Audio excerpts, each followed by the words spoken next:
आवे जो टकरावे, चले चलो भल घोर अंधेरा छावे, चले चलो चले चलो कोई राह में ना थम जावे, चले चलो।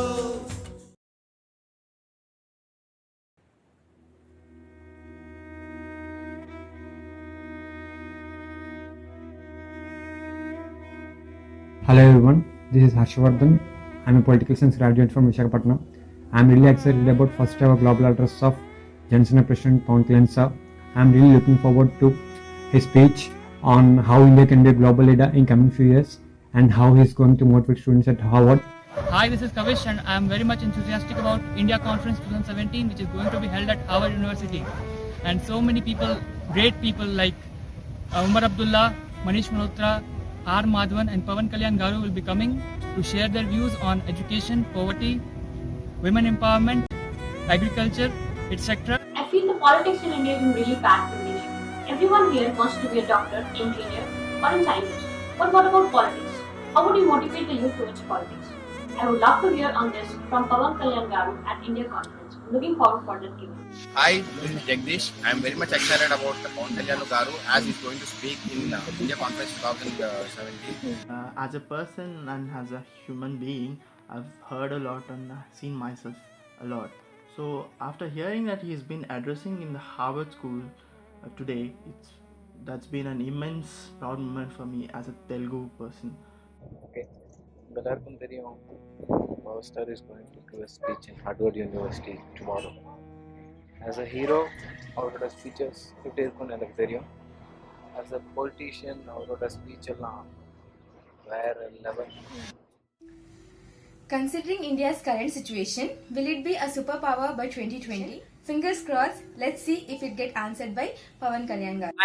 उल्फत की जंजीर से क्या डरना, उल्फत की जंजीर से क्या डरना, अपनी ही तकदीर से क्या डरना, उल्फत की जंजीर से क्या डरना, अपनी ही तकदीर से क्या डरना, जब खुद पे भरोसा हो मेरे दोस्त, जब खुद पे भरोसा हो मेरे दोस्त, तो इन हाथों की लकीर से क्या डरना है, हाथों की लकीर से क्या डरना.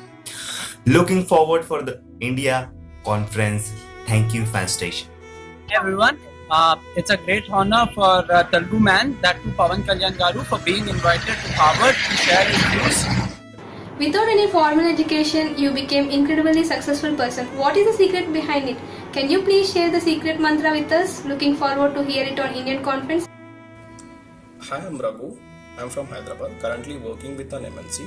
We all know that Pawan Kalyan Garu going to present his views on India and its path in global leadership on 11th and 12th of February in Harvard University, United States of America. And I'm very much looking forward to his speech, as we all know that, and he's a big inspiration to many of us. So I'm very much excited. Hi, this is Pratyusha. It's such a great honor for a person like Pawan Kalyan Garu to be invited by Harvard University to share his views and walkthroughs of his life. All the best to you, sir. Hi, this is Pramod, CEO Atom Software Solutions. I am eagerly waiting for Sri Pawan Kalyan Garu addressing youth at Indian Conference in Harvard University, and my sincere thanks to Fan Station and Indian Conference. అందరికీ నమస్కారం. నా పేరు సుభాష్.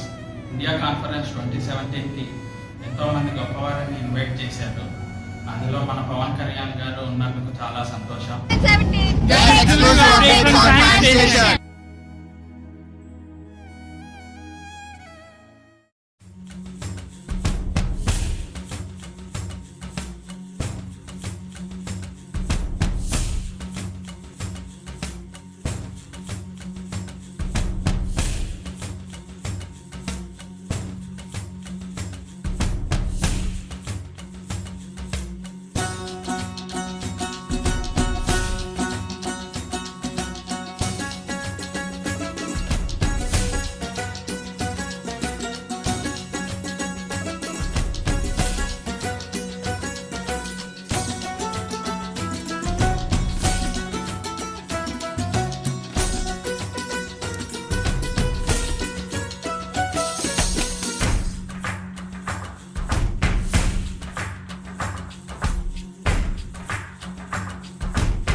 बार हाँ बोलो यार हाँ, अपनी जीत हो उनकी हार हाँ. बोलो यार हाँ, अपनी जीत हो उनकी हार हाँ, कोई हमसे जीत न पावे। चले चलो चले चलो, मिट जावे जो टकरावे। चले चलो फल घोर अंधेरा छावे। चले चलो चले चलो, कोई राह में ना थम जावे। चले चलो।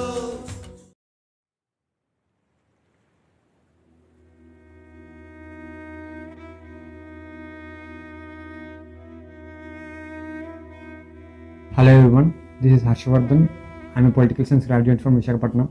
I'm really excited about first ever global address of Johnson President Pawan Kalyan sir.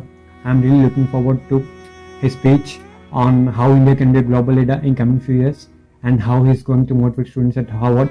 Hi, this is Kavish and I'm very much enthusiastic about India Conference 2017 which is going to be held at Harvard University.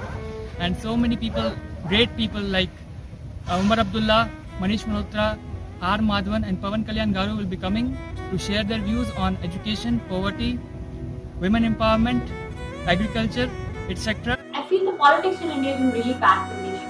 Everyone here wants to be a doctor, engineer, or a scientist. But what about politics? How would you motivate the youth towards politics? I would love to hear on this from Pawan Kalyan Garu at India Conference. I'm looking forward for that Q&A. Hi, this is Jagdish. I am very much excited about Pawan Kalyan Garu as he's going to speak in India Conference 2017. As a person and as a human being, I've heard a lot and seen myself a lot. So after hearing that he's been addressing in the Harvard School today, that's been an immense proud moment for me as a Telugu person. Okay. Belarkum Theriyum, our star is going to give a speech in Harvard University tomorrow. As a hero, அவரோட speeches எப்படி இருக்கும்னு எனக்கு தெரியும். As a politician, அவரோட speech எல்லாம் வேற level. Considering India's current situation, will it be a superpower by 2020? Fingers crossed. Let's see if it gets answered by Pawan Kalyan Garu. उल्फत की जंजीर से क्या डरना, उल्फत की जंजीर से क्या डरना, अपनी ही तकदीर से क्या डरना, उल्फत की जंजीर से क्या डरना, अपनी ही तकदीर से क्या डरना, जब खुद पे भरोसा हो मेरे दोस्त, जब खुद पे भरोसा हो मेरे दोस्त, तो इन हाथों की लकीर से क्या डरना है, हाथों की लकीर से क्या डरना. Looking forward for the India conference. Thank you, fan station. Hey everyone, it's a great honor for Telugu man, that too Pawan Kalyan Garu, for being invited to Harvard to share his views. Without any formal education, you became incredibly successful person. What is the secret behind it?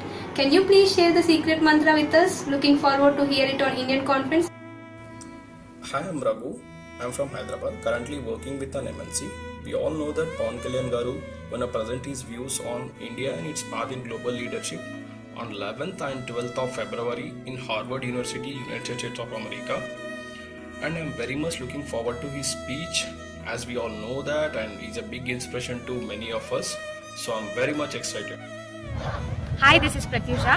It's such a great honor for a person like Pawan Kalyan Garu to be invited by Harvard University to share his views and walkthroughs of his life. All the best to you, sir. Hi, this is Pramod, CEO Atom Software Solutions. I am eagerly waiting for Sri Pawan Kalyan Garu addressing youth at Indian Conference in Harvard University, and my sincere thanks to Fan Station and Indian Conference. అందరికీ నమస్కారం. నా పేరు Subhash. India conference 2017కి ఎంతోమంది గొప్పవారిని invite చేశారు. అందులో మన పవన్ కళ్యాణ్ గారు ఉన్నందుకు చాలా సంతోషం.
बोलो यार हाँ अपनी जीत हो उनकी हार हाँ बार बार हाँ बोलो यार हाँ अपनी जीत हो उनकी हार हाँ कोई हमसे जीत न पावे चले चलो चले चलो मिट जावे जो टकरावे चले चलो फल घोर अंधेरा छावे चले चलो चले चलो कोई राह में ना थम जावे चले चलो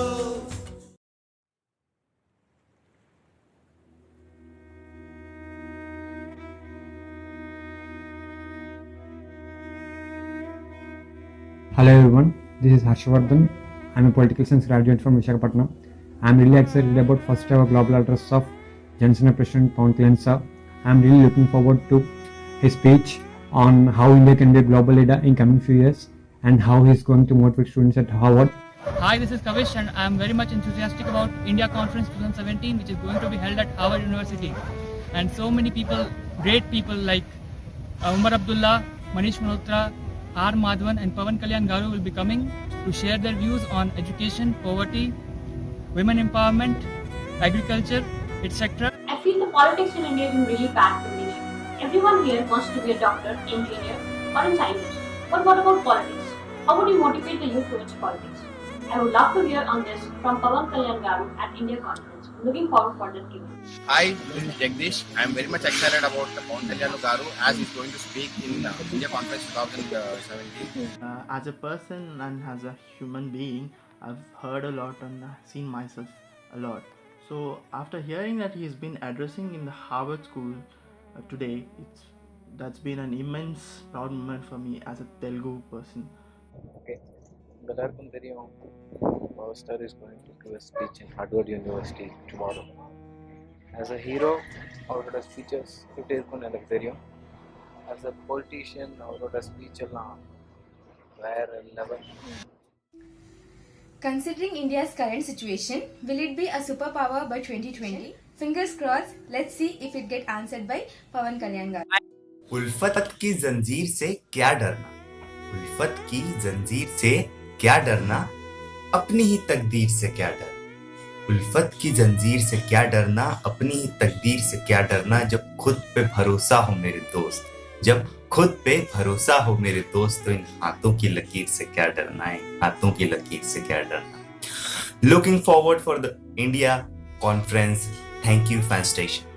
Hey everyone, it's a great honor for Telugu man, that too Pawan Kalyan Garu, for being invited to Harvard to share his views. Without any formal education, you became incredibly successful person. What is the secret behind it? Can you please share the secret mantra with us? Looking forward to hear it on Indian Conference. Hi, I'm Raghu. I'm from Hyderabad, currently working with an MNC. We all know that Pawan Kalyan Garu gonna present his views on India and its path in global leadership on 11th and 12th of February in Harvard University, United States of America. And I'm very much looking forward to his speech, as we all know that, and he's a big inspiration to many of us. So I'm very much excited. Hi, this is Pratyusha. It's such a great honor for a person like Pawan Kalyan Garu to be invited by Harvard University to share his views and walkthroughs of his life. All the best to you, sir. Hi, this is Pramod, CEO Atom Software Solutions. I am eagerly waiting for Sri Pawan Kalyan Garu addressing youth at Indian Conference in Harvard University, and my sincere thanks to Pan Station and Indian Conference. అందరికీ నమస్కారం. నా పేరు Subhash. India conference 2017కి ఎంతోమంది గొప్పవారిని invite చేశారు. అందులో మన పవన్ కళ్యాణ్ గారు ఉన్నందుకు చాలా సంతోషం.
हाँ अपनी जीत हो उनकी हार हाँ बार बार हाँ बोलो यार हाँ अपनी जीत हो उनकी हार हाँ कोई हमसे जीत न पावे चले चलो चले चलो मिट जावे जो टकरावे चले चलो फल घोर अंधेरा छावे चले चलो चले चलो कोई राह में ना थम जावे चले चलो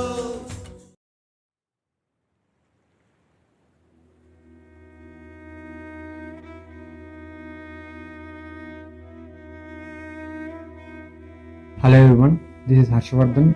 I'm a political science graduate from Visakhapatnam. I'm really excited about first ever global address of Johnson President Pawan Kalyan sir. I'm really looking forward to his speech on how India can be a global leader in coming few years and how he's going to motivate students at Harvard. Hi, this is Kavish and I'm very much enthusiastic about India Conference 2017 which is going to be held at Harvard University. And so many people, great people like Umar Abdullah, Manish Malhotra, R. Madhavan and Pawan Kalyan Garu will be coming to share their views on education, poverty, women empowerment, agriculture, etc. I feel the politics in India is in really bad condition. Everyone here wants to be a doctor, engineer, or a scientist. But what about politics? How would you motivate the youth towards politics? I would love to hear on this from Pawan Kalyan Garu at India Conference. Looking forward for that Q&A. Hi, this is Jagdish. I am very much excited about Pawan Kalyan Garu as he is going to speak in India Conference 2017. As a person and as a human being, I've heard a lot and seen myself a lot. So after hearing that he's been addressing in the Harvard School today, that's been an immense proud moment for me as a Telugu person. Okay. எல்லாருக்கும் தெரியும் Power Star is going to give a speech in Harvard University tomorrow. As a hero, அவரோட speeches எப்படி இருக்கும்னு எனக்கு தெரியும். As a politician, அவரோட speech எல்லாம் வேற level. Considering India's current situation, will it be a superpower by 2020? Fingers crossed, let's see if it gets answered by Pawan Kalyan Garu. उल्फत की जंजीर से क्या डरना, उल्फत की जंजीर से क्या डरना.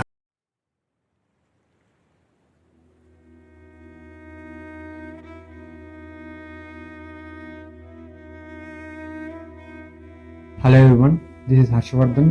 I'm a political science graduate from Visakhapatnam. I'm really excited about first ever global address of Johnson President Pawan Kalyan sir. I'm really looking forward to his speech on how India can be a global leader in coming few years and how he's going to motivate students at Harvard. Hi, this is Kavish and I'm very much enthusiastic about India Conference 2017 which is going to be held at Harvard University. And so many people, great people like Umar Abdullah, Manish Malhotra, R. Madhavan and Pawan Kalyan Garu will be coming to share their views on education, poverty, women empowerment, agriculture, etc. I feel the politics in India is in really bad condition. Everyone here wants to be a doctor, engineer, or a scientist. But what about politics? How would you motivate the youth towards politics? I would love to hear on this from Pawan Kalyan Garu at India Conference. Looking forward for that Q&A. Hi, this is Jagdish. I am very much excited about Pawan Kalyan Garu as he is going to speak in India Conference 2017. As a person and as a human being, I've heard a lot and seen myself a lot. So after hearing that he's been addressing in the Harvard School today, that's been an immense proud moment for me as a Telugu person. Okay. எல்லாருக்கும் தெரியும் Power Star is going to give a speech in Harvard University tomorrow. As a hero, அவரோட speeches எப்படி இருக்கும்னு எனக்கு தெரியும். As a politician, அவரோட speech எல்லாம் வேற level. Considering India's current situation, will it be a superpower by 2020? Fingers crossed, let's see if it gets answered by Pawan Kalyan Garu. उल्फत की जंजीर से क्या डरना, उल्फत की जंजीर से क्या डरना, अपनी ही तकदीर से क्या डर. उल्फत की जंजीर से क्या डरना, अपनी ही तकदीर से क्या डरना. जब खुद पे भरोसा हो मेरे दोस्त, जब खुद पे भरोसा हो मेरे दोस्त, तो इन हाथों की लकीर से क्या डरना है, हाथों की लकीर से क्या डरना. Looking forward for the India conference. Thank you, fan station. Hey everyone, it's a great honor for Telugu man, that too Pawan Kalyan Garu, for being invited to Harvard to share his views. Without any formal education, you became incredibly successful person. What is the secret behind it? Can you please share the secret mantra with us? Looking forward to hear it on Indian conference. Hi, I'm Raghu. I'm from Hyderabad, currently working with an MNC. We all know that Pawan Kalyan Garu gonna present his views on India and its path in global leadership on 11th and 12th of February in Harvard University, United States of America. And I'm very much looking forward to his speech, as we all know that, and he's a big inspiration to many of us. So I'm very much excited. Hi, this is Pratyusha. It's such a great honor for a person like Pawan Kalyan Garu to be invited by Harvard University to share his views and walkthroughs of his life. All the best to you, sir. Hi, this is Pramod, CEO Atom Software Solutions. I am eagerly waiting for Sri Pawan Kalyan Garu addressing youth at Indian Conference in Harvard University, and my sincere thanks to Pan Station and Indian Conference. అందరికీ నమస్కారం. నా పేరు Subhash. India conference 2017కి ఎంతోమంది గొప్పవారిని invite చేశారు. అందులో మన పవన్ కళ్యాణ్ గారు ఉన్నందుకు చాలా సంతోషం.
बार बार हाँ बोलो यार हाँ अपनी जीत हो उनकी हार हाँ बार बार हाँ बोलो यार हाँ अपनी जीत हो उनकी हार हाँ कोई हमसे जीत न पावे चले चलो चले चलो मिट जावे जो टकरावे चले चलो फल घोर अंधेरा छावे चले चलो चले चलो कोई राह में ना थम जावे चले चलो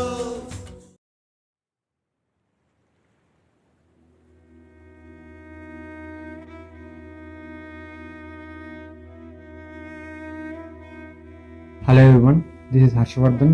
I'm a political science graduate from Visakhapatnam. I'm really excited about first ever global address of Johnson President Pawan Kalyan sir. I'm really looking forward to his speech on how India can be a global leader in coming few years and how he's going to motivate students at Harvard. Hi, this is Kavish and I'm very much enthusiastic about India Conference 2017 which is going to be held at Harvard University. And so many people, great people like Umar Abdullah, Manish Malhotra, R. Madhavan and Pawan Kalyan Garu will be coming to share their views on education, poverty, women empowerment, agriculture, etc. I feel the politics in India is in really bad condition. Everyone here wants to be a doctor, engineer, or a scientist. But what about politics? How would you motivate the youth towards politics? I would love to hear on this from Pawan Kalyan Garu at India Conference. I'm looking forward for that Q&A. Hi, this is Jagdish. I am very much excited about Pawan Kalyan Garu as he's going to speak in India Conference 2017. As a person and as a human being, I've heard a lot and seen myself a lot. So after hearing that he's been addressing in the Harvard School today, that's been an immense proud moment for me as a Telugu person. Okay, எல்லாருக்கும் தெரியும் Power Star is going to give a speech in Harvard University tomorrow. As a hero, அவரோட speeches எப்படி இருக்கும்னு எனக்கு தெரியும். As a politician, அவரோட speech எல்லாம் வேற level. Considering India's current situation, will it be a superpower by 2020? Fingers crossed. Let's see if it get answered by Pawan Kalyan Garu.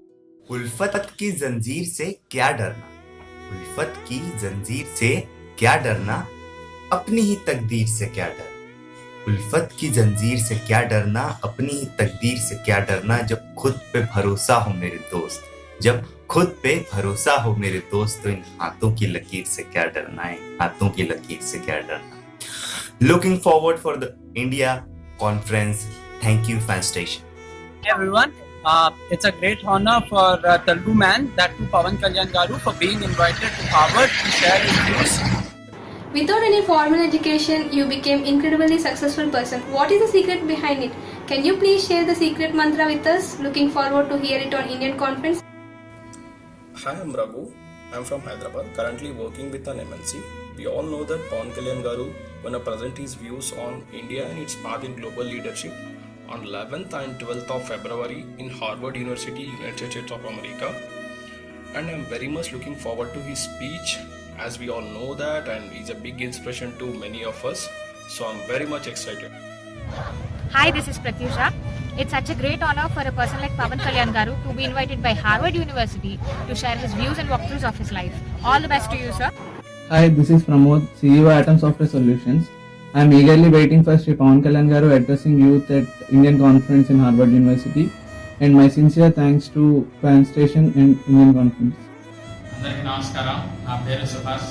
India conference 2017కి ఎంతోమంది గొప్పవారిని invite చేశారు. అందులో మన పవన్ కళ్యాణ్ గారు ఉన్నందుకు చాలా సంతోషం.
बार बार हाँ बोलो यार हाँ, अपनी जीत हो उनकी हार हाँ.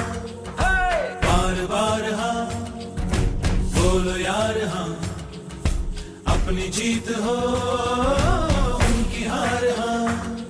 कोई हमसे जीत न पावे, चले चलो चले चलो, मिट जावे जो टकरावे, चले चलो. फल घोर अंधेरा छावे, चले चलो चले चलो, कोई राह में ना थम जावे, चले चलो.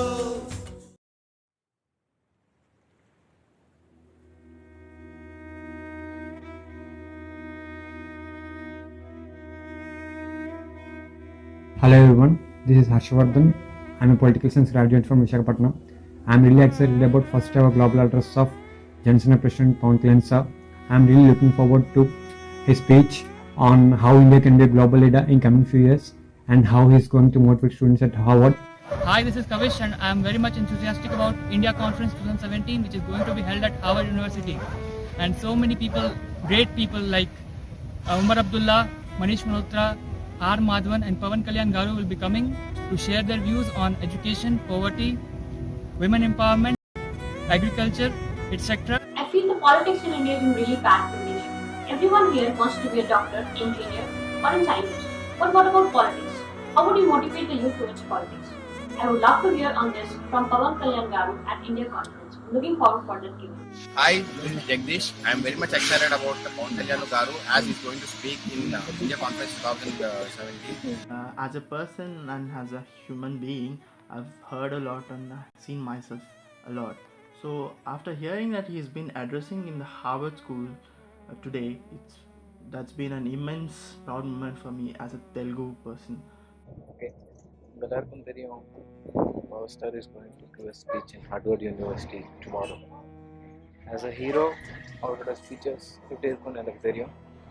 As a politician, அவரோட ஸ்பீச் எல்லாம் வேற level. Considering India's current situation, will it be a superpower by 2020? Fingers crossed. Let's see if it get answered by Pawan Kalyan garu. उल्फत की जंजीर से क्या डरना, उल्फत की जंजीर से क्या डरना, अपनी ही तकदीर से क्या डर, उल्फत की जंजीर से क्या डरना, अपनी ही तकदीर से क्या डरना, जब खुद पे भरोसा हो मेरे दोस्त, जब खुद पे भरोसा हो मेरे दोस्त, तो इन हाथों की लकीर से क्या डरना है, हाथों की लकीर से क्या डरना. Looking forward for the India conference. Thank you, fan station. Hey everyone, it's a great honor for Telugu man, that too Pawan Kalyan garu, for being invited to Harvard to share his views. Without any formal education, you became incredibly successful person. What is the secret behind it? Can you please share the secret mantra with us? Looking forward to hear it on Indian conference. Hi, I'm Raghu. I'm from Hyderabad, currently working with an MNC.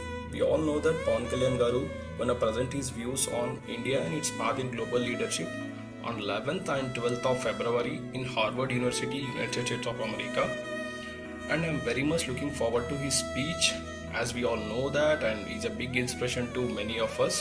So I'm very much excited. Hi, this is Pratyusha. It's such a great honor for a person like Pawan Kalyan garu to be invited by Harvard University to share his views and walkthroughs of his life. All the best to you, sir. Hi, this is Pramod, CEO Atom Software Solutions. I am eagerly waiting for Sri Pawan Kalyan garu addressing youth at Indian conference in Harvard University, and my sincere thanks to fan station and Indian conference. అందరికీ నమస్కారం. నా పేరు Subhash. India conference 2017కి ఎంతోమంది గొప్పవారిని invite చేశారు. అందులో మన పవన్ కళ్యాణ్ గారు ఉన్నందుకు చాలా సంతోషం.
बार बार हाँ बोलो यार हाँ, अपनी जीत हो उनकी हार हाँ, बार बार हाँ बोलो यार हाँ, अपनी जीत हो उनकी हार हाँ, कोई हमसे जीत न पावे, चले चलो चले चलो, मिट जावे जो टकरावे, चले चलो फल घोर अंधेरा छावे, चले चलो चले चलो, कोई राह में ना थम जावे, चले चलो.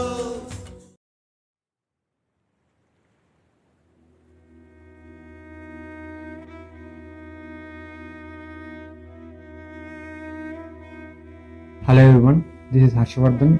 I'm a political science graduate from Visakhapatnam. I'm really excited about first ever global address of Johnson President Pawan Kalyan sir. I'm really looking forward to his speech on how India can be a global leader in coming few years and how he's going to motivate students at Harvard. Hi, this is Kavish and I am very much enthusiastic about India Conference 2017, which is going to be held at Harvard University.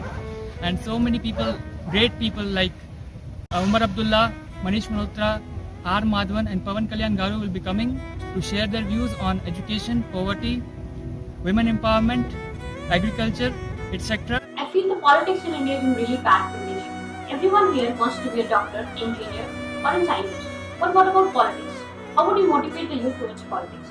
I would love to hear on this from Pawan Kalyan Garu at India Conference. Looking forward for that Q&A. Hi, this is Jagdish. I am very much excited about Pawan Kalyan Garu as he's going to speak in India Conference 2017. As a person and as a human being, I've heard a lot and seen myself a lot. So after hearing that he's been addressing in the Harvard School today, that's been an immense proud moment for me as a Telugu person. Okay, எல்லாருக்கும் தெரியும் our star is going to give a speech in Harvard University tomorrow. As a hero, அவரோட speeches எப்படி இருக்கும்னு எனக்கு தெரியும். As a politician, அவரோட speech எல்லாம் வேற level. Considering India's current situation, will it be a superpower by 2020? Fingers crossed. Let's see if it get answered by Pawan Kalyan garu. उल्फत की जंजीर से क्या डरना, उल्फत की जंजीर से क्या डरना, अपनी ही तकदीर से क्या डरना, उल्फत की जंजीर से क्या डरना, अपनी ही तकदीर से क्या डरना, जब खुद पे भरोसा हो मेरे दोस्त, जब खुद पे भरोसा हो मेरे दोस्त, तो इन हाथों की लकीर से क्या डरना है, हाथों की लकीर से क्या डरना. Looking forward for the India conference. Thank you, fan station. Hey everyone, it's a great honor for Telugu man, that too Pawan Kalyan garu, for being invited to Harvard to share his views.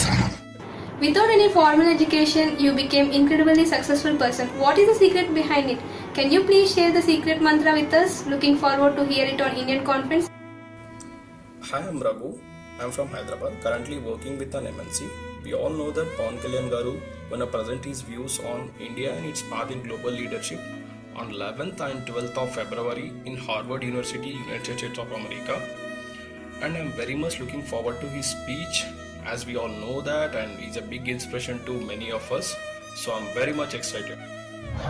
Hi, this is Pratyusha. It's such a great honor for a person like Pawan Kalyan garu to be invited by Harvard University to share his views and walkthroughs of his life. All the best to you, sir. Hi, this is Pramod, CEO Atom Software Solutions. I am eagerly waiting for Sri Pawan Kalyan garu addressing youth at Indian conference in Harvard University, and my sincere thanks to Fan Station and Indian conference. అందరికీ నమస్కారం. నా పేరు Suhas. India conference 2017కి ఎంతోమంది గొప్పవారిని invite చేశారు. అందులో మన పవన్ కళ్యాణ్ గారు ఉన్నందుకు చాలా సంతోషం.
बार बार हाँ बोलो यार हाँ, अपनी जीत हो उनकी हार हाँ.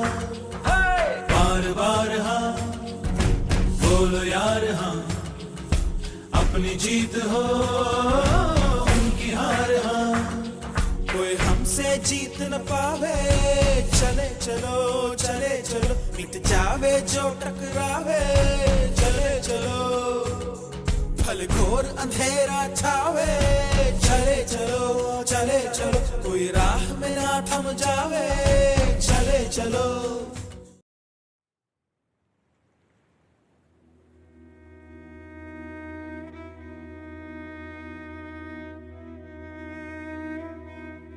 Hello everyone, this is Harshvardhan. I'm a political science graduate from Visakhapatnam. I'm really excited about first ever global address of Johnson President Pawan Kalyan sir. I'm really looking forward to his speech on how India can be a global leader in coming few years and how he's going to motivate students at Harvard. Hi, this is Kavish and I am very much enthusiastic about India Conference 2017, which is going to be held at Harvard University. And so many people, great people like Umar Abdullah, Manish Malhotra, R. Madhavan and Pawan Kalyan garu will be coming to share their views on education, poverty, women empowerment, agriculture, etc. I feel the politics in India is in really bad condition. Everyone here wants to be a doctor, engineer, or a scientist. But what about politics? How would you motivate the youth towards politics? I would love to hear on this from Pawan Kalyan garu at India Conference. Looking forward for that Q&A. Hi, this is Jagdish. I am very much excited about Pawan Kalyan Garu as he's going to speak in India Conference 2017. As a person and as a human being, I've heard a lot and seen myself a lot. So after hearing that he's been addressing in the Harvard School today, that's been an immense proud moment for me as a Telugu person. Okay. எல்லாருக்கும் தெரியும் power star is going to give a speech in Harvard University tomorrow. As a hero அவரோட speeches எப்படி இருக்கும்னு எனக்கு தெரியும்.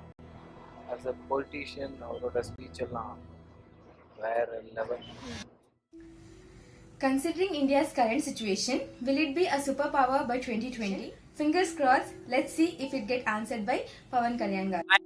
उल्फत की जंजीर से क्या डरना, उल्फत की जंजीर से क्या डरना, अपनी ही तकदीर से क्या डरना, उल्फत की जंजीर से क्या डरना, अपनी ही तकदीर से क्या डरना, जब खुद पे भरोसा हो मेरे दोस्त, जब खुद पे भरोसा हो मेरे दोस्त, तो इन हाथों की लकीर से क्या डरना है, हाथों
Hello everyone, this is Harshvardhan. I'm a political science graduate from Visakhapatnam. I'm really excited about first ever global address of Johnson President Pawan Kalyan sir. I'm really looking forward to his speech on how India can be a global leader in coming few years and how he's going to motivate students at Harvard. Hi, this is Kavish and I'm very much enthusiastic about India Conference 2017 which is going to be held at Harvard University. And so many people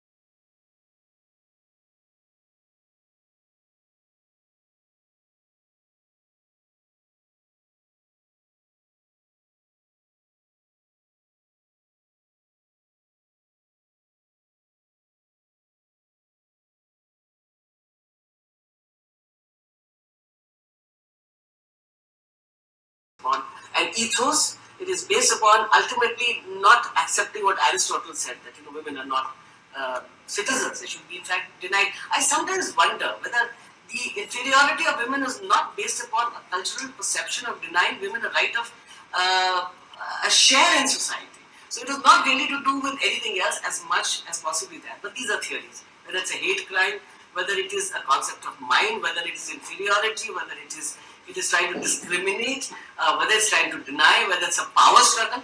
UN kinds of it qualifies that as an unequal power struggle to place women on a lower ebb. But the question is, I believe in the one feature of life, that is shevolution, which says that women should be treated on par, not as on par with men, but given a rightful place in society because there is a generation of a positive attribute to society in all ways. If you don't allow women to perform to the best of their abilities and to be co-equal as governance goes, as quality goes, and on that front also, by the way, in India, one of the most major features was the women.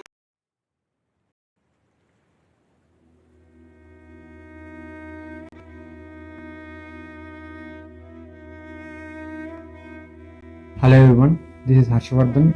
I'm a political science graduate from Visakhapatnam.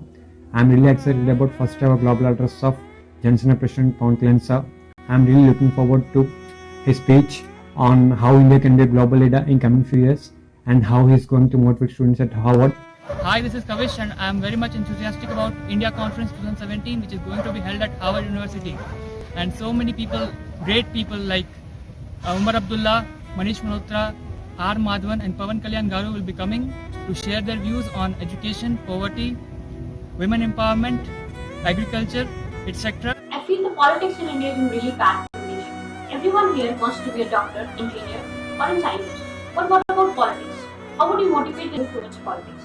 I would love to hear on this from Pawan Kalyan Garu at India Conference. Looking forward for that Q&A. Hi, this is Jagdish. I am very much excited about Pawan Kalyan Garu as he's going to speak in India Conference 2017. As a person and as a human being, I've heard a lot and seen myself a lot. So after hearing that he's been addressing in the Harvard School today, that's been an immense proud moment for me as a Telugu person. Okay. எல்லாருக்கும் தெரியும் Power Star is going to give a speech in Harvard University. Yeah, very good afternoon. I think Pinky's perspectives reflect a really rich and deep understanding of, I think, all of Indian society, but particularly the legal aspects. What I will try and do is step back a little and think about this issue in the global perspective and then relate it to how India is either similar or different on certain dimensions of gender equality and then in particular around gender-based violence. And just to inform the work, for those of you who are interested, we at McKinsey Global Institute had authored this piece of research a year or so ago. It's called The Power of Parity. It's a series and there are deep dives into different countries, including India.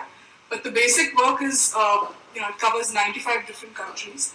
We started by really thinking about why this issue of gender equality and the role of women, why does it matter? So it's very clear that it matters from a very fundamental sort of human rights perspective almost, right? It's very clear that it matters from the perspective of any humanitarian treatment or thinking about, a woman as a human being and therefore deserving her rightful place in society and the economy. But our research really thought about it in terms of economic rationale. And what we found is that there is such a huge you can think about it as an economic cost or an opportunity cost to the fact that women don't enjoy equal status around the world on multiple dimensions. That opportunity cost is as high as $27 trillion of annual GDP if women operated in the world on lines equivalent to men across these 95 countries. And even if they weren't 100% equal, but even if all countries improved at a pace that similar countries in their own parts of the world had already demonstrated, that's a $12 trillion GDP opportunity for the world. So it really matters from the perspective of economic development. It can bring prosperity, jobs, and better lives to millions of people. Now, we then went further to say, so what drives this sort of economic equality of women? And here we zoomed out and we said it's not just about gender equality in work. We looked at a set of indicators that measure gender equality in work. But we also said that you can't divorce a woman from her role in her family or in her society or in her community from her role in work. The two are intimately related. Let's try and understand what that connection is. So we looked at data across a set of social indicators, and some of them are obvious. I mean, things like education or financial inclusion are closely related to your ability to work. So if you have inequalities there, it's logical that that translates into the world of work. But we also explored statistical data on less obviously economic factors, and gender-based violence was one of them. And what we found, the nutshell of what we found, is that there is a very, very high correlation, a very strong correlation between gender equality in work and gender equality in society across all these dimensions. We don't know about cause and effect, so it could be that as an economy develops and women play a bigger role, their social parity also improves. But there was enough evidence to suggest that as social parity improves, economic equality also improves. So to paraphrase the Manusmriti, in a society where women are revered, by the way, the society also grows as an economy and develops as a much stronger economy. So that was very evident. Now, coming to the set of indicators around gender-based violence that we looked at it from a life cycle point of view. We said there is gender-based violence actually at every stage in a woman's life. So we started by looking at the sex ratio of birth indicator, which suggests that there are sex-selective abortions happening. And every year around the world, there are 1.5 million missing girls, 1.5 million deaths, which means that sex-selective abortions is as big a killer of people as a disease like diabetes or hypertension. One of the top 10 killer diseases, so you can think about sex-selective abortion as big a deal in terms of violence as that. The next indicator we looked at happens typically in adolescence, so we looked at child marriage. And here we found that South Asia, so like the sex-selective abortion, the child marriage is also a very, very critical issue in South Asia, with somewhere between 25 and 30% of teenagers between the age of 14 and 19 actually being married, which comes with a great degree of loss in terms of their physical autonomy and their control over their lives. Typically, they're married off to older men rather than boys. So child marriage was the second big issue. And then the third one we looked at was violence that happens in adulthood. And here as a proxy, this is also an area where data is not as well kind of captured and cannot be studied as easily on a global context. But we looked at intimate partner violence. That's a statistic Pinky also mentioned, which is that 1 in 3 women suffer intimate partner violence in their lifetimes. And one of the most interesting things we found is that on this particular dimension, it doesn't vary much with stage of development. So even economies which are much richer in terms of per capita GDP, where people are much more educated, you don't have issues of illiteracy and girls not going to school and things like that. Even in the US and Western Europe, you still have roughly the same incidence of intimate partner violence as you do in poorer economies. So that tells you that it's not just even education or money power, it is a lot about basic norms and attitudes. And data from the World Values Survey, for example, says that around the world, maybe up to 30% of women, not just men, but women surveyed, believe that it is legitimate, it is kind of, the man is well within his rights to beat the wife for reasons as trivial as, the wife's burnt the food while cooking it, right? Or refusal to have sex. So these are perceived as very legitimate reasons for intimate partner violence, and both men and women believe this. So it's a very deep-rooted set of beliefs that people are actually brought up with. So what can be done about this? We were very keen to investigate solutions based on facts and evidence about what works and what doesn't work. Again, this is not an area that's very well documented in terms of outcomes, but there were many promising avenues, and I'm not going to dwell on the legal. I think there's better expertise around at this table on the legal elements of the solution, but just enacting the laws is not enough. So there have to be a set of things that come together. And in the research, I think what another interesting aspect was it's not just civil society or NGOs who can play a role. It's also the private sector who can play a role, and of course state actors who can play a role to improve the situation. A few of the solutions, because I understand we're going to have a discussion around solutions at the end of this panel. So just to plant a few thoughts that we can pick up later. There's one set of things that people are doing which is leveraging technology, and this is about helping to make public places safer. It is about helping to make commuting safer for women who work. In India, there are experiments or indeed implementations of solutions like GPS-enabled, trackable buses that IT companies use for their employees, or systems where women are dropped off in carpools and the fact that they've reached home safely is actually tracked. Not all women can benefit from this, but it tells you something about an effort to make commuting a lot safer. There are some interventions around actually once laws are enforced to make people much more aware of their rights. So the Domestic Violence Act in India was publicized through a highly successful campaign that spanned television, social media, street theatre, community engagement. So it spanned all models of communication. It was the Bell Bajao campaign, very simple message. If you hear domestic violence going on in your neighborhood, go ring the doorbell of that household so the man knows that his neighbors know what he's up to. Very simple, very appealing message. 200 million viewers became aware of the Domestic Violence Act thanks to that campaign. And then there is a third set of interventions which are a lot around both training and sensitizing people associated with law enforcement. So more women, for example, in police stations or in the police force, training members of law enforcement to deal with reported cases of gender-based violence in a different way. Training healthcare professionals in terms of how to make that whole thing easier for people who suffer and come and complain. As well as engaging stakeholders who are typically family members. And I think in India, the most important family members from the perspective of women is the husband and the mother-in-law. So how do you actually engage both these sets of stakeholders? Lots of interesting examples from Africa around how you actually engage the family to improve awareness of women's physical rights, reproductive rights, and so on and so forth. So in a nutshell, this really matters from a humanitarian perspective, but also an economic perspective. And the answers are not simple, so we need the laws, and then we need a lot of things to help change societal attitude and make the world a safer place. The last thing I would like to say is that a lot of my colleagues and others I meet in the gender space say with a lot of pride that I'm a mother of 2 girls and I'm committed to this cause because I want my girls to grow up in a more equal world. But I can say with equal pride I'm also the mother of a boy. And I'm bringing the boy up to think that women are, girls are just as good as he is, right? So men are very much part of the solution, and I think whatever we do, we've just got to keep that in mind. Because that's actually the perfect place to hand over to Ravi. Thank you so much, Amit.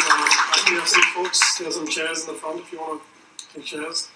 I think it's really an honor to be on this panel with you, Pinky, and I know because I have really been following this amazing piece of research. I think I'm going to talk about 2 different areas. One is that why the world is ready to really embrace gender equality, really from an intergovernmental perspective.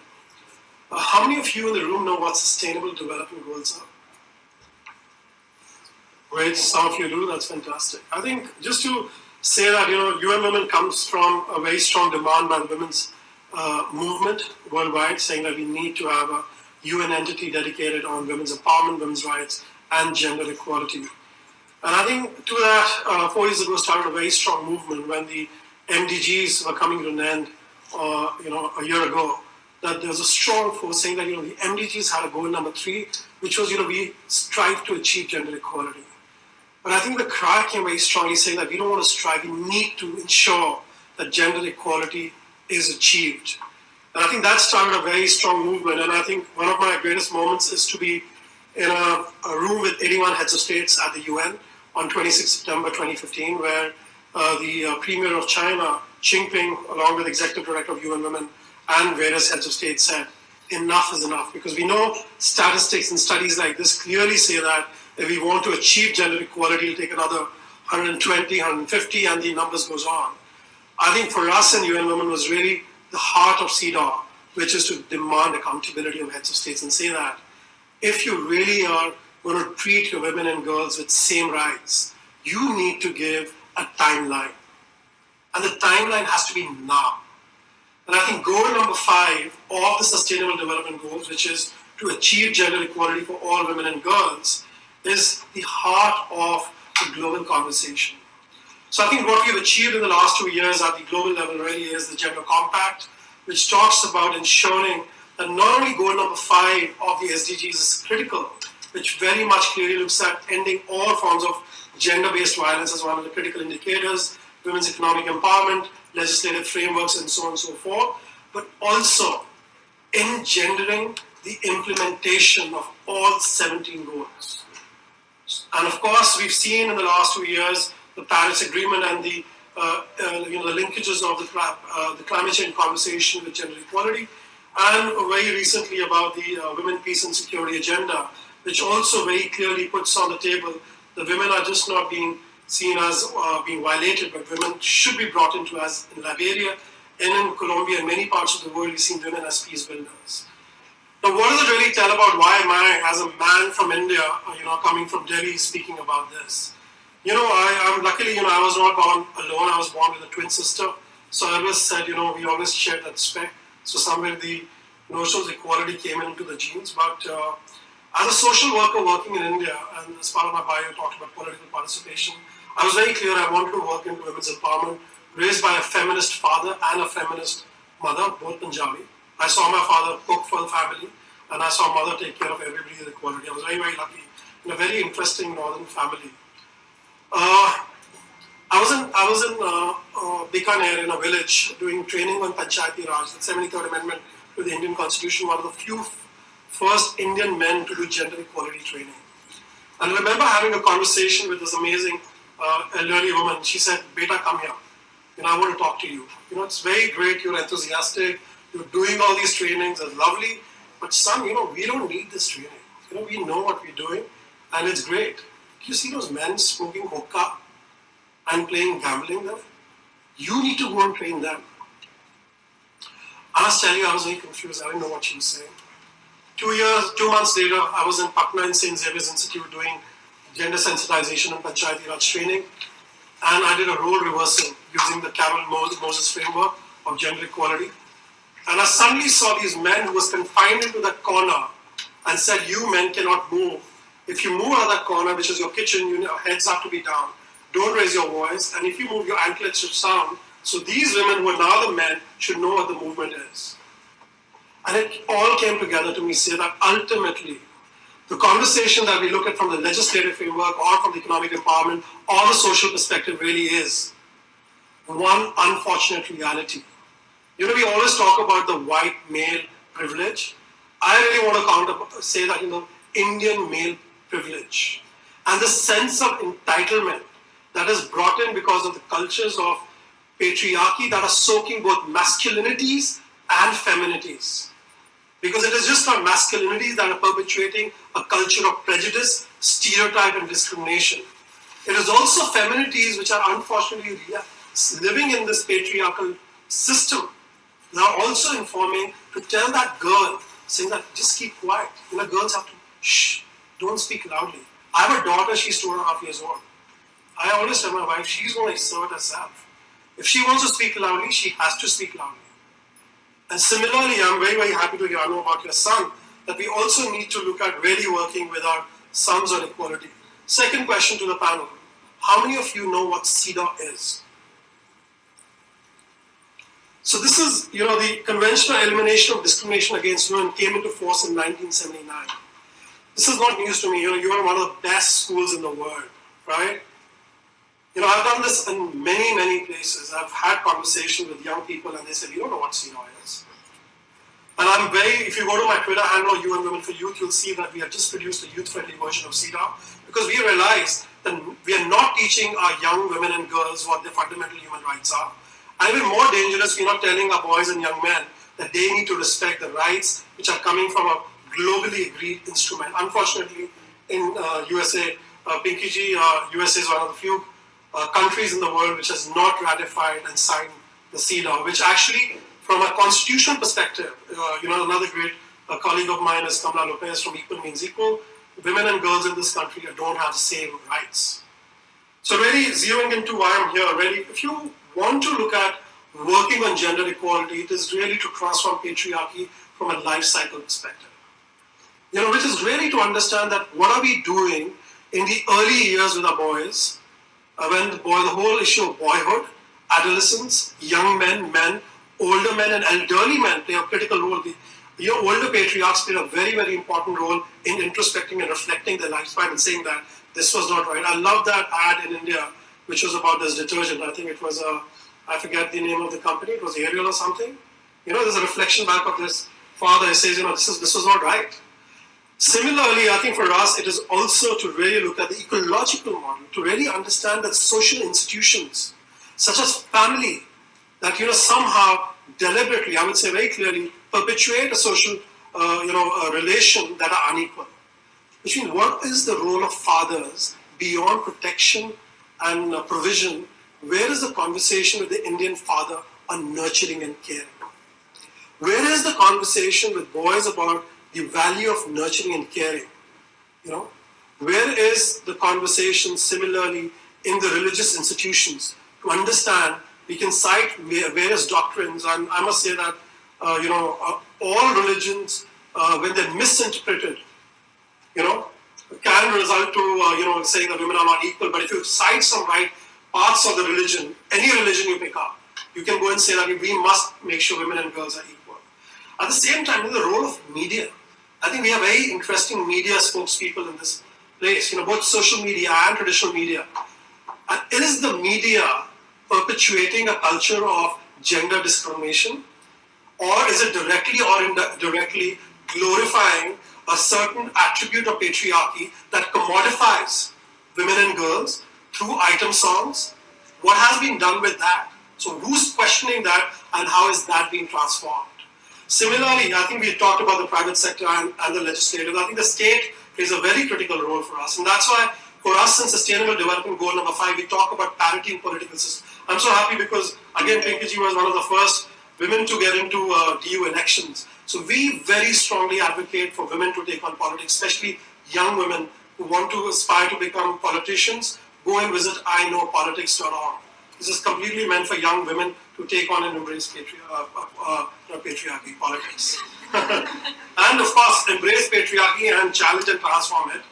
But last but not the least really is, the issue of voice action. So please, let's move away from being aware and I listened to, I heard. I think we need to move away from being aware to action. And after this panel, if you have a nice tweet saying it was great to be part of this conversation which Gulika put together and Malika, I'm not at all interested. If you come back and say, Ravi, I need to do something, how can you do this? Hold me to account.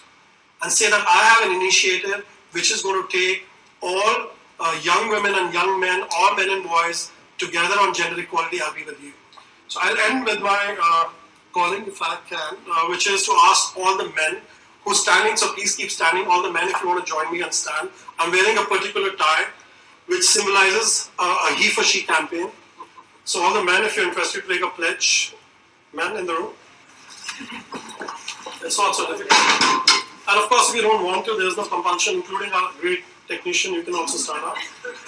So men, just repeat after me. This is a call on solidarity. So I stand for solidarity and respect for every woman and girl, recognizing their human rights as equal. And I declare I am a he for she. and I will contribute to a planet 50-50 by 2030. Thank you very much.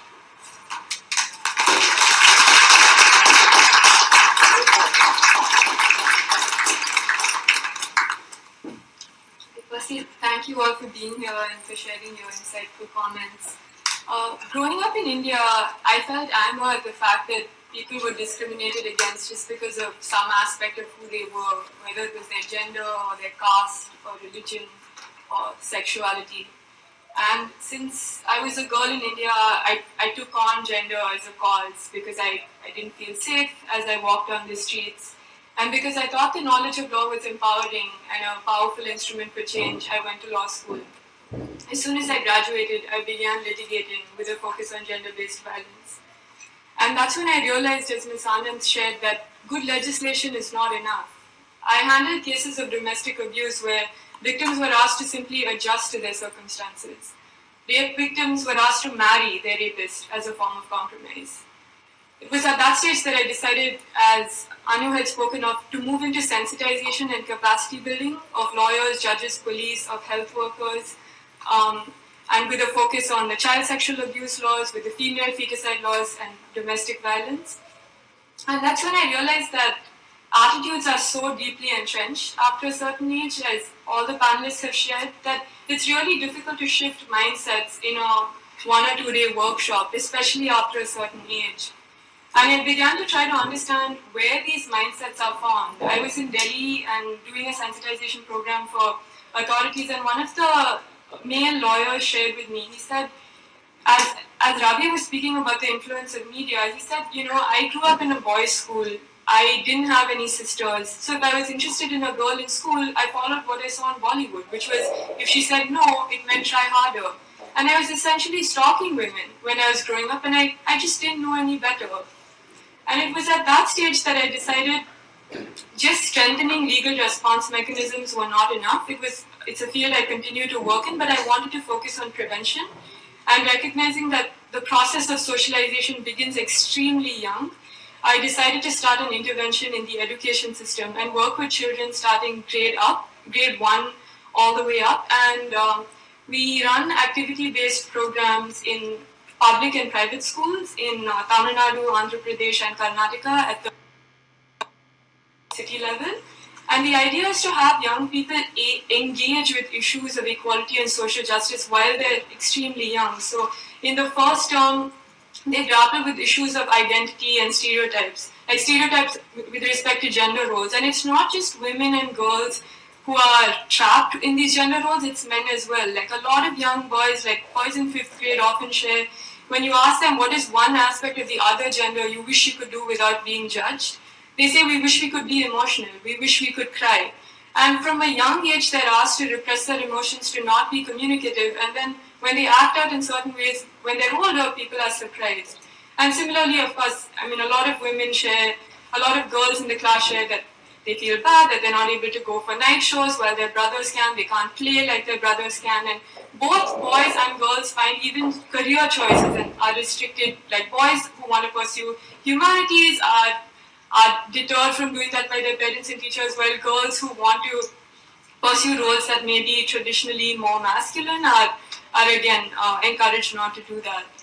So, and in the second term, in the first term, they're introspecting inside and trying to see how, as individuals and as a classroom, they can challenge and shift some of these stereotypes. In the second term, they look outward into society and try to understand how these attitudes form, how these crimes even come to be. So we have sessions on film inequality, on books inequality, where the idea is not telling them not to watch those films or read those books, but to just have them examine how gender is represented in media, so that so it doesn't unconsciously translate into attitudes and then problematic behavior. We also have sessions on street harassment, on healthy relationships, on how to be an effective bystander. And then finally in the third term, because as Ravi said, we don't want them to just hear about these issues but feel disempowered. I was often told you're a young girl, there's nothing you can do to shift some of these things, and I want them to feel empowered to act. So we bring in artists, musicians, theatre performers, and they work with the students to take action within their local community through the arts. and to shift mindsets of religious leaders, of local leaders, of their parents and teachers.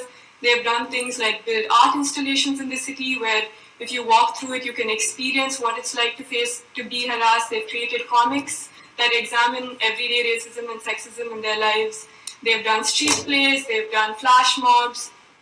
And I think most importantly, to me, they have the kind of courage that often adults, including myself, don't have. And some of our students, and I'm just going to play a short clip of this girl, Manisha, who's in a corporation school in Chennai, who has really demonstrated to me what it means to be an effective bystander, which I hope that all of us will be after this session.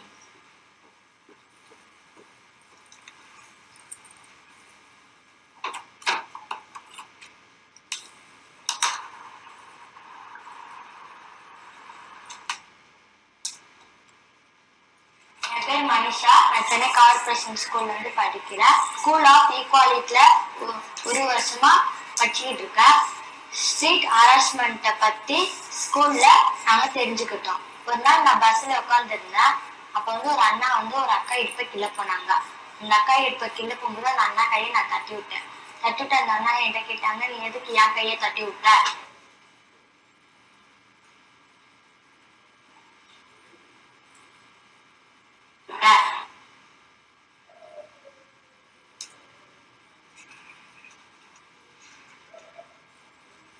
It's loading, unfortunately.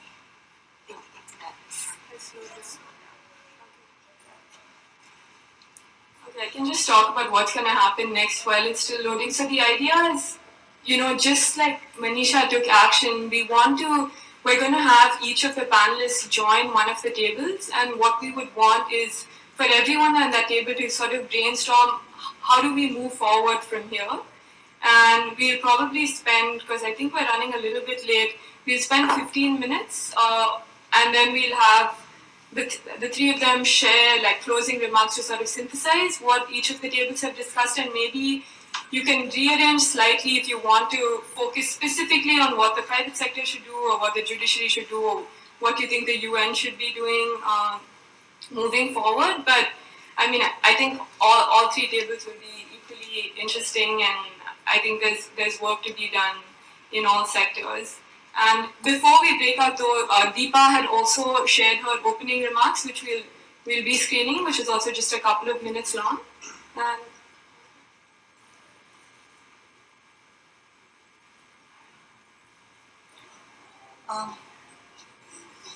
Toni Morrison, the amazing writer, said something that stays with me. That all art is political. And I think she's absolutely right. Art that informs, art that makes you think, art that makes you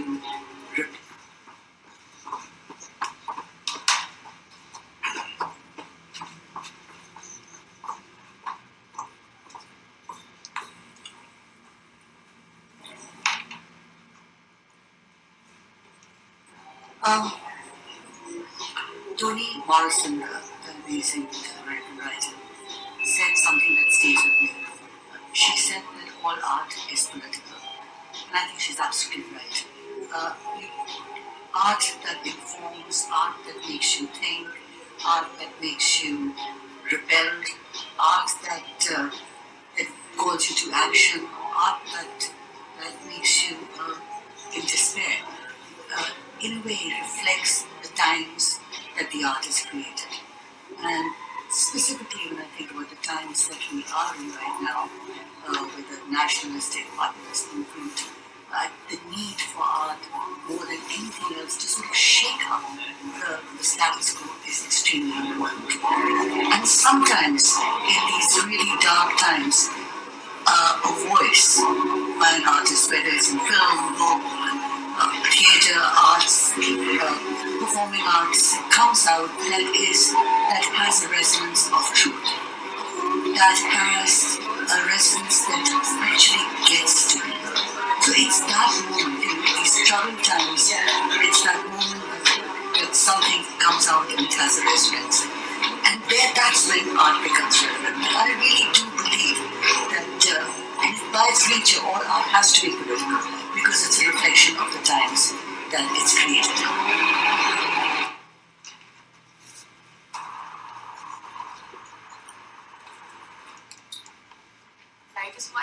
trying to refresh the video of the girl so that we can play it properly. Just one second.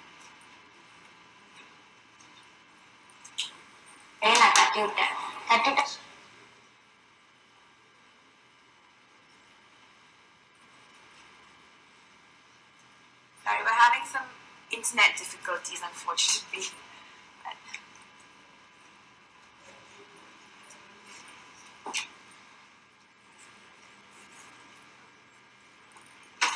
Okay, the internet isn't working, but so I can just share with you what Manisha did. She was on a bus and she saw a man trying to harass another woman, and she pushed his hand, and when he asked her what she was doing, he told her that he shouldn't be doing that to that woman, and she's only 11 years old.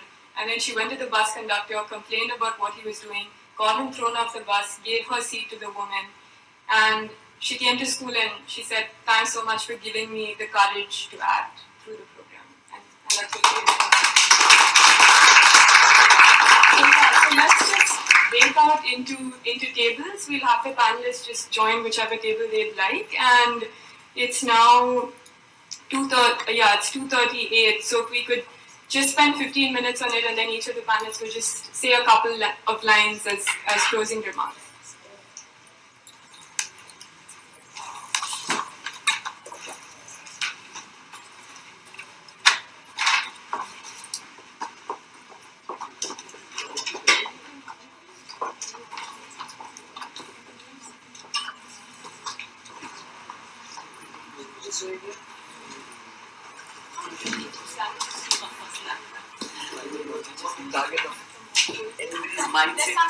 There's some extra chairs here, so people could just join Miss Anand on this table that way.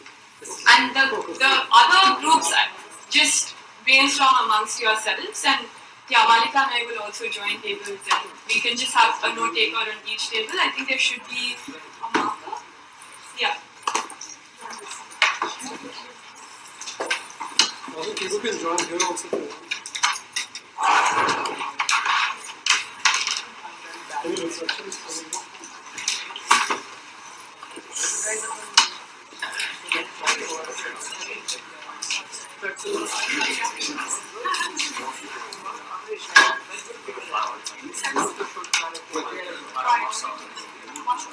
Like a top line when you use policy.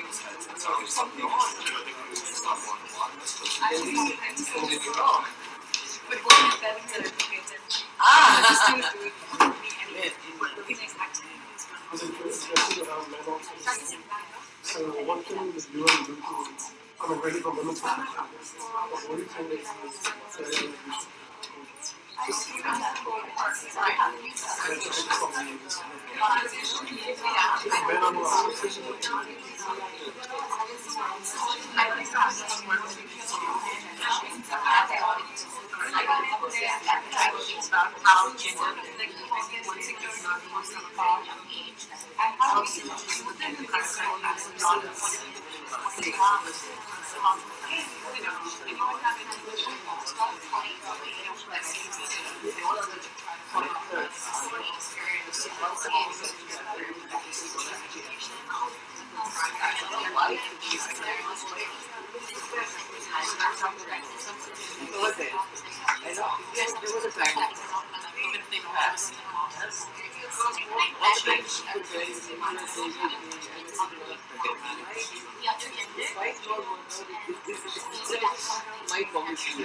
One manifestation. There is manifestations not there.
We are only focused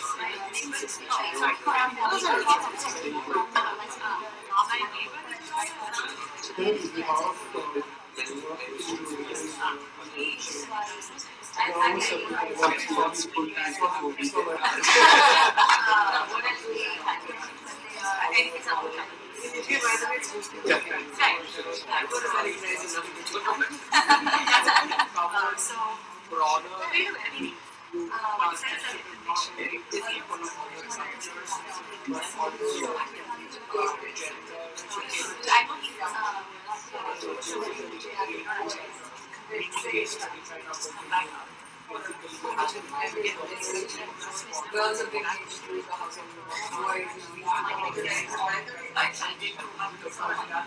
mothers equally share the chores, not just giving the boys money. Should be transparent. That's as a whole family, I think it should start from within. Exactly. That's what I said. The whole family has to do. The father also. You shouldn't see any job that.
Hello everyone, This is Harshvardhan. I'm a political science graduate from Visakhapatnam. I'm really excited about first ever global address of Janasena President Pawan Kalyan sir. I'm really looking forward to his speech on how India can be a global leader in coming few years and how he's going to motivate students at Harvard. Hi, this is Kavish and I'm very much enthusiastic about India Conference 2017 which is going to be held at Harvard University. And so many people, great people like Umar Abdullah, Manish Malhotra, R. Madhavan and Pawan Kalyan Garu will be coming to share their views on education, poverty, women empowerment, agriculture, etc. I feel the politics in India is in really bad condition. Everyone here wants to be a doctor, engineer, or a scientist. But what about politics? How would you motivate the youth towards politics? I would love to hear on this from Pawan Kalyan Garu at India Conference. Looking forward for that event. Hi, this is Jagdish. I am very much excited about Pawan Kalyan Garu as he is going to speak in India Conference 2017. As a person and as a human being, I've heard a lot and seen myself a lot. So after hearing that he's been addressing in the Harvard School today, that's been an immense proud moment for me as a Telugu person. Okay. எல்லாருக்கும் தெரியும் our star is going to give a speech in Harvard University tomorrow. As a hero, அவரோட speeches எப்படி இருக்கும்னு எனக்கு தெரியும்.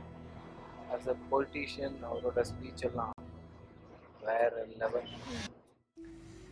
Considering India's current situation, will it be a superpower by 2020? Fingers crossed. Let's see if it gets answered by Pawan Kalyan Garu. उल्फत की जंजीर से क्या डरना, उल्फत की जंजीर से क्या डरना, अपनी ही तकदीर से क्या डरना, उल्फत की जंजीर से क्या डरना, अपनी ही तकदीर से क्या डरना, जब खुद पे भरोसा हो मेरे दोस्त, जब खुद पे भरोसा हो मेरे दोस्त, तो इन हाथों की लकीर से क्या डरना है, हाथों की लकीर से क्या डरना. Looking forward for the India conference. Thank you, fan station. Hey everyone, it's a great honor for Telugu man, that too Pawan Kalyan Garu, for being invited to Harvard to share his views. Without any formal education, you became incredibly successful person. What is the secret behind it? Can you please share the secret mantra with us? Looking forward to hear it on Indian Conference.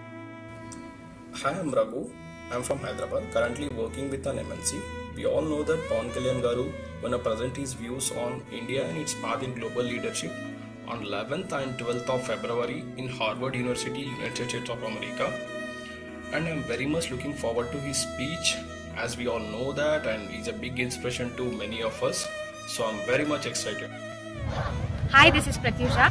It's such a great honor for a person like Pawan Kalyan Garu to be invited by Harvard University to share his views and walkthroughs of his life. All the best to you, sir. Hi, this is Pramod, CEO Atom Software Solutions. I am eagerly waiting for Sri Pawan Kalyan Garu addressing youth at Indian Conference in Harvard University, and my sincere thanks to Pan Station and Indian Conference. అందరికీ నమస్కారం. నా పేరు Subhash. India conference 2017కి ఎంతోమంది గొప్పవారిని invite చేశారు. అందులో మన పవన్ కళ్యాణ్ గారు ఉన్నందుకు చాలా సంతోషం.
बार बार हाँ बोलो यार हाँ, अपनी जीत हो उनकी हार हाँ, बार बार हाँ बोलो यार हाँ, अपनी जीत हो उनकी हार हाँ, कोई हमसे जीत न पावे, चले चलो चले चलो, मिट जावे जो टकरावे, चले चलो भल घोर अंधेरा छावे, चले चलो चले चलो, जावे चले चलो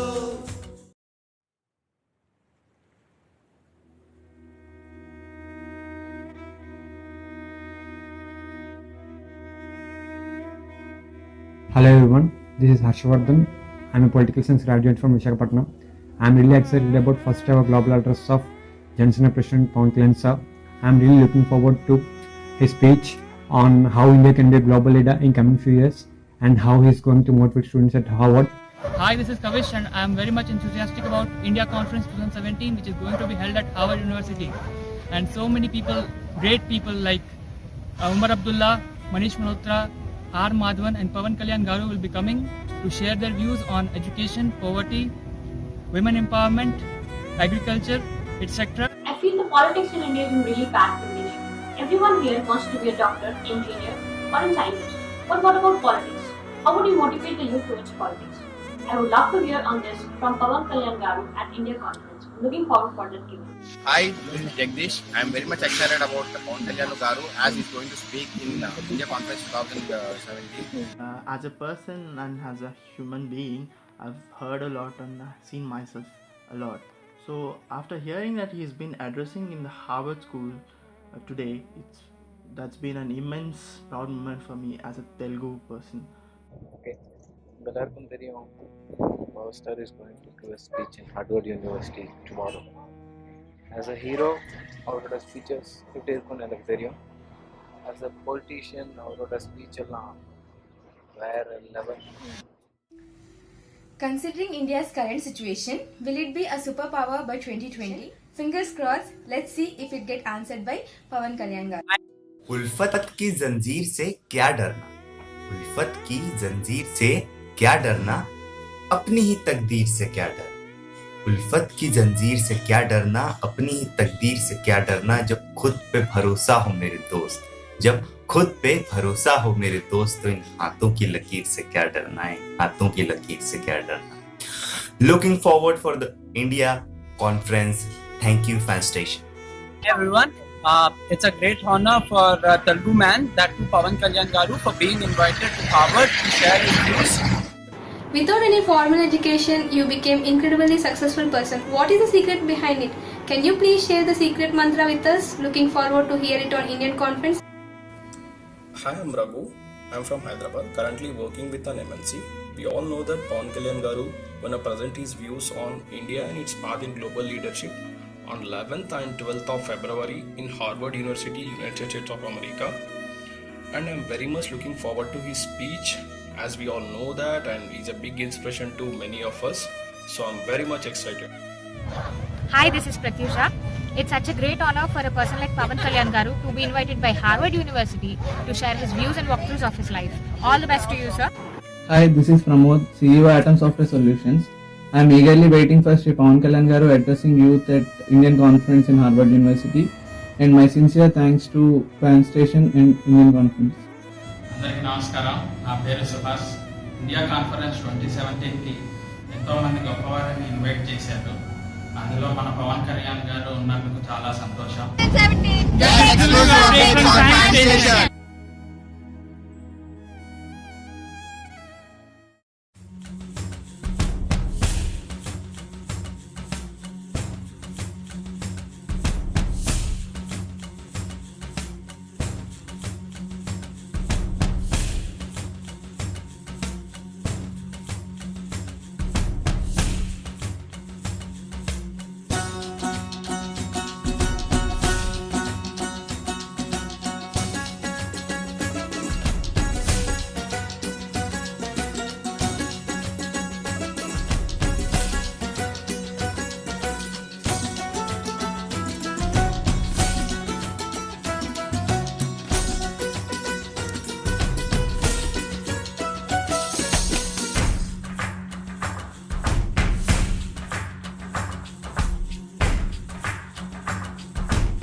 बार हाँ बोलो यार हाँ अपनी जीत हो उनकी हार हाँ बार बार हाँ बोलो यार हाँ अपनी जीत हो उनकी हार हाँ कोई जीत न पावे।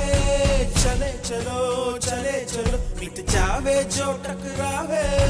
चले चलो फल घोर अंधेरा छावे। चले चलो कोई राह में ना थम जावे। चले चलो।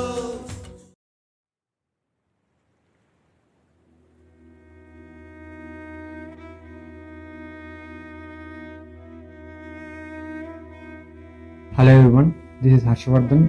I'm a political science graduate from Visakhapatnam. I'm really excited about first ever global address of Johnson President Pawan Kalyan sir.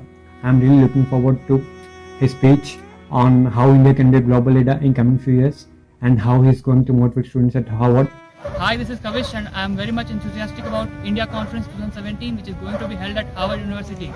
And so many people, great people like Umar Abdullah, Manish Malhotra, R. Madhavan and Pawan Kalyan Garu will be coming to share their views on education, poverty, women empowerment, agriculture, etc. I feel the politics in India is in really bad condition. Everyone here wants to be a doctor, engineer, or a scientist. But what about politics? How would you motivate the youth towards politics? I would love to hear on this from Pawan Kalyan Garu at India Conference. Looking forward for that given. Hi, this is Jagdish. I am very much excited about Pawan Kalyan Garu as he is going to speak in India Conference 2017. As a person and as a human being, I've heard a lot and seen myself a lot. So after hearing that he's been addressing in the Harvard School today, that's been an immense proud moment for me as a Telugu person. Okay, எல்லாருக்கும் தெரியும் Power Star is going to give a speech in Harvard University tomorrow. As a hero, அவரோட speeches எப்படி இருக்கும்னு எனக்கு தெரியும். As a politician, அவரோட speech எல்லாம் வேற level. Considering India's current situation, will it be a superpower by 2020? Fingers crossed, let's see if it gets answered by Pawan Kalyan Garu. उल्फत की जंजीर से क्या डरना, उल्फत की जंजीर से क्या डरना, अपनी ही तकदीर से क्या डरना, उल्फत की जंजीर से क्या डरना, अपनी ही तकदीर से क्या डरना, जब खुद पे भरोसा हो मेरे दोस्त, जब खुद पे भरोसा हो मेरे दोस्त, तो इन हाथों की लकीर से क्या डरना है, हाथों की लकीर से क्या डरना. Looking forward for the India conference. Thank you, fan station. Hey everyone, it's a great honor for Telugu man, that too Pawan Kalyan Garu, for being invited to Harvard to share his views. Without any formal education, you became incredibly successful person. What is the secret behind it? Can you please share the secret mantra with us? Looking forward to hear it on Indian Conference. Hi, I'm Raghu. I'm from Hyderabad, currently working with an MNC. We all know that Pawan Kalyan Garu going to present his views on India and its path in global leadership on 11th and 12th of February in Harvard University, United States of America. And I'm very much looking forward to his speech, as we all know that, and he's a big inspiration to many of us. So I'm very much excited. Hi, this is Pratyusha. It's such a great honor for a person like Pawan Kalyan Garu to be invited by Harvard University to share his views and walkthroughs of his life. All the best to you, sir. Hi, this is Pramod, CEO Atom Software Solutions. I am eagerly waiting for Sri Pawan Kalyan Garu addressing youth at Indian Conference in Harvard University, and my sincere thanks to Fan Station and Indian Conference. అందరికీ నమస్కారం. నా పేరు Subhash. India conference 2017కి ఎంతోమంది గొప్పవారిని invite చేశారు. అందులో మన పవన్ కళ్యాణ్ గారు ఉన్నందుకు చాలా సంతోషం.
बार बार हाँ बोलो यार हाँ अपनी जीत हो उनकी हार हाँ बार बार हाँ बोलो यार हाँ अपनी जीत हो उनकी हार हाँ कोई हमसे जीत न पावे चले चलो चले चलो मिट जावे जो टकरावे चले चलो फल घोर अंधेरा छावे चले चलो चले चलो कोई राह में ना थम जावे चले चलो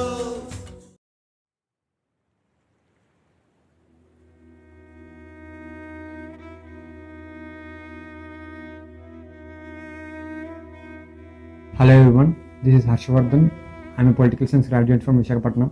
I'm really excited about first ever global address of Johnson President Pawan Kalyan sir. I'm really looking forward to his speech on how India can be a global leader in coming few years and how he's going to motivate students at Harvard.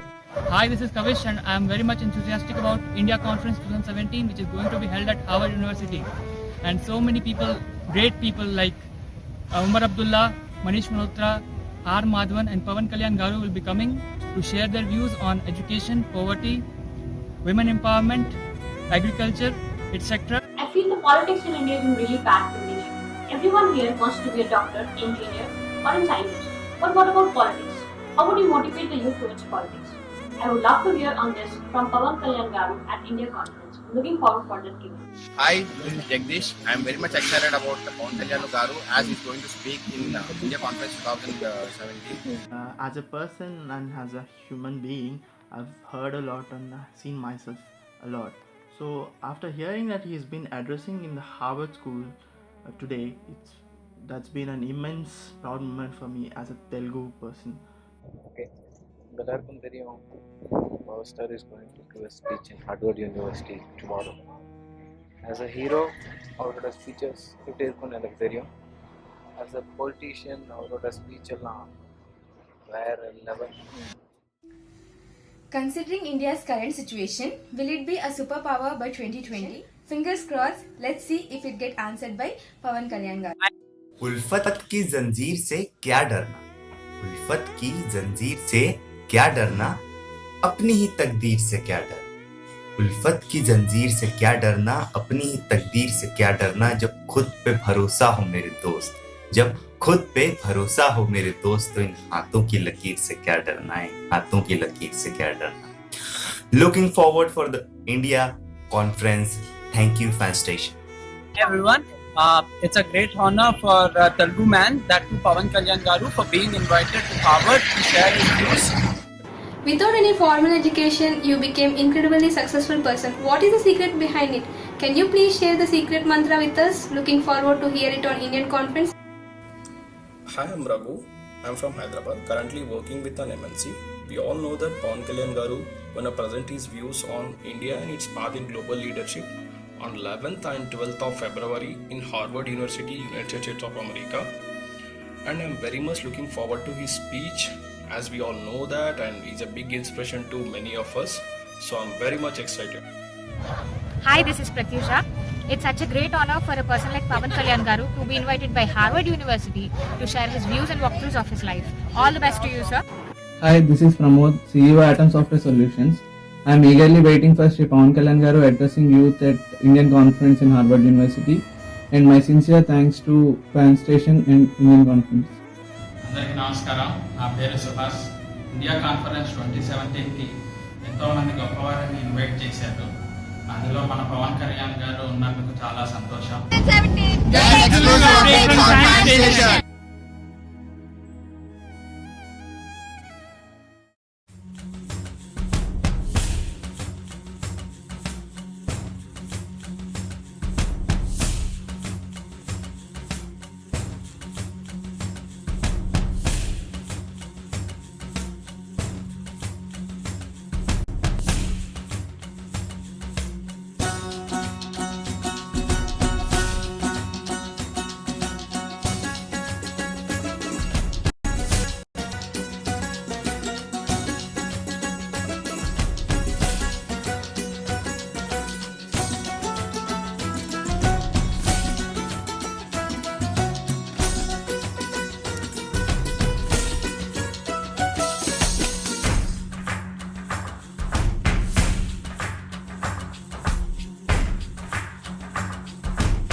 बार हाँ बोलो यार हाँ अपनी जीत हो उनकी हार हाँ बार बार हाँ बोलो यार हाँ अपनी जीत हो उनकी हार हाँ कोई हमसे जीत न पावे चले चलो चले चलो मिट जावे जो टकरावे चले चलो फल घोर अंधेरा छावे चले चलो चले चलो कोई राह में ना थम जावे चले चलो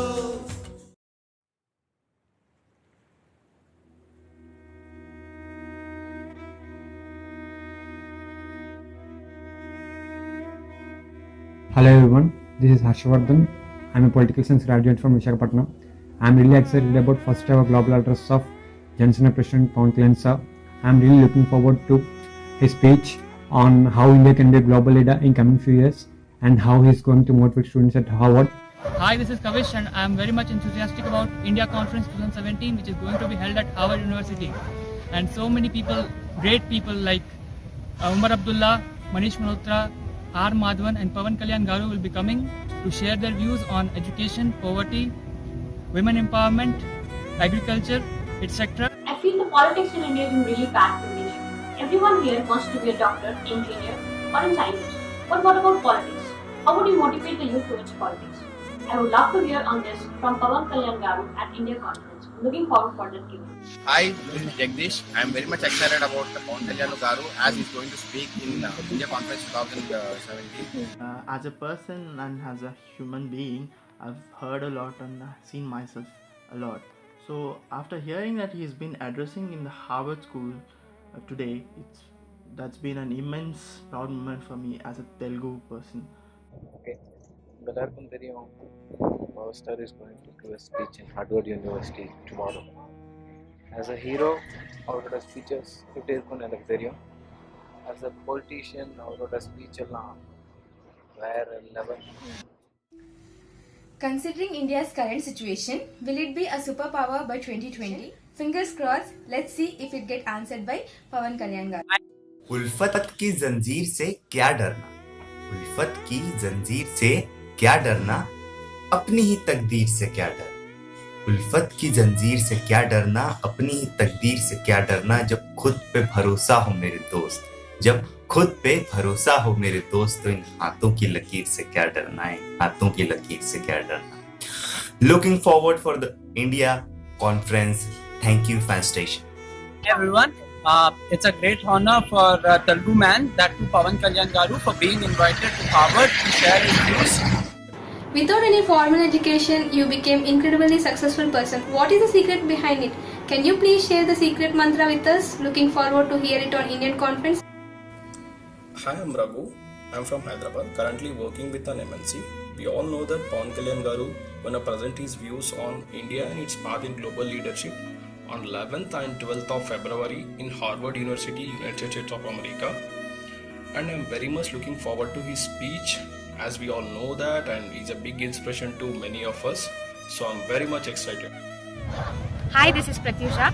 It's such a great honor for a person like Pawan Kalyan Garu to be invited by Harvard University to share his views and walkthroughs of his life. All the best to you, sir. Hi, this is Pramod, CEO Atom Software Solutions. I am eagerly waiting for Sri Pawan Kalyan Garu addressing youth at Indian Conference in Harvard University, and my sincere thanks to Pan Station and Indian Conference. అందరికీ నమస్కారం. నా పేరు Subhash. India conference 2017కి ఎంతోమంది గొప్పవారిని invite చేశారు. అందులో మన పవన్ కళ్యాణ్ గారు ఉన్నందుకు చాలా సంతోషం.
बार हाँ बोलो यार हाँ अपनी जीत हो उनकी हार हाँ बार बार हाँ बोलो यार हाँ अपनी जीत हो उनकी हार हाँ कोई हमसे जीत न पावे चले चलो मिट जावे जो टकरावे चले चलो फल घोर अंधेरा छावे चले चलो कोई राह में ना थम जावे चले चलो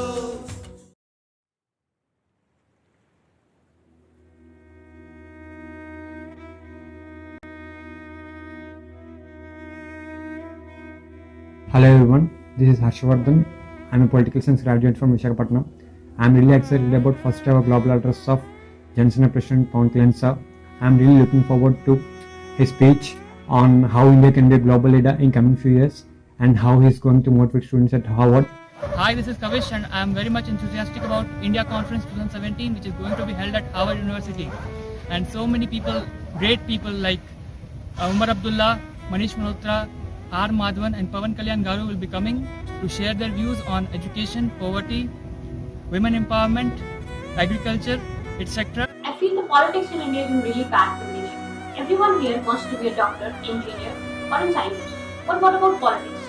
How would you motivate the youth towards politics?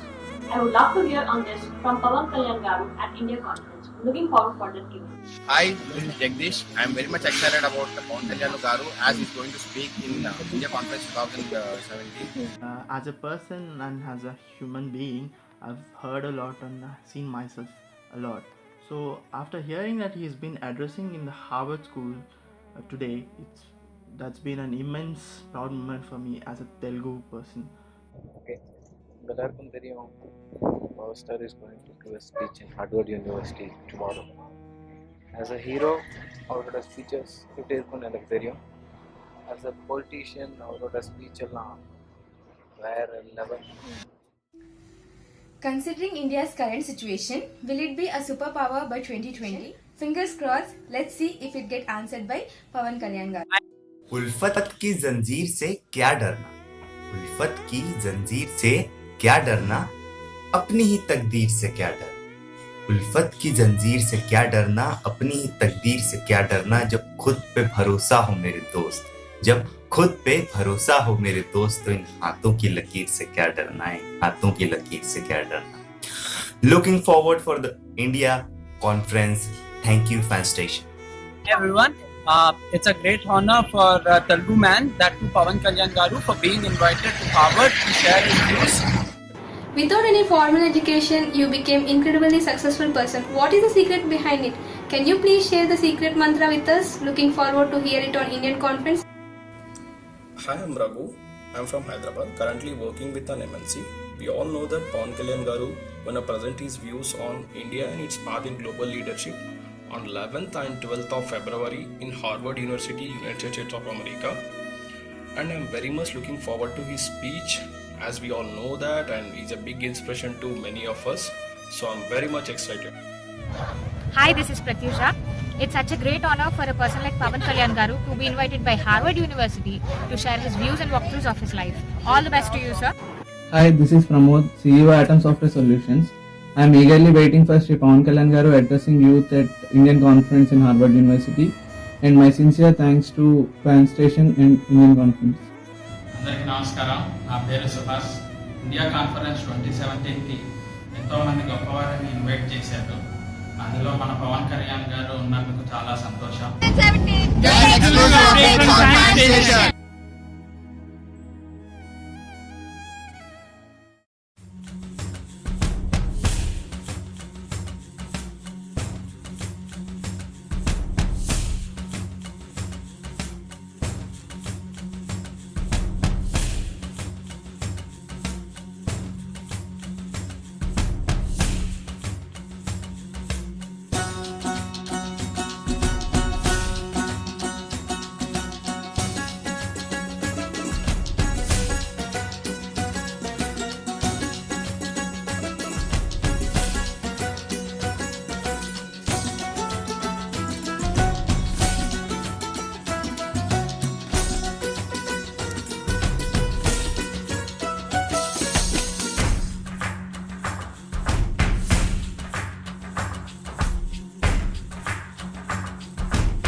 यार हाँ अपनी जीत हो उनकी हार हाँ बार बार हाँ बोलो यार हाँ अपनी जीत हो उनकी हार हाँ कोई हमसे जीत न पावे चले चलो चले चलो मिट जावे जो टकरावे चले चलो फल घोर अंधेरा छावे चले चलो कोई राह में ना थम जावे चले चलो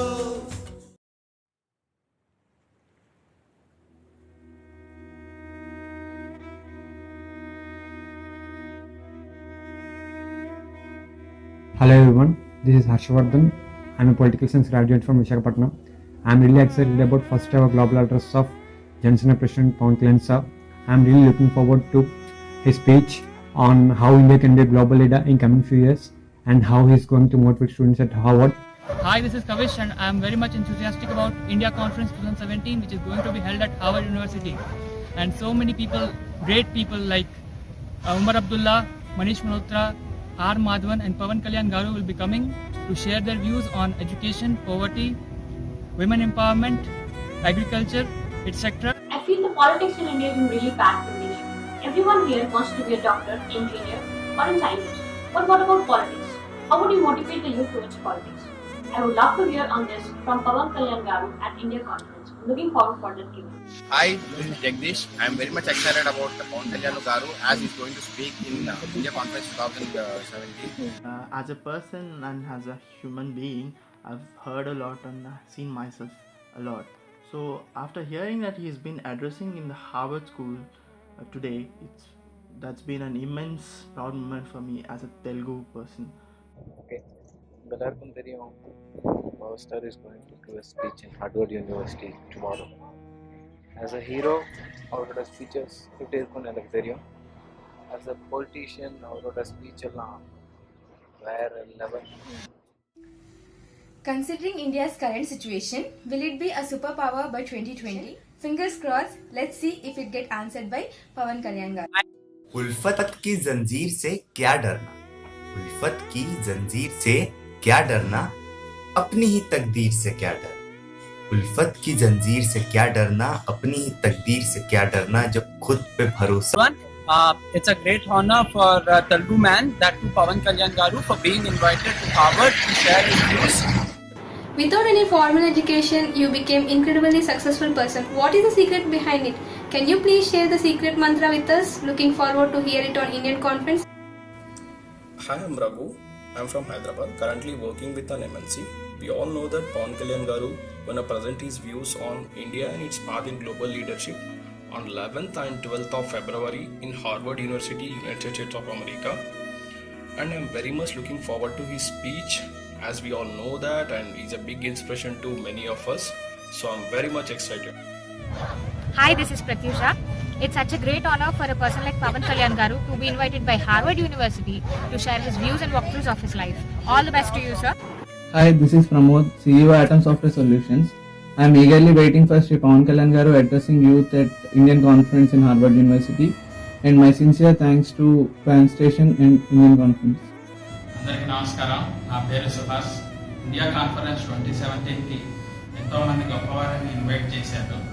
అందులో మన పవన్ కళ్యాణ్ గారు ఉన్నందుకు చాలా సంతోషం.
हाँ अपनी जीत हो उनकी हार हाँ बार बार हाँ बोलो यार हाँ अपनी जीत हो उनकी हार हाँ कोई हमसे जीत न पावे चले चलो चले चलो मिट जावे जो टकरावे चले चलो फल घोर अंधेरा छावे चले चलो चले चलो कोई राह में ना थम जावे चले चलो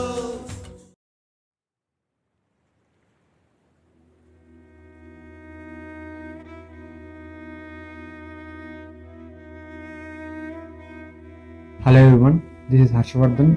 I'm a political science graduate from Visakhapatnam. I'm really excited about first ever global address of Janasena President Pawan Kalyan sir. I'm really looking forward to his speech on how India can be a global leader in coming few years and how he's going to motivate students at Harvard. Hi, this is Kavish and I am very much enthusiastic about India Conference 2017 which is going to be held at Harvard University. And so many people, great people like Umar Abdullah, Manish Malhotra, R. Madhavan and Pawan Kalyan Garu will be coming to share their views on education, poverty, women empowerment, agriculture, etc. I feel the politics in India is in really bad condition. Everyone here wants to be a doctor, engineer, or a scientist. But what about politics? How would you motivate the youth towards politics?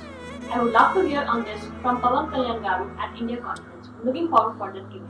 Hi, this is Jagdish. I am very much excited about Pawan Kalyan Garu as he's going to speak in India Conference 2017. As a person and as a human being, I've heard a lot and seen myself a lot. So after hearing that he's been addressing in the Harvard School today, that's been an immense proud moment for me as a Telugu person. Okay. எல்லாருக்கும் தெரியும் Power Star is going to give a speech in Harvard University tomorrow. As a hero, அவரோட speeches எப்படி இருக்கும்னு எனக்கு தெரியும். As a politician, அவரோட speech எல்லாம் வேற level. Considering India's current situation, will it be a superpower by 2020? Fingers crossed, let's see if it gets answered by Pawan Kalyan Garu. उल्फत की जंजीर से क्या डरना, उल्फत की जंजीर से क्या डरना, अपनी ही तकदीर से क्या डरना, उल्फत की जंजीर से क्या डरना, अपनी ही तकदीर से क्या डरना, जब खुद पे भरोसा हो मेरे दोस्त, जब खुद पे भरोसा हो मेरे दोस्त, तो इन हाथों की लकीर से क्या डरना है, हाथों की लकीर से क्या डरना. Looking forward for the India conference. Thank you, fan station. Hey everyone. I come from a very ordinary background. I studied in an ordinary municipal school. There were hardly any teachers, there were hardly any blackboard. Somebody paid for my books. Somebody donated me uniform. Himachi said a 50 by 50, no, it was a 10 by 10 room. In Old Delhi, the dingy little lane on the third floor. Just had 10 people in that home, 7 brothers, sister, mother and ailing father. 10 people in a 10 by 10 room. There was no electricity in the house. There was no water in the house. We used to go in the street to bathe and bring 2 buckets of water for sister and mother. Didn't have food for many days. I first time heard the name of United States of America when I was 5-6 years old. America used to send powder milk for the poor in India. We used to stand in the queue, come home with those packets, boil that powder, and for many days that used to be our diet. So thank you very much for giving this honor.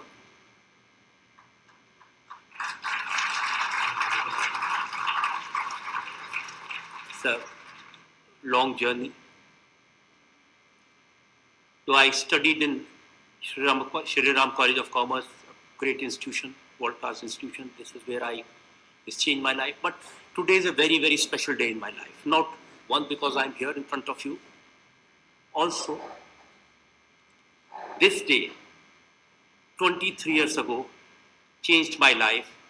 On this day, I recorded first show of Aapki Adalat in 1993.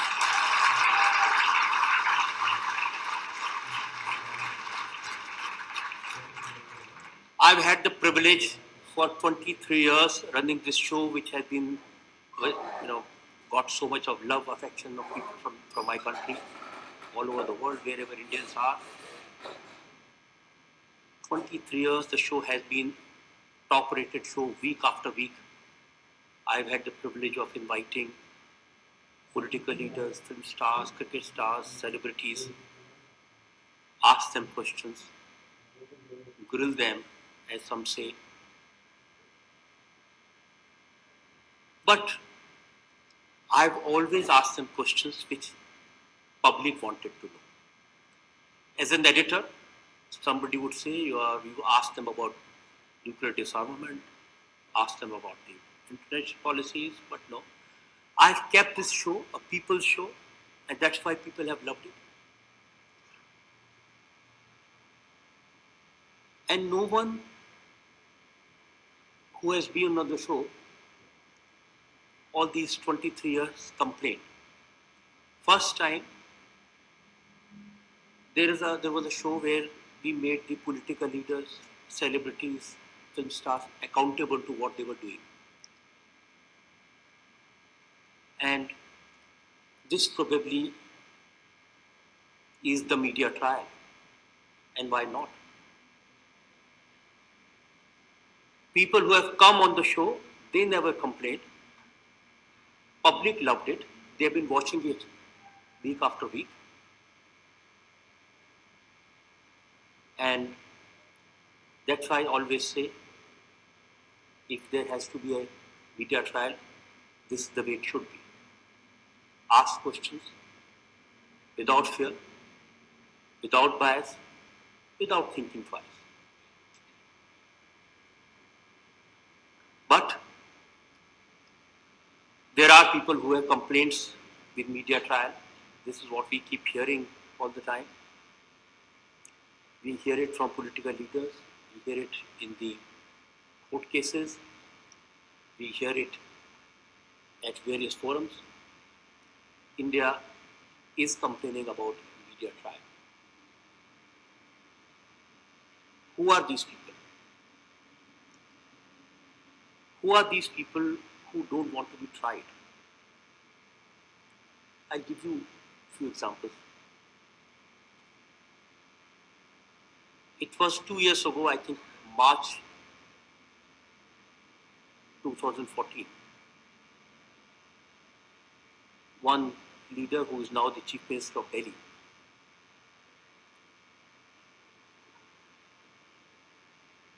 he said, this video became public, and those who don't know, he used media to become what he is. Media supported when he started this war. It was called war against corruption, it was called war for people's rights, it was called war against the present political system. But it was interesting that after he became leader, what he had to say about the media. And I quote, he said that entire media is sold out.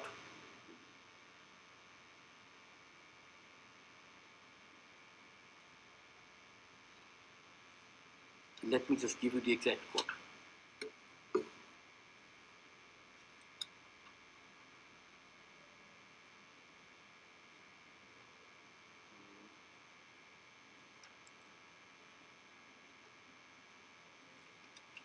Yes.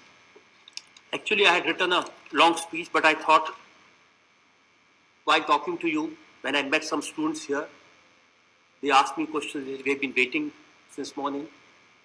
A lot of Indians I met once I came to the campus. I decided I'll speak from my heart. I'll just tell you what I feel, and I will not go by what I written, the written text. I was talking about the Chief Minister of Delhi.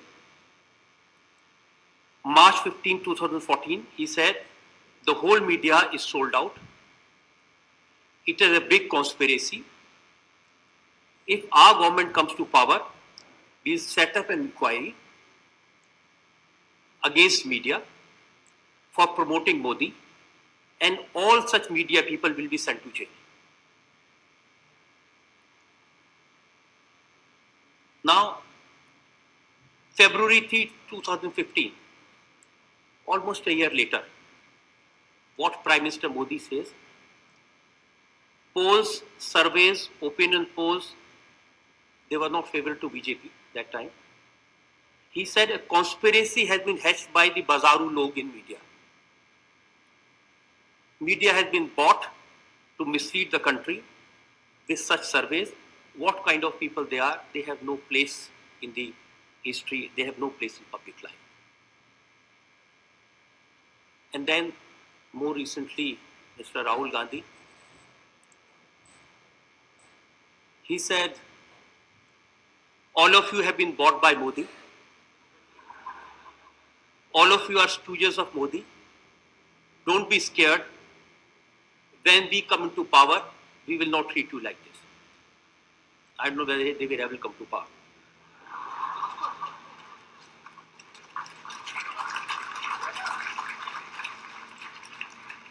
And there is more.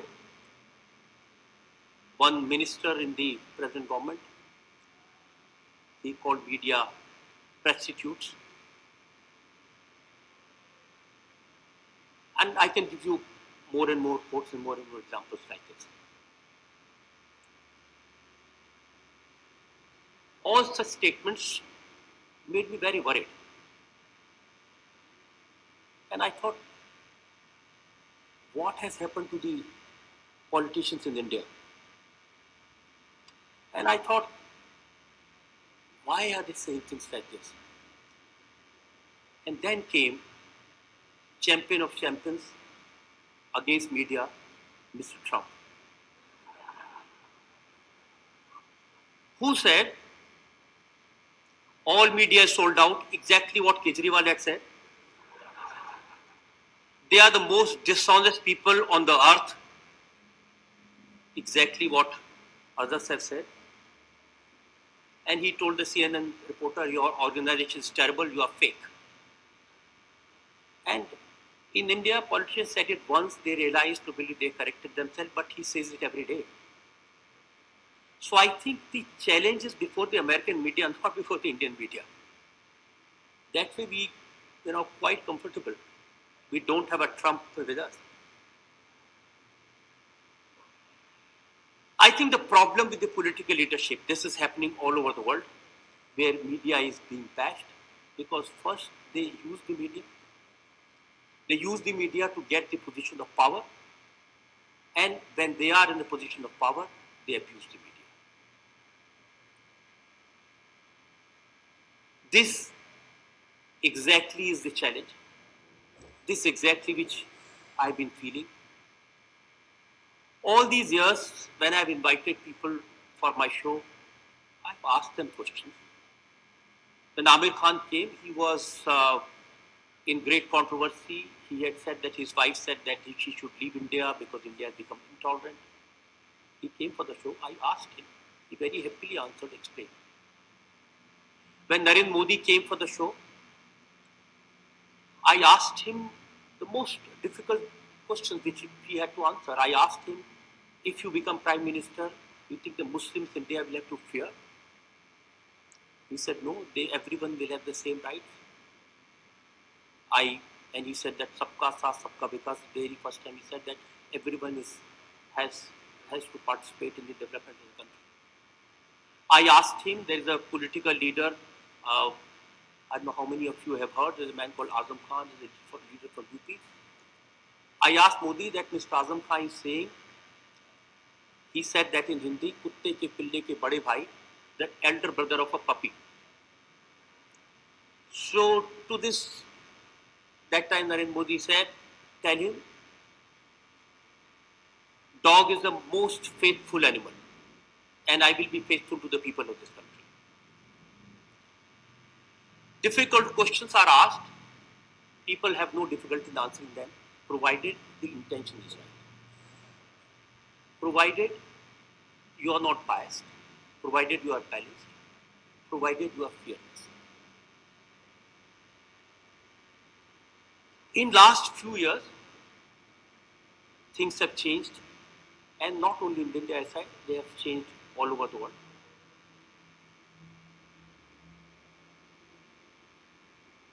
Media has become the favorite punching bag, not only for the politicians, not only for the leaders, even for the film stars. All of you, especially those who have connected to India, would know that there are film stars. When their film is about to be released, they are the best friends, flying kisses to the journalists, cutting cakes with the reporters, because they want publicity. They even leak out scandals of their life that time. But once the film is released, after that, they are nowhere to be seen. And if somebody writes anything about their personal life, then they complain, it is an infringement of my personal freedom. There are actresses we have seen who would do a photo session, invite the media, invite TV journalists, because I have lost some weight, my size 0, please do a story on this. And after a few years, if she has gained 2 inches, she has gained 5 pounds, and somebody does a story that she has become fat again, she says, it is an infringement on my personal freedom and life. Don't do that. This intolerance against media has grown.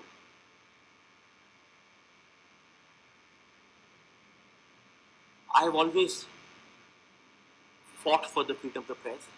I have always stood with my friends in media, because I realize they have been doing their job in very, very difficult circumstances. It's not easy. Politicians are lambasting you.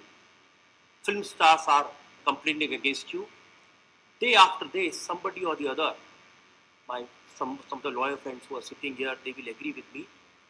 Big time lawyers who fight for the freedom of the press, when they are paid by a criminal, they are fighting a case in the court, they will stand up and say, "My lord, restrain these journalists from reporting about this case." And this probably has been one of the most unfortunate things. I remember Jessica Lal murder case. The murderer, who was the son of a very, very powerful politician, lot of money, lot of power, he almost was acquitted till media took up the case. Till media started going and exposing witness after witness who were caught. Till media started telling the public how the documents were changed. Trial was reopened, man was convicted for life. And if this is media trial, I think every day there should be a media trial. We remember the famous case of Nirbhaya. Jyoti Pandey was her original name, was brutally raped in Delhi in a bus. If media had not taken up the case the way it did, if there was no media trial, those accused would have gone scot-free. There's a lady called Neelam Katara, young son of hers, was murdered by a politician, a criminal, who has hundreds of murder cases, kidnapping, rape cases against him. His son did it. If media would not have stood by Neelam Katara, she would have not got justice. And even now, those boys are in jail. Still, every second day, they are out on parole, and she fights against them. This has been the fight of media, and fight against very, very powerful people. One of these people I am mentioning, I invited him for my show. And I definitely asked him very uncomfortable questions. I was not really, didn't want to give him a chance. He explained everything, he spoke, but after the show was over, he told me that I might have killed 100 people and you could be the 101st.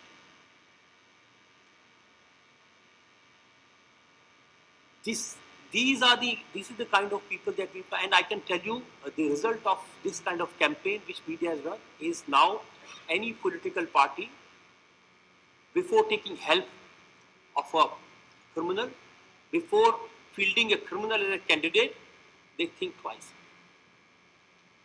Last week I was in Lucknow. I had the Chief Minister of Lucknow, Akhilesh Yadav, who is now fighting for the UP Chief Ministership once again. During the show, he said that media has taught us this. Media has told us this. If we take help from the criminals, if we take help from people who are powerful people, who have cases against them, people are not going to support us. Media is going to after us. And these are not easy things to do in India. These are not easy things for the media to fight for. And I'm very happy that media in India has fought against these criminals. And every second day, big lawyers, including my friend Ram Jethmalani, one of the most respected lawyers in India, when he takes up cases of these criminals, now not very many cases he takes up, he's very old, but many times he has stood up in court and said that, I don't want newspapers and TV channels to report it. Fortunately, most of the time, judiciary has said no, this has to be reported. And recently, last week, this case had come up in the Supreme Court where the present Chief Justice has asked police and media, and should there be some rules.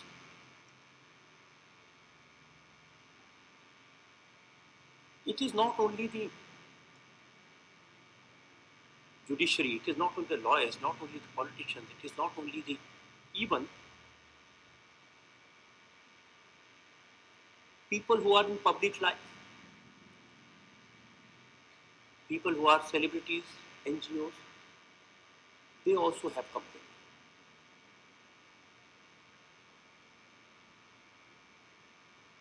The question that comes to my mind is that is there something that media is doing which we are not aware of, people in media? Is there something wrong somewhere? And my answer comes from what people in this country think, the public feels. We have,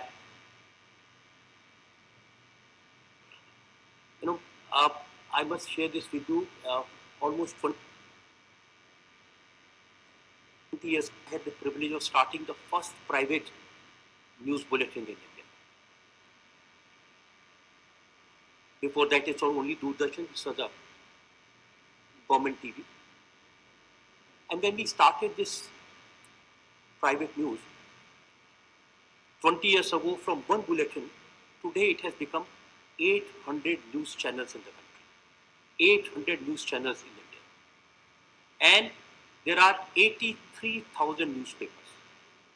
83,000 newspapers, 800 news channels. You can imagine the size of media, and you can imagine the kind of consumption India has. You can imagine the number of people who read newspapers and you watch TV. I will be very happy to answer any question that you have. But before should I take questions, I just want to tell you a story which a friend of mine who's a doctor, who told me he was comparing our profession, his profession. He said, every day, people come to me. Who are these people?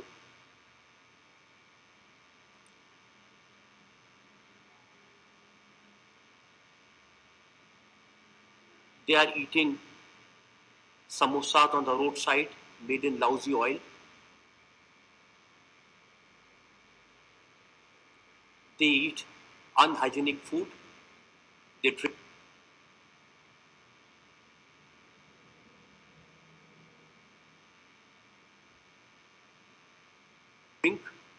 they smoke, they eat tobacco as if this is the last day of their life.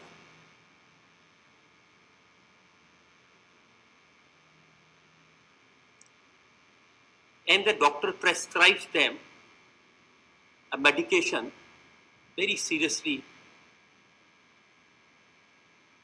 They ask, Dr. Saab, are there any side effects of this?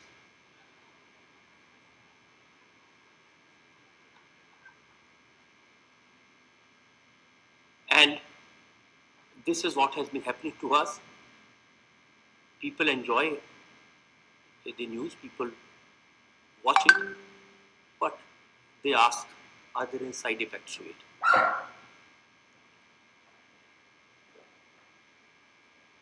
I have had the privilege of being part of the first movement against the freedom of expression, which was in 1975. The only time when I think many of you won't know, in 1975, the then government imposed emergency in India. All fundamental rights were suspended. There was censorship on newspapers. I was a 17-year-old student in SRCC that time, collected a group of people, and we started bringing out a cyclo-styled, I don't know how many people still know what cyclo-styling. Those days cyclo-styling was the only way of taking out many copies. We used to handwrite cyclo-style, and for the newspaper we would write the news, and at night we would go and distribute this. And when we did this, one day I was caught taking out those cyclo-styling papers by the police, tortured, kept in jail. Almost all opposition leaders were in jail that time. Arun Jaitley, my friend who was in college with us, he spent almost 19 months in jail. A lot of people. Later on, Morarji Desai became Prime Minister. He was in jail. Atal Bihari Vajpayee, all these people were in jail that time, entire opposition. And I was a young student, 17-year-old, and when I was taken to the Tihar jail in Delhi, I was sent to the juvenile ward. Juvenile ward where there were criminals who were not adults. Only after 3 days of spending life in that juvenile ward, I was taken to the political ward, and there I got a chance to meet all these political people. But it was the only time the country has seen actually war against media by the government, and the country fought, and we all know what happened in 1977 with the results came. So as a humble soldier of that war for the freedom of the press, for the freedom of expression, I stand for that right, what I started as a 17-year-old student, and I continue to fight for it, and I promise to you that not only India, all over the world, we will keep fighting for this. If you have any questions, please ask.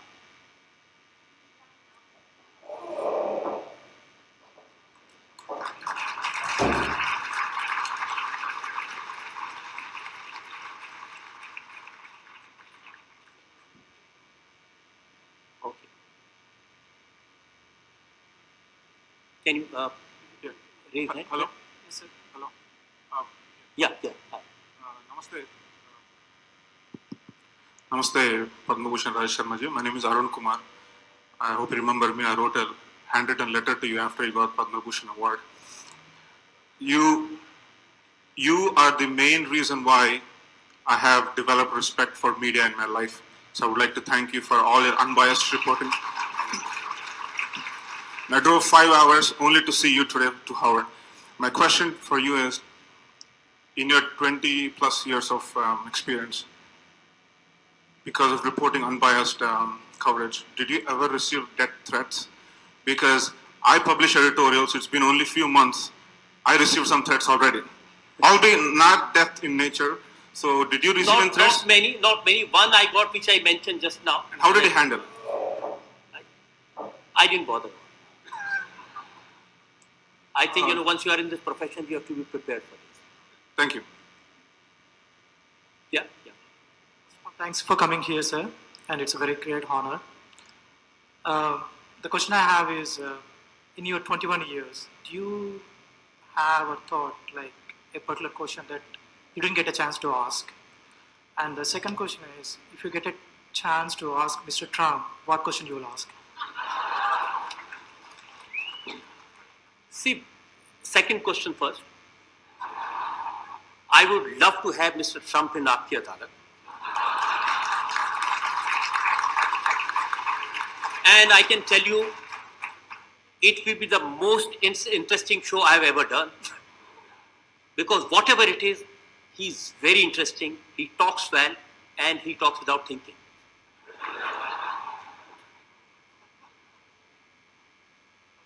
Yeah, there's one here. Good evening, sir, and thank you for your time. I would like to point out a few news stories that India TV did, and I would like to ask, what are the compulsions of a national news channel to carry such stories? One such story says, UFO ने आसमान में खींच ली गाय, क्या alien गाय का दूध पीते हैं? And then there's another story which says, Himesh पर है aliens की नजर. So I would like to ask, what are the compulsions of India TV to carry such stories? Yes, India TV did carry these stories. I won't deny that. Yes, we did. There was a time when we carried interesting stories to get ratings. We were really, really down. But I must say that never, we carried interesting stories, but we never made any compromise with the national interest. There was nothing which would go against the public interest. It's not that there is something which is against national interest, you sensitize it and make it interesting. Yes, there was a time such stories were carried, but that was, your information is 6 years old. In last 6 years, we have changed the faith.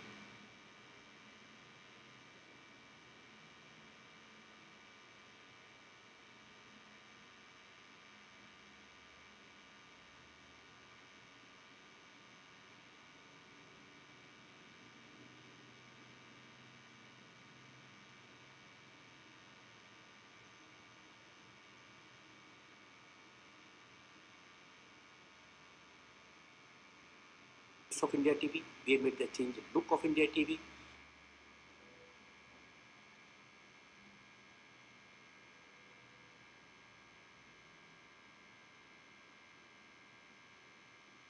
And all such stories are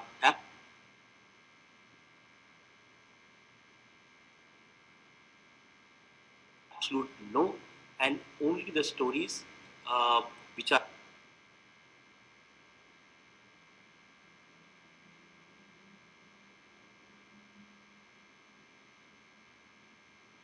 hard news, they are there, and only stories which are of public interest.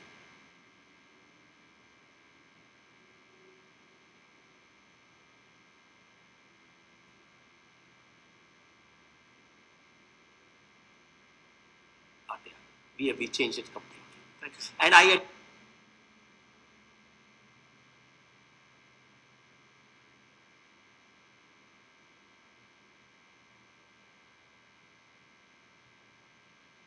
admitted this publicly many times.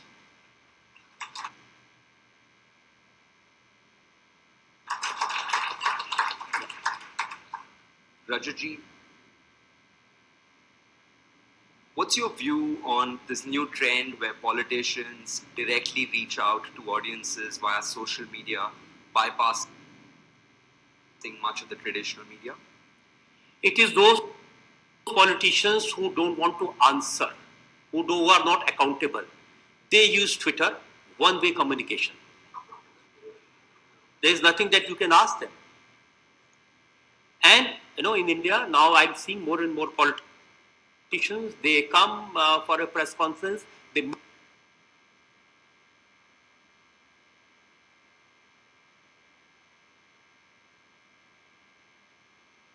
make a statement and run away without asking. Same people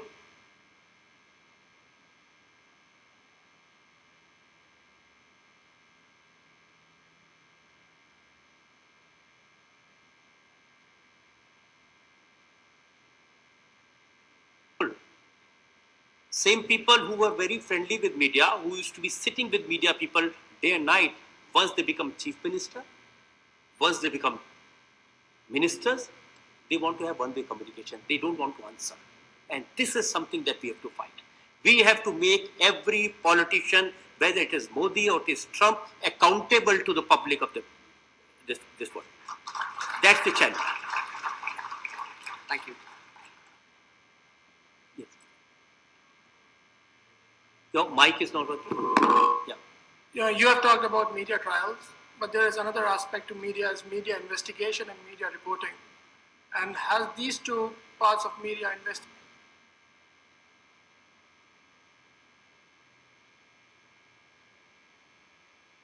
and reporting come down? Because growing up, we used to get these evening newspapers in Jaipur. They were like solid cover of any local investigation and reporting, but now we only see trials, but no investigative details and reporting on what's happening around.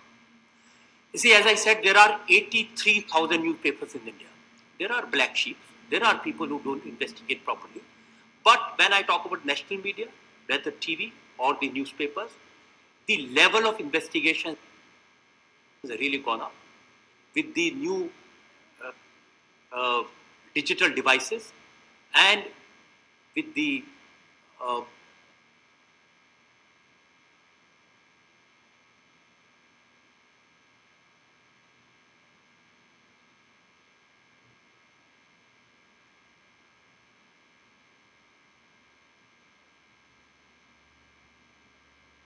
right to information, the investigation is proper, well done.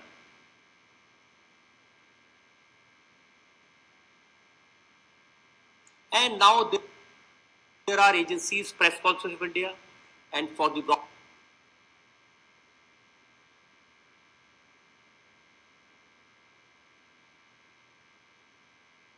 broadcasting, the Broadcaster Standards Authority, who keep an eye. Any mistake you made, and you are made to apologize.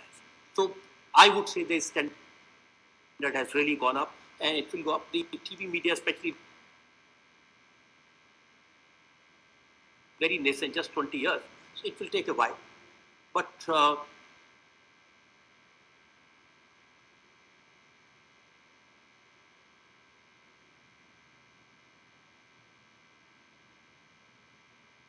there is a lot of improvement.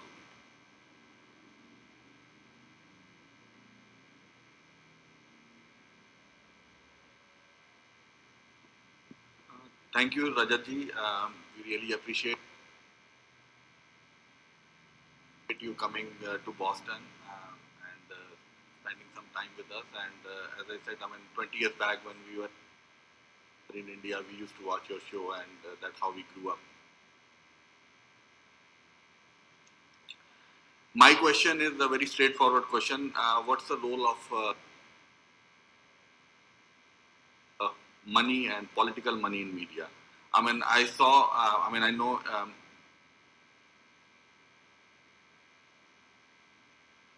your TV and some other are doing much ethical reporting, but I've seen your friend Arnab Goswami, right? 5 years back, he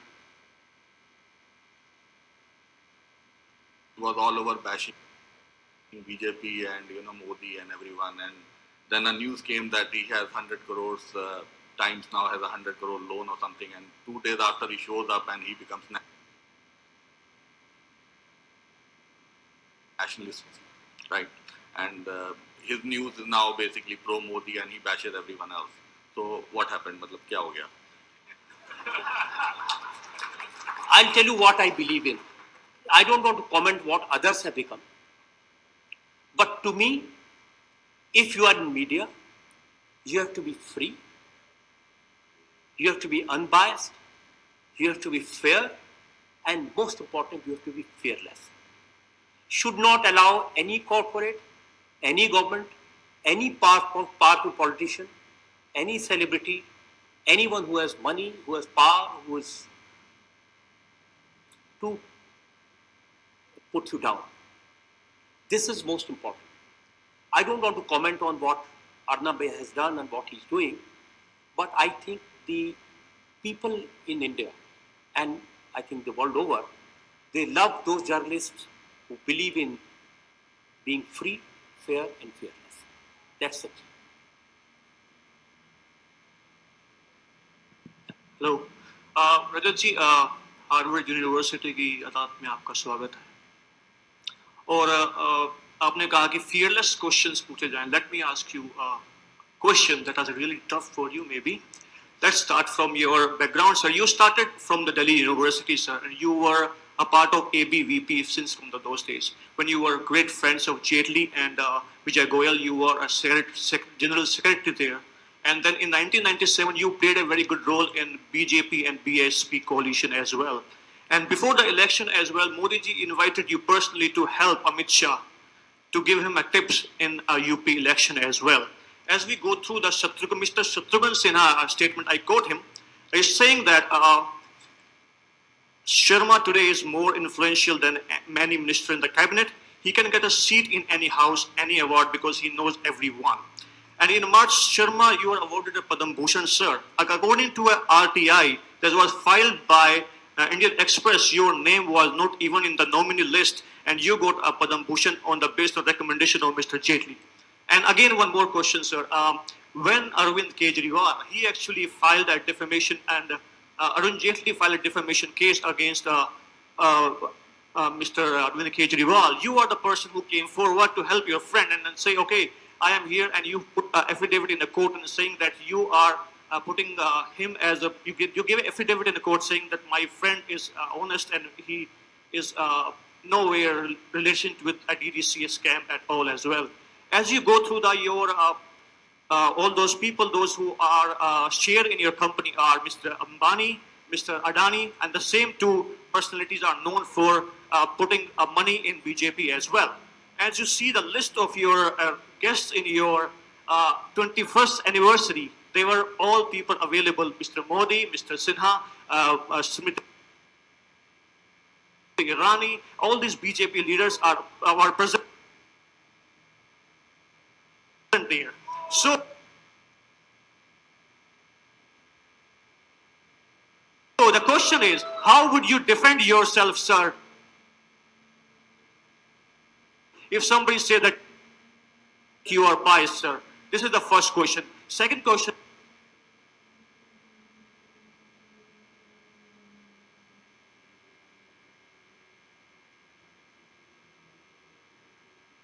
sir. And here is the second question, sir. Let me just answer your first question. I'll wait for your second question. No problem. Your first question has 15 questions in it.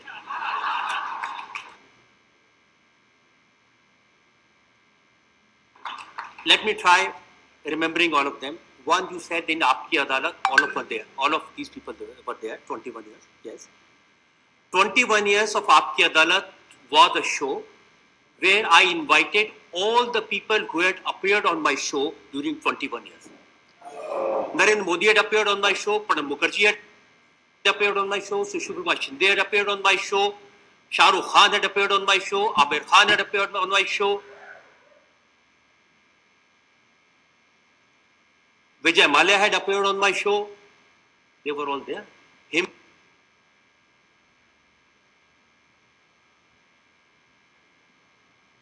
Malini was there, if you are interested. Rani Mukherjee was there, if you are interested. There were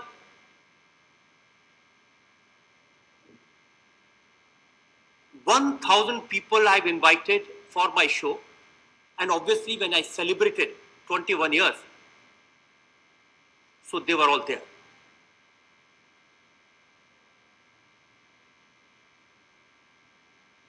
Your question about Arun Jaitley.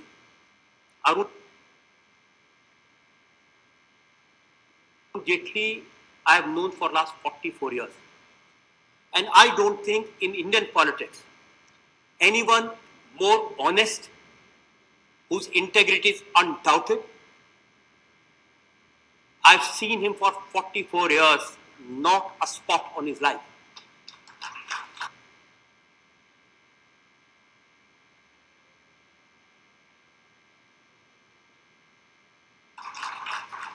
And when somebody, as the lawyer, for one case he will get 25 lakhs, 20 lakhs.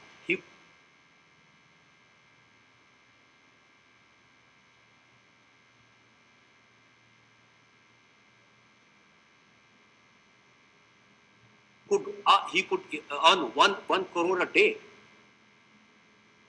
He left all that, joined politics, and then he was being accused of,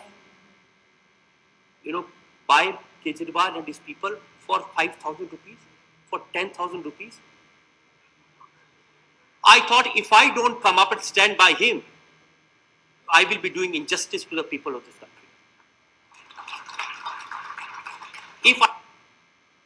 Who else? There is a man whose intelligence, whose integrity is unchallenged. And I know it from my out. I myself went to him. I case against you. I will send. And in court, what did I have to say?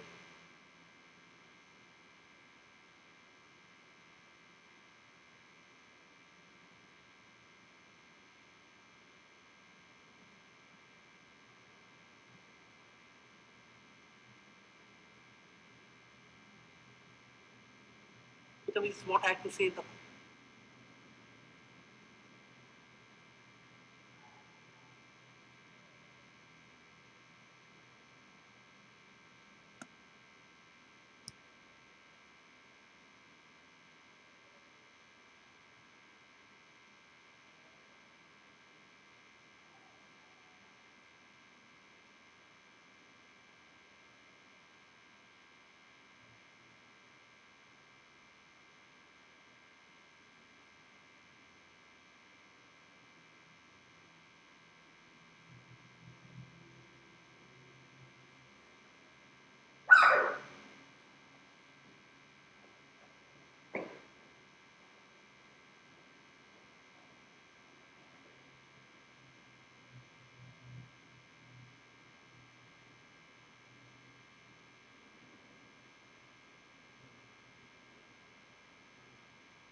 Hello everyone, this is Harshvardhan.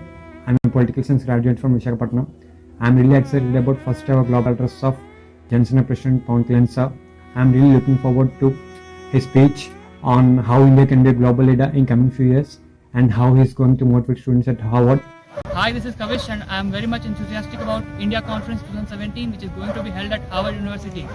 And so many people, great people like Umar Abdullah, Manish Malhotra, R. Madhavan and Pawan Kalyan Garu will be coming to share their views on education, poverty, women empowerment, agriculture, etc. I feel the politics in India is in really bad condition. Everyone here wants to be a doctor, engineer, or a scientist. But what about politics? How would you motivate the youth towards politics? I would love to hear on this from Pawan Kalyan Garu at India Conference. I'm looking forward for that Q&A. Hi, this is Jagdish. I am very much excited about Pawan Kalyan Garu as he's going to speak in India Conference 2017. As a person and as a human being, I've heard a lot and seen myself a lot. So after hearing that he's been addressing in the Harvard School today, that's been an immense proud moment for me as a Telugu person. Okay. எல்லாருக்கும் தெரியும் our star is going to give a speech in Harvard University tomorrow. As a hero, அவரோட speeches எப்படி இருக்கும்னு எனக்கு தெரியும். As a politician, அவரோட speech எல்லாம் வேற level. Considering India's current situation, will it be a superpower by 2020? Fingers crossed, let's see if it gets answered by Pawan Kalyan Garu.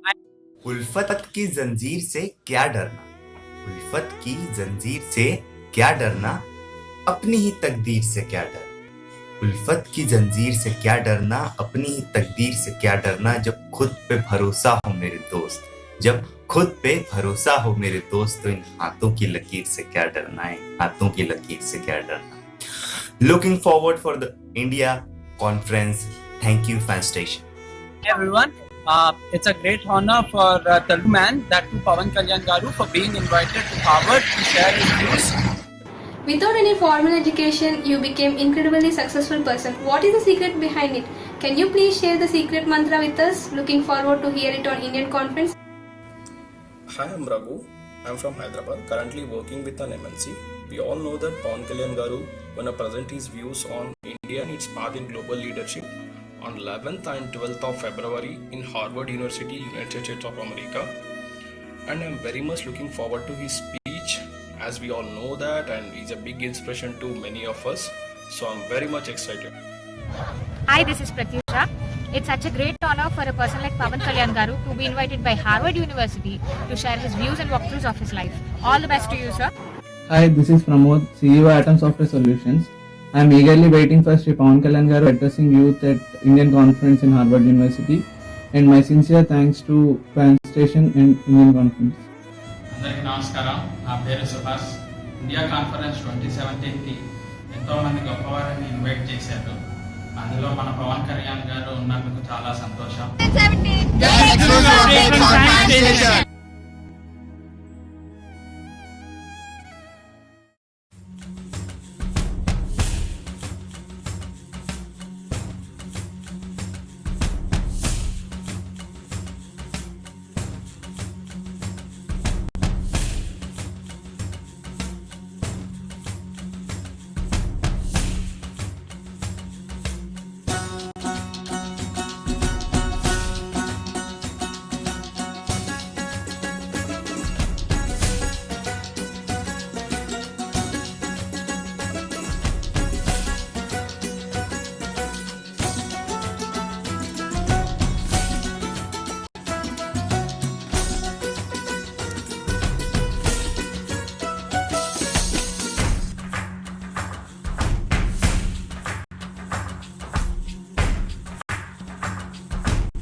बार हाँ बोलो यार हाँ, अपनी जीत हो उनकी हार हाँ, बार बार हाँ बोलो यार हाँ, अपनी जीत हो उनकी हार हाँ, कोई हमसे जीत न पावे, चले चलो चले चलो, मिट जावे जो टकरावे, चले चलो भले घोर अंधेरा छावे, चले चलो चले चलो, कोई राह में ना थम जावे, चले चलो.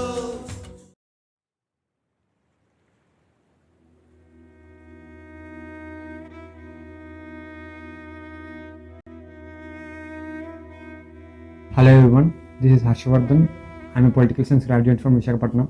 I'm really excited about first ever global address of Johnson President Pawan Kalyan sir. I'm really looking forward to his speech on how India can be a global leader in coming few years and how he's going to motivate students at Harvard. Hi, this is Kavish and I am very much enthusiastic about India Conference 2017 which is going to be held at Harvard University. And so many people, great people like Umar Abdullah, Manish Malhotra, R. Madhavan and Pawan Kalyan Garu will be coming to share their views on education, poverty, women empowerment, agriculture, etc. I feel the politics in India is in really bad condition. Everyone here wants to be a doctor, engineer, or a scientist. But what about politics? How would you motivate the youth towards politics? I would love to hear on this from Pawan Kalyan Garu at India Conference. Looking forward for that Q&A. Hi, this is Jagdish. I am very much excited about Pawan Kalyan Garu as he's going to speak in India Conference 2017. As a person and as a human being, I've heard a lot and seen myself a lot. So after hearing that he's been addressing in the Harvard School today, that's been an immense proud moment for me as a Telugu person. Okay. எல்லாருக்கும் தெரியும் power star is going to give a speech in Harvard University tomorrow. As a hero அவரோட speeches எப்படி இருக்கும்னு எனக்கு தெரியும். As a politician அவரோட speech எல்லாம் வேற level. Considering India's current situation, will it be a superpower by 2020? Fingers crossed. Let's see if it get answered by Pawan Kalyan Garu. उल्फत की जंजीर से क्या डरना, उल्फत की जंजीर से क्या डरना, अपनी ही तकदीर से क्या डरना, उल्फत की जंजीर से क्या डरना, अपनी ही तकदीर से क्या डरना, जब खुद पे भरोसा हो मेरे दोस्त, जब खुद पे भरोसा हो मेरे दोस्त, तो इन हाथों की लकीर से क्या डरना है, हाथों की लकीर से क्या डरना. Looking forward for the India conference. Thank you, fan station. Hey everyone, it's a great honor for Telugu man, that too Pawan Kalyan Garu, for being invited to Harvard to share his views. Without any formal education, you became incredibly successful person. What is the secret behind it? Can you please share the secret mantra with us? Looking forward to hear it on Indian Conference. Hi, I'm Raghu. I'm from Hyderabad, currently working with an MNC. We all know that Pawan Kalyan Garu gonna present his views on India and its path in global leadership on 11th and 12th of February in Harvard University, United States of America. And I'm very much looking forward to his speech, as we all know that, and he's a big inspiration to many of us. So I'm very much excited. Hi, this is Pratyusha. It's such a great honor for a person like Pawan Kalyan Garu to be invited by Harvard University to share his views and walkthroughs of his life. All the best to you, sir. Hi, this is Pramod, CEO Atom Software Solutions. I am eagerly waiting for Sri Pawan Kalyan Garu addressing youth at Indian Conference in Harvard University, and my sincere thanks to Fan Station and Indian Conference. అందరికీ నమస్కారం. నా పేరు Subhash. India conference 2017కి ఎంతోమంది గొప్పవారిని invite చేశారు. అందులో మన పవన్ కళ్యాణ్ గారు ఉన్నందుకు చాలా సంతోషం.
बार हाँ बोलो यार हाँ, अपनी जीत हो उनकी हार हाँ, बार बार हाँ बोलो यार हाँ, अपनी जीत हो उनकी हार हाँ, कोई हमसे जीत न पावे, चले चलो चले चलो, मिट जावे जो टकरावे, चले चलो, फल घोर अंधेरा छावे, चले चलो चले चलो कोई राह में ना थम जावे चले चलो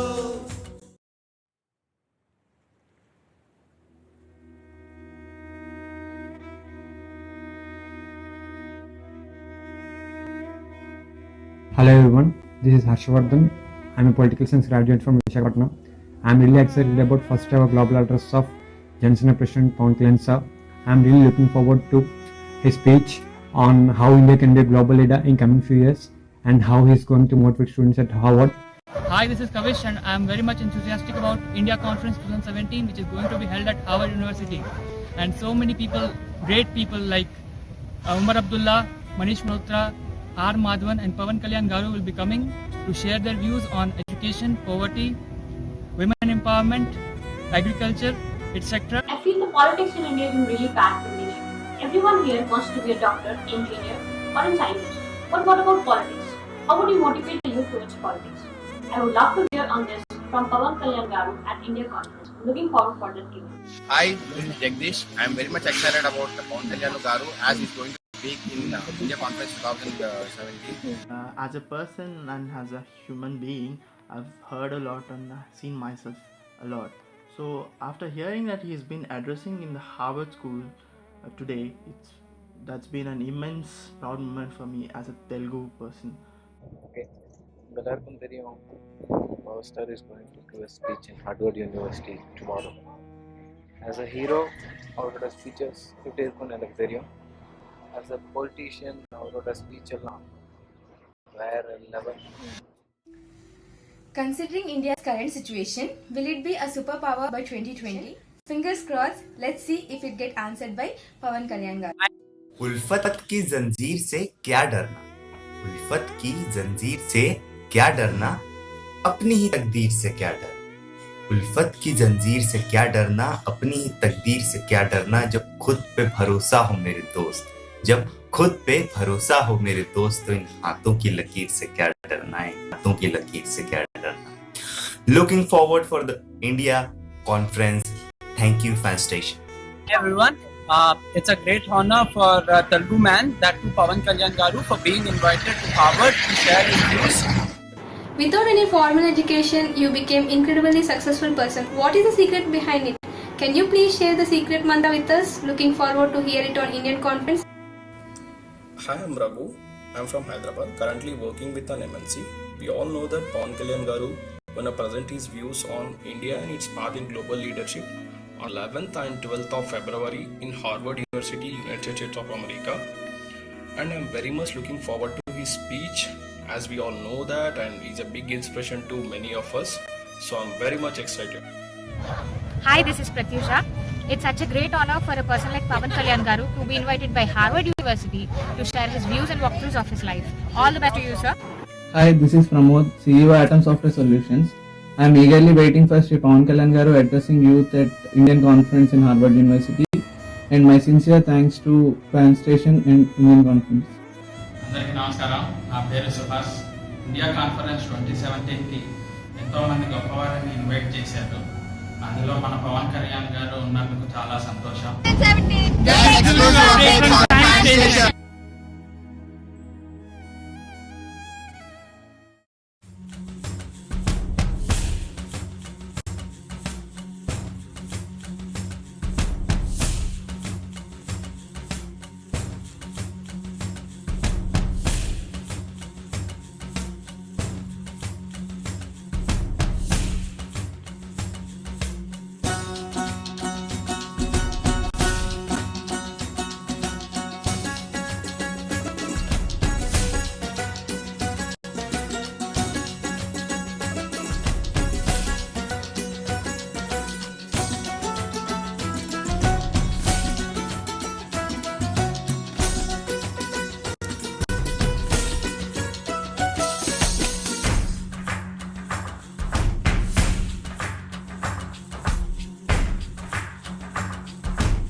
बार हाँ बोलो यार हाँ अपनी जीत हो उनकी हार हाँ बार बार हाँ बोलो यार हाँ अपनी जीत जीत हो उनकी हार हाँ कोई हमसे जीत न पावे चले चलो चले चलो मिट जावे जो टकरावे चले चलो फल घोर अंधेरा छावे चले चलो कोई राह में ना थम जावे चले चलो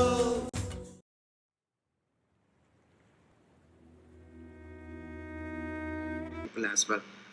Even though after the independence, India's independence in 1948, that act was scrapped, but the effect of that act till today it is prevalent. As a child born as a boy, I had gone through severe internal confusions. As a child, I had no family to I had a family.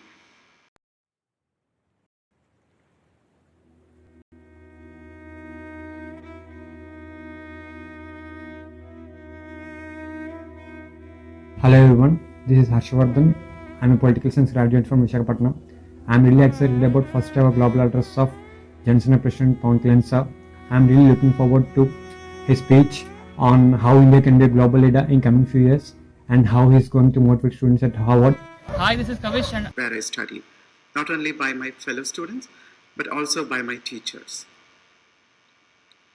And at 18, I was sent to a mental health center where I was staying there for a month because they thought it was a disease. My family thought it is some kind of a disorder, but no treatment, nothing happened because I don't have an illness. People are born this way. It was not my choice, it was God's choice, and I'm happy about it. I've gone through so many challenges in life. And at school, if it was about discrimination and bullying, at college, it was even more. It was sexual violence against me, and it was so difficult for me to complete my undergraduation and post-graduation degree.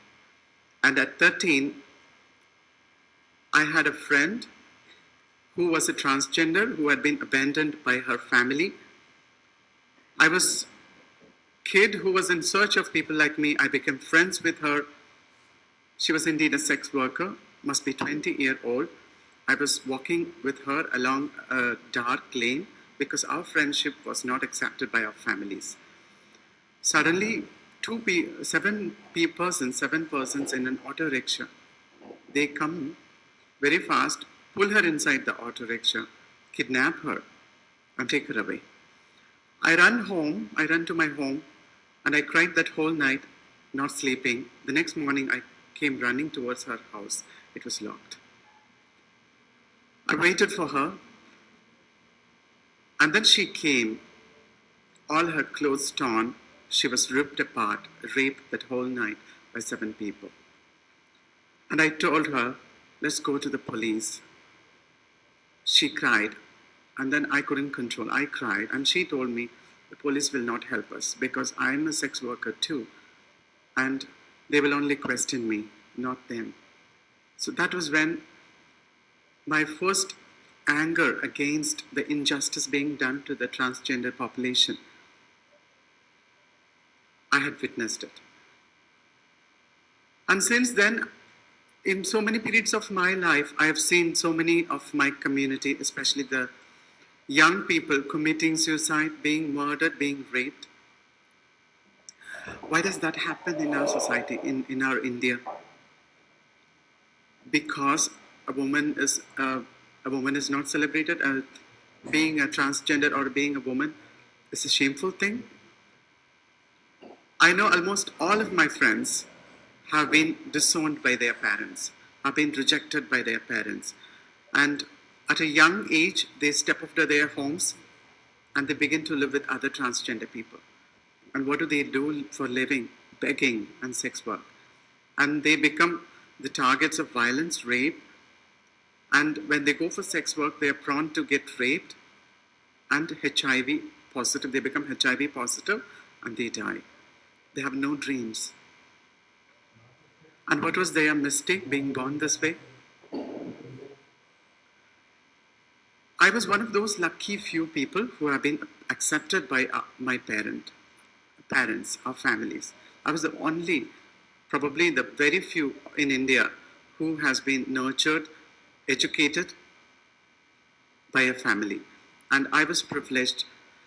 I'm really happy that my family accepted me. My parents have a big heart. And I wish all our parents in India had that big heart.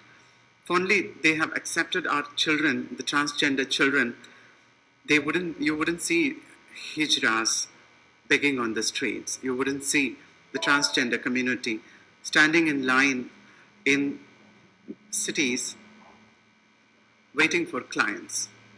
If that has to change, India has to accept transgender people. India has to understand that diversity is a beautiful thing, and India is all about diversity. As personally as a transgender woman, I have at various points of my life, it has been a journey of hurdles, but it has also been a journey of joy. My gender identity, people like me, our gender identity may be a mystery, but it is nothing different at all. I have a heart. I'm a woman. I've changed myself medically into a woman. I have a heart that of a woman as well. I long for relationships. I long for family, marriage, children. And I think I have the right to be loved, right to live a dignified life, right to marriage, right to children. And at no cost, I will be ashamed of my gender identity. I'm proud of being a transgender.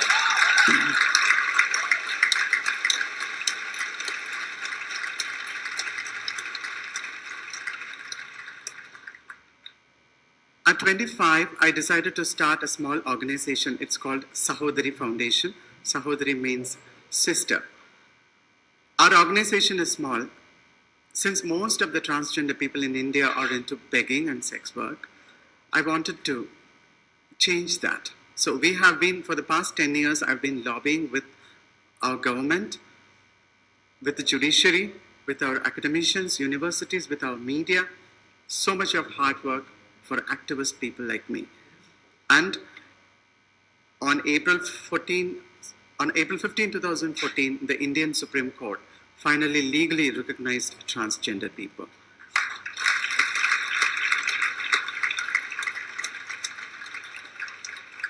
But law, policy, will that change people's mindsets? Will that change our families' mindsets? It will not. It won't. Our society has to change, and that through our education system in India, we can change. Our education system in India is so pathetic.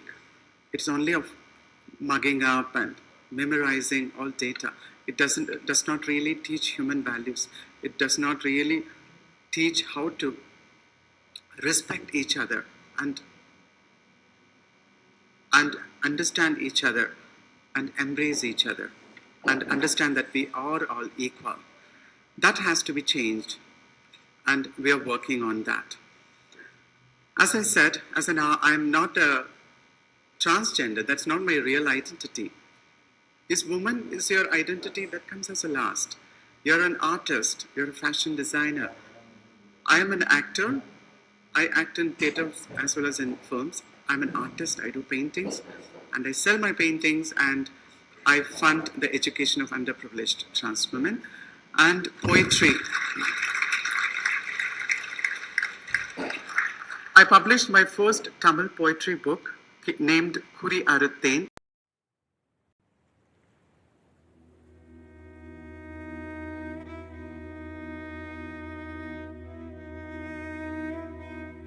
Hello everyone, this is Harshvardhan.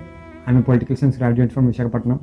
I'm really excited about first ever global address of Johnson President Pawan Kalyan.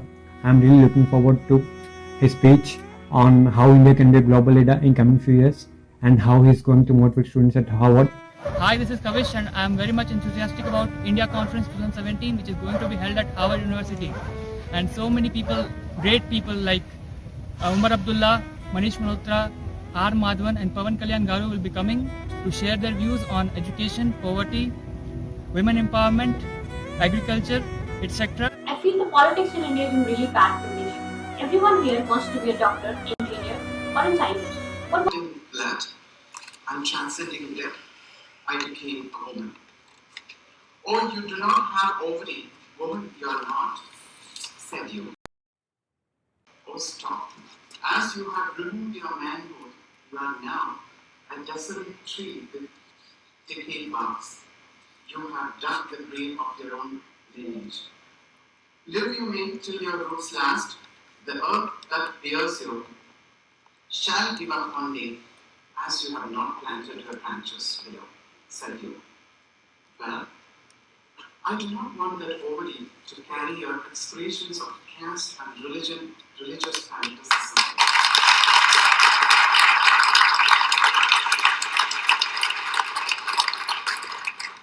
And I do not want in my ovary the gestation of those seeds to grow into a tyrannous tree.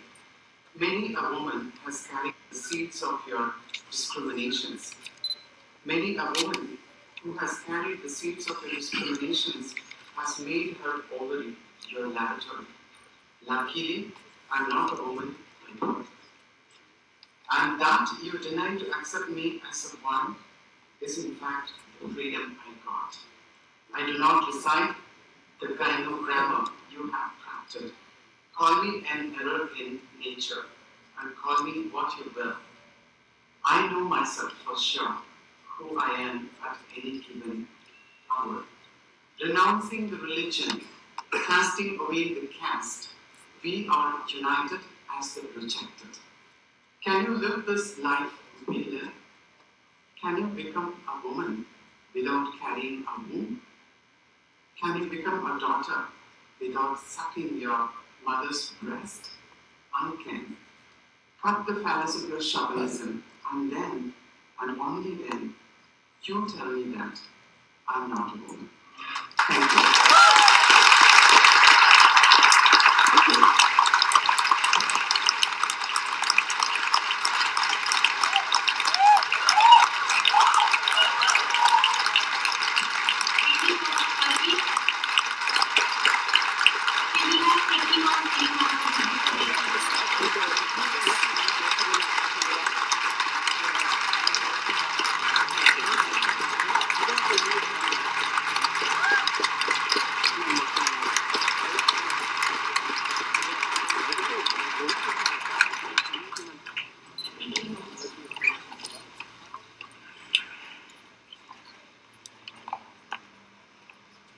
Thank you, Gandhi, for such an inspiring speech. It's hard to follow it, but in an ideal world, coming to HKS for any aspiring politician is the right step forward. But since the time I came up here to the Kennedy School, I came across this term called glass ceiling, which many of us are aware could not be broken in the US this time around. The similar glass ceiling exists for us in India as well when it comes to politics. Without money, muscle power, or family legacy, it is very difficult to enter in politics. And that glass ceiling is even more unsurmountable than the previous elections. And I don't think that can be broken that easily. But one party in India has tried that. So far, so good. Aam Aadmi Party ran a fantastic campaign for common man. They won Delhi with a resounding mandate and are hoping for another encore in Punjab. We have Prithvi Reddy, national spokesperson of the Aam Aadmi Party, as well as the convener of Aam Aadmi Party in Karnataka, here to share the wonderful story of Aam Aadmi Party and his personal journey of becoming a common man, from a common man to a common man in politics. Without further ado, I would like to welcome Prithvi Reddy.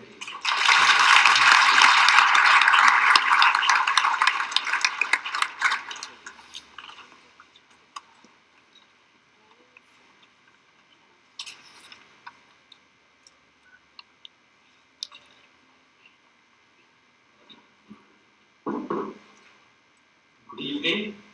It's wonderful to be here with you. It's very special for me because I couldn't get here as a student, and it took me becoming a politician to actually get to Harvard. 2 weeks ago, in the midst of a very heated election campaign in Goa, I received a call inviting me to come here and speak with you. I couldn't help but wonder why an ordinary person like me would be invited to speak at such a privileged conference. Was it because I was crazy enough to join politics in India, ignoring a business which was flourishing and making sacrifices as far as my personal life went? I then realized that it's not politics that defines my image. I think it's the image of politics that common men and women have set out to change in India that defines who I am and what I do. I wish to share with you the journey which has brought me to where I am today. Soon after graduating as an engineer, I spent the next couple of years working in Europe, earning in Swiss francs and spending most of my money on travel and food, that too in lire, made me feel like a millionaire. This was much before the advent of global sourcing or internet business. It was a time when exports happened only through personal and business contacts.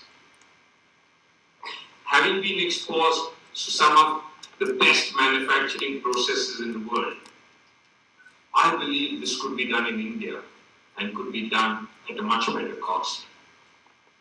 Well, this was the official reasons for me to come back to India.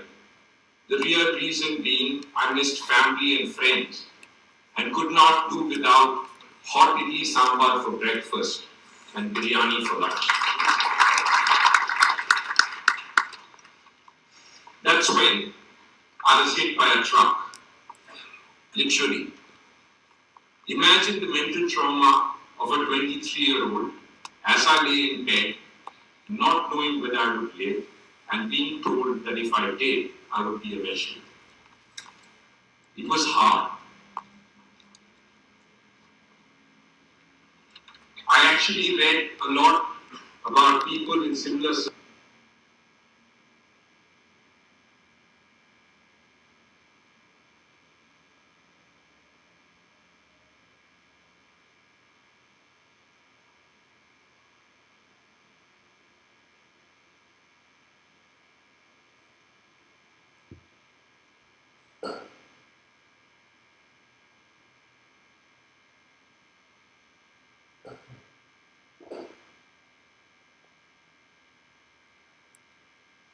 I spent the next 15 years in the rat race.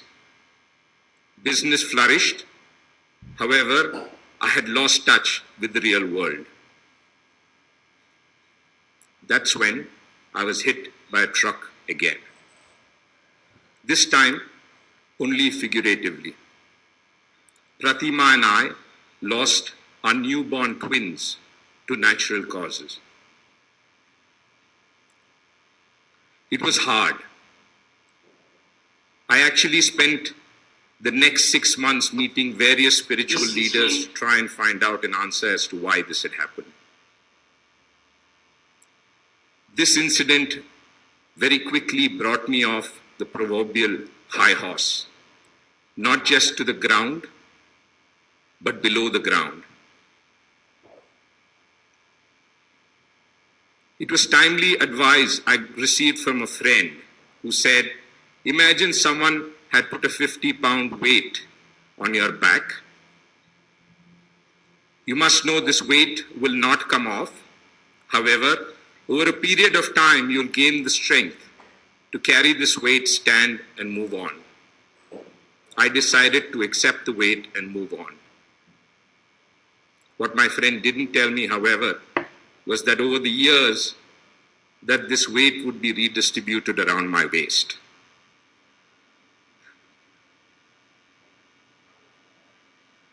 Finding myself firmly on the ground, I decided there was more to life and decided to follow my passion.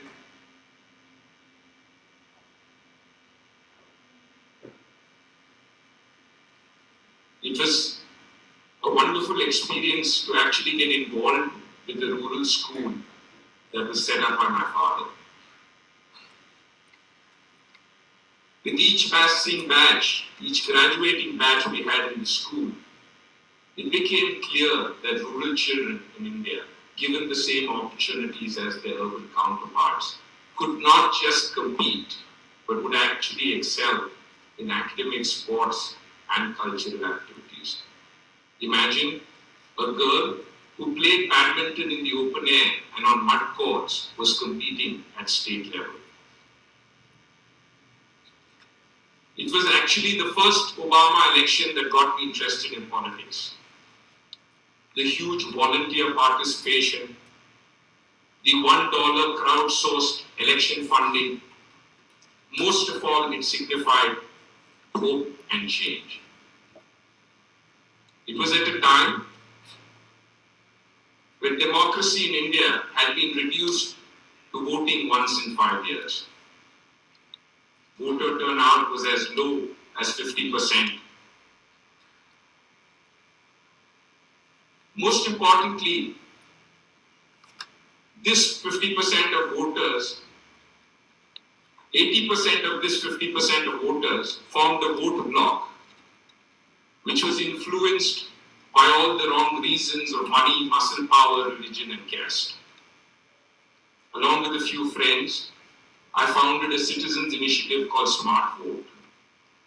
Our intention was to increase voter turnout, to help voters find out more about their candidates so that they can make an informed choice. We actually ventured into trying to create a new kind of vote bloc that would be around issues. Very soon we realized the apathy of voters had to do more with the lack of good choices on the ballot and a political system which was infested with corruption. It was around this time that, I think it was the year 2010, that political corruption in my state of Karnataka had hit the roof. My namesake, the infamous Reddy brothers, their cabinet colleagues, and the then chief minister were looting the state of its natural resources. We founded something called, actually, a citizens' movement called Corruption Saku. Corruption Saku means enough of corruption. This movement then went on to become the state chapter of the national movement India Against Corruption. I had the wonderful opportunity to work with people like Sri Anna Hazare, Justice Santosh Hegde, Arvind Kejriwal, and Prashant Bhushan, along with millions of Indians, not just in India, but around the world, who had come out on the streets protesting against corruption. After 2 years of activism, it became clear, and we were sad to see, that the entire political class had come together to deny us a strong anti-corruption law. We were mocked. We were told that laws are not made in playgrounds, and that if we wanted to make laws, that we would need to fight and win elections. For most of us, it was a very difficult choice. It was almost no choice at all. You must understand, in India, there still continues to be a notion that politics are good for nothing. Many of our former colleagues decided not to get into the muck of politics and remain a citizens' movement. I too was very, very reluctant to join politics. It was an interaction I had with a 26-year-old Swedish politician who told me he had dreams of the way the city and country should be, and he thought politics was the only platform for him to realize these dreams. He told me that while I was doing good in running a rural school and my skill building program, that I could only impact the life of a few hundred children. He went on to say that through politics you can actually impact the lives of millions of children in India. This is what convinced me to join politics. There I was, helping found a new political outfit called the Aam Aadmi Party, with the broom as its symbol to signify our intent of cleaning up the political system. Aam Aadmi means common man. It doesn't really mean poor man. I have a difficulty at times to explain how someone like me who enjoys playing golf can be an Aam Aadmi. There are many things that I'm really proud of about our party and the government.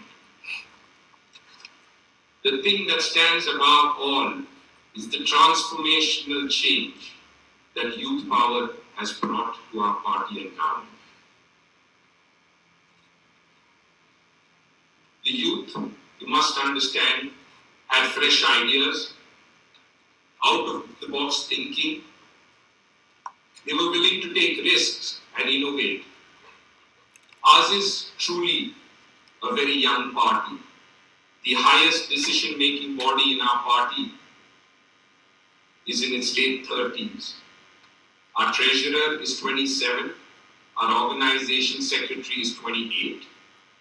The much talked about education reforms is run by a 30-odd-year-old woman. More importantly, in the recently concluded Punjab elections, our star campaigner was an 18-year-old girl from a small village. What youth has brought is truly a change in the way governance is run in India. I'll just give you a few examples. In Delhi, there is sufficient water. However, in Delhi, people paid huge sums of money to private tanker mafias such that they could get this water. When we first announced 20,000 liters of water free per family per month, it was much criticized. We were told that it would increase wasteful consumption. We were told that the government can ill afford such subsidy. The results, however, are contrary.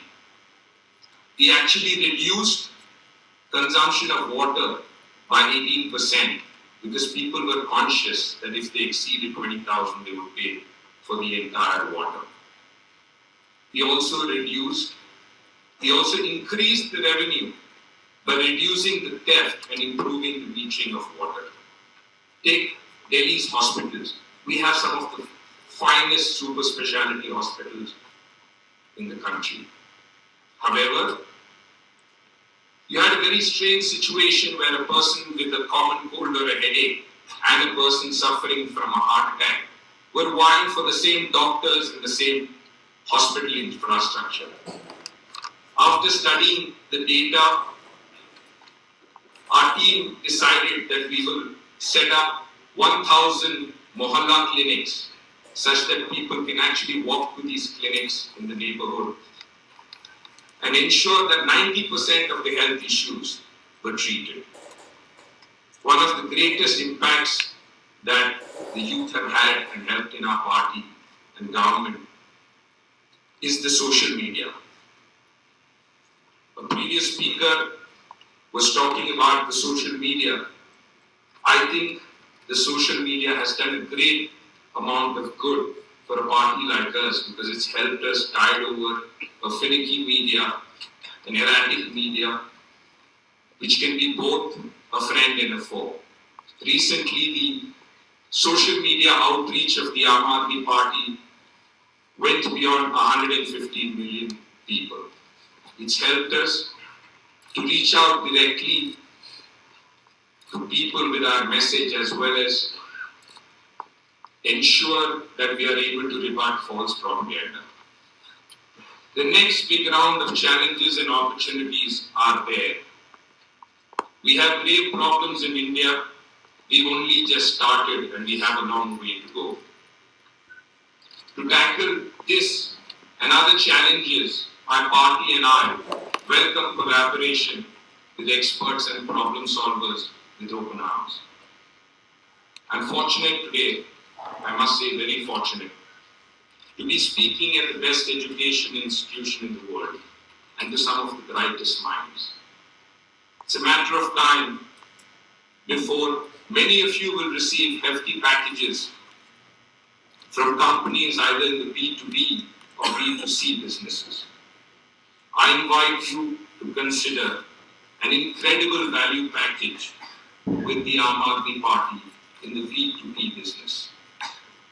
V for we and P for the people. The value you will derive from the B2B business is an incredible satisfaction of impacting lives of millions of Indians. Not just that, you'll be very proud to have solved some of the world's most grave problems.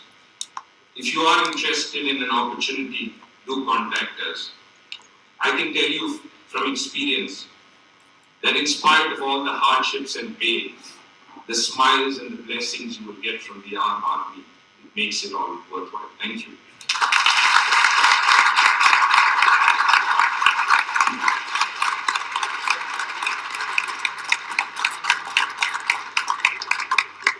Thank you so much, Mr. Reddy.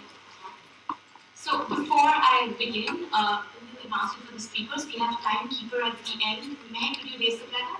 Yeah, so she could be showing you time if you're running over. And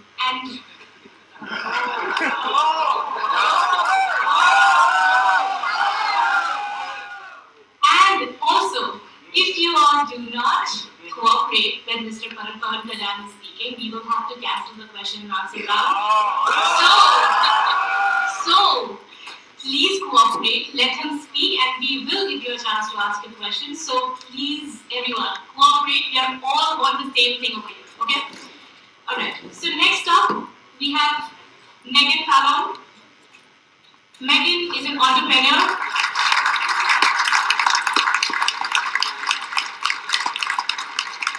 Megan is an entrepreneur, a designer, and a passionate mountaineer.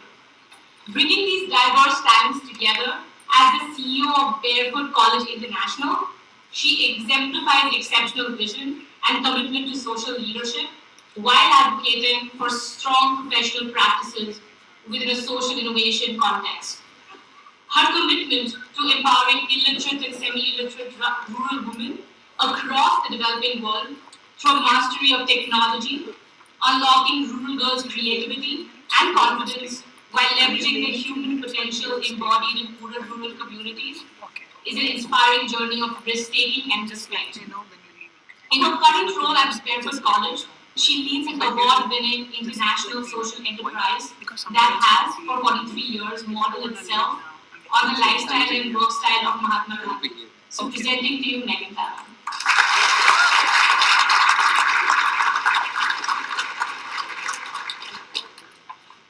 Namaste, everybody. Really honored to be here. We go without the clicker. I'm not going to talk about my personal journey because the work for me is my passion, and I think it speaks very much to why I do this and what I get into. I thought I'd share a little bit about the kind of work that we do at Barefoot College. Barefoot College is an extraordinary place. Imagine somewhere where words like social justice, inclusion, diversity, they're not words, they're a way of life. They've been a way of life there since 1972, and we're on our third generation of people living and working for Barefoot College. It is based on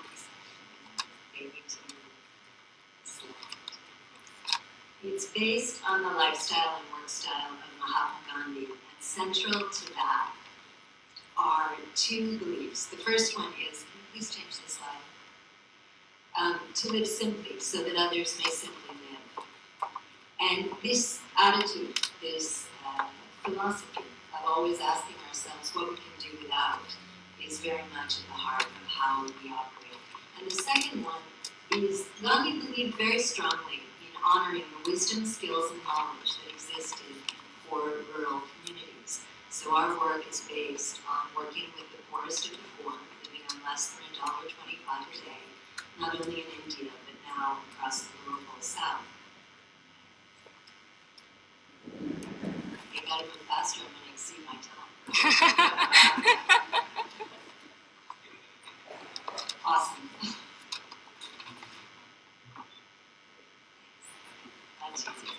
So we work in 5 program areas. We work on water, we work on renewable energy, we work on education, non-formal education, and we work on livelihood and enterprise development. We also work on advocacy, and that takes 2 forms. One, we certainly work on advocacy for rights-based information, rights-based programs in India to disseminate that knowledge to the poor, but also very much on advocacy with governments to change policy. We are a true social enterprise in the sense that we are working on what I call triple bottom line delivery. Yes, we deliver programs. More importantly, we use human-centric design to look at the social norms, barriers, and systems that have created inequality in the first place. And we very consciously design around those. And lastly, we work on systemic and long-term policy change so that the things that we're doing are institutionalized in government budgets and government policies so that these kinds of inequalities can actually be eradicated. The campus is set in rural Rajasthan between Jaipur and Ajmer, and we have more than 260 people living on the main campus in Rajasthan. It's fully solar electrified. We exist on rainwater harvesting, and it has been solar electrified since 1998, which is pretty exciting. It is, as far as I know, the only college in the world built by for the rural poor. So you see me speaking to you today, but I am not Barefoot College. Barefoot College was built by beautiful collaboration between urban educated youth and youth in rural areas. And this magic of bringing these 2 groups together is, I think, what has sustained it through all these years and what we now work very hard to exemplify. So we redefined professionals. We like to talk about professionals as being confident, competent, and having belief. Having a certificate doesn't make you a professional in our eyes. We started in education, but non-formal education, and in fact trying to capture all of the children in rural areas who do not attend state school for a variety of reasons. Most importantly, they're needed to help families subsist in their way of life. It's not to be confused with child labor, but it takes everyone in a family to survive in rural India still today.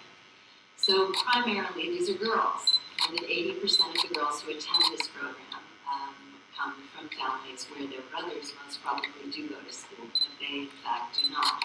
They herd goats, in fact, in many cases, or work in the fields from 6:30 in the morning until 5:30 in the evening. And then they go home, do their chores, and come to our solar-powered night schools. The curriculum is a big change from what you find in the government schools. First of all, the teachers are from the community. They're non-formally trained teachers, and they are capacity built by us to be able to deliver a place-based, issue-based, and civil society development curriculum. This means that mathematics lessons are based on crop rotation and crop yield. We figured out early on that if you can give girls fantastic skills in practical knowledge, their value at home goes up dramatically. Fathers are far less likely to see them as a marriageable financial commodity and much more likely to want to keep them around at home. What happens is we run a children's parliament, so we have a prime minister, we have a minister of education, minister of water, and incredibly, in 35 years, there's never been a boy prime minister. We've only ever had girl prime ministers. It is a thoroughly engaged and interactive program that is really extraordinary and unique in the fact that children are really encouraged to be 100% who they are and to participate fully in their own learning. We'll come back to why that's important in a minute. The Our exploration of solar energy started very early on, and this is a remarkable program now which has gone global. And so I'll talk about this just for a minute. We work in solar power reverse osmosis desalinization of water, because water is one of our primary areas of work. More importantly, we also started working on solar cooking and then solar home lighting. We began looking at light as a human right, not a luxury item that you ought to be able to be rich to afford. Access to clean light is a human right, and it enables everything that we would like to see positively coming out of the developing world. So for 1.8 billion people, this is light. And for many million children, this is how they study at night. This is a young boy in balloons, and then they throw the batteries in the water source outside the door when they're done. But it's a bit tough to learn to read and to really interact and be able to do livelihood or be able to have a healthy environment. The number one killer of women in the developing world is the inhalation of black smoke coming off of bad kerosene, which is what you see in this picture. And whole families use that for light at night. So we'd like to change that picture. We think this is a much more holistically healthy picture for children to learn with good quality light and also whole households illuminated. In 2010, we started training women and men to be solar engineers. We started looking at why can't citizens be empowered with technology knowledge to be able to serve their own basic needs. And what came out of that was a couple of extraordinary lessons. The first one is we learned very quickly on men are untrainable. They're restless, they're mobile, and the minute they learn a skill, they run to the nearest city and they leave their communities. And women, on the other hand, were completely the opposite. Women are grounded in their community. What they do for their families, for their children, for their way of life, and nothing motivates them to leave and abandon the people that they love and care about. So we decided that they were the best bet going. Now that was before I learned from the United Nations that in fact, for every dollar earned by a man in the developing world, only 27 cents go back to his family. For a woman, it's 85 cents.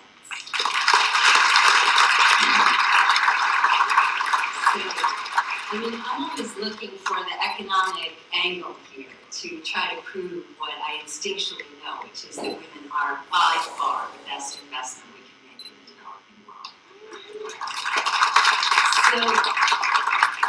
So we started bringing women from countries all over the developing world to India for 6 months to train them as fully functioning solar engineers. Now this is an extraordinary program, and guess who pays for it? The government of India. The Ministry of External Affairs has a program called ITEC, the India Technical Economic Cooperation Program, and the Barefoot College is one of the accredited programs in this. That means I can choose up to 40 women every 6 months from any developing world country, and the government of India pays their travel and training to come to India. Now there's a catch. I only take women who are illiterate and semi-literate. So 40 women from 10 countries who can't read and write, who don't speak the same language, who've never left their villages, make a journey to India that is epic every 6 months.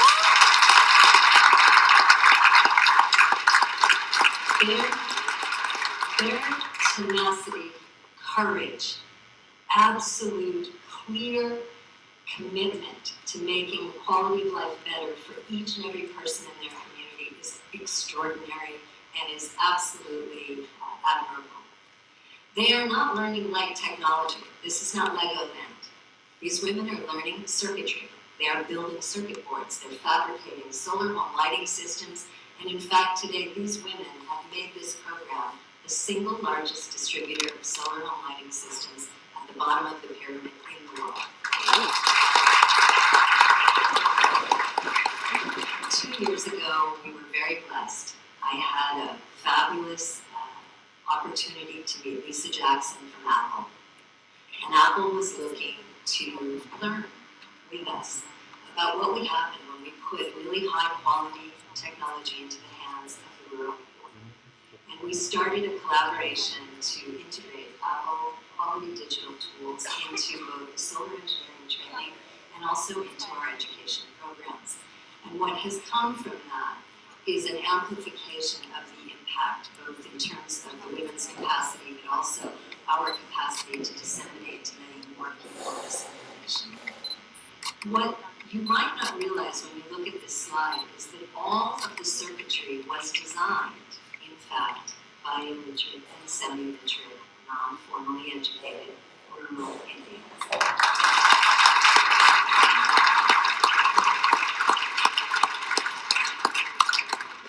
To be able to be one of only 2 Indian organizations who have exported their model globally, I think is something really to be proud of. And I am most happy to share that with you because it's something you all should be proud of too.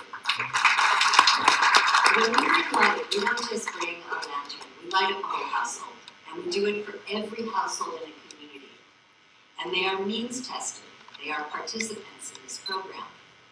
They have helped us to develop this into a blended social enterprise, which now sells, markets, and sends these home lighting systems around the developing world. In 2008, we had this sort of footprint in 5 countries.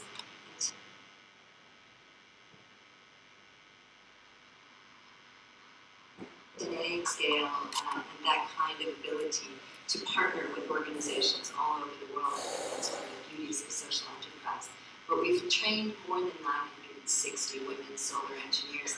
And in recognition of that, the government of India has now funded us to build 5 barefoot colleges in sub-Saharan Africa. We're also working on one in Guatemala, one in Fiji, and one in Myanmar. So this model is going to go global in a very large way.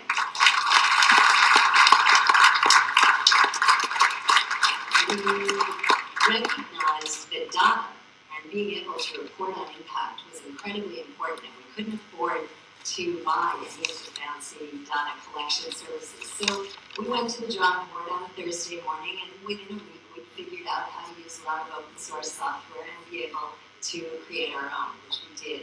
And it's now delivered by women and by my staff around the world in communities themselves, and that data is fed back. That data is fed back, and we use that data then to be able to advocate with government. We don't talk about gender. I don't talk about gender equality to introduce this model. But you can bet when she climbs up there and puts that panel and turns on the lights, and the whole village gives the village exactly what they want most. Her place, her recognition, her role as a role model for other girls and even young boys is assured. We don't need to talk about gender. She becomes a wise professional in that community, and her role has changed forever. But of course, it's never enough. And so she asked for more, and we said, okay, what do you want? Because everything we do at Barefoot comes from the bottom up. And she told us there were 8 categories of information that she wanted in order to be able to sustain long-term economic viability. So we started doing micro-enterprise with her, basic rights-based work, home budgeting, women's reproductive health and wellness. They now become teachers of all of these skills. They have to high-five after they learn everything. That's not to say great job, it's to say you have to teach how to work. So it's gone viral through the women. All of these things are digitized without language so that they can be disseminated across languages. These are tribal women, Chhattisgarh, Orissa, Jharkhand. These are women who never even knew what a digital tool was, and they're taking an iPad back to their villages. We started developing sustainable livelihoods and creating curriculums around sustainable livelihoods for those communities so they could then build economic mobility, economic energy on that. We launched our first round of honey last year. It was sold out. We will now go to 5 states in India with the honey model. And so you too can buy Be Barefoot Honey soon, coming near you. We developed a clothing line and a training program for master trainers within the solar engineers, which they now train on in their training centers. This line has been incredibly successful in East Africa, and again will move to Latin America this year. The women were really proud to present the Prime Minister with some of their products last year. In fact, he's, for those of you who don't know him, he loves technology, and so he was really fascinated with the solar technology. I think the important thing to note is that in thinking about India as a global leader, this shift that's coming now, a leader within a South-South conversation, and really driving different kinds of development initiatives. We are really looking at this as the first, and I hope of many, initiatives that partner with government, with host governments in the global South, to take Indian best practices of fine community work and show their relevance to all developing world countries. This problem of the digital divide and inequality that exists between those of us who have access to energy, access to connectivity, and access to content, which means we can learn and access what we'd like to know, is a critical issue, and in its wake comes a lot of the issues that we're finding around radicalism. And in a space where there's no information, good information comes slower somehow than bad information. So we started looking at the existing model we have and how it can scale even further. And since there's a workshop in every community that has 300 watts of power on it, we then went to our in-house R&D team, also non-formally educated. I think there's one in that team who has 8 years of primary school. And we built a solar-powered iPad charger, started putting Wi-Fi routers that are solar-powered into rural communities, tribal communities in India first, and then using the digital tools for kids to be able to exchange and to develop their own content to share. So I'm going to leave you on that note, and with one final thought, which is a Gandhi thought, which is we may never know the effect of our actions, but if we do nothing, nothing will change.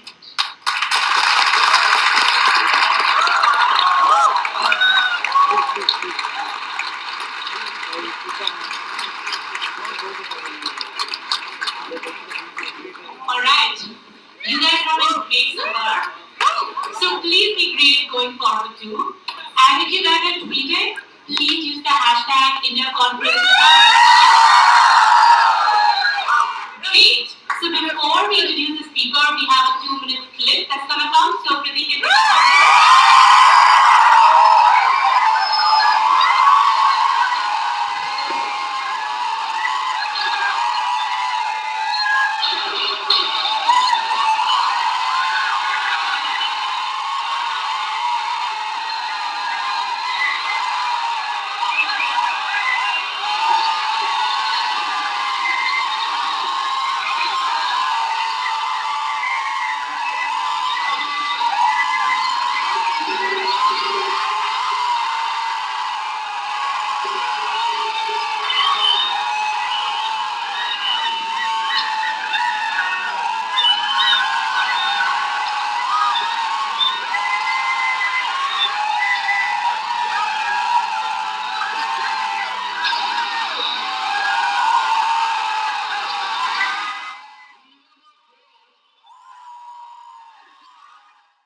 Pratik can వేలాది మంది దశాబ్దాలుగా చనిపోతున్నప్పుడు ఇది ఏ ఒక్క ప్రజాప్రతినిధి దృష్టికి ఎందుకు రావలేదు?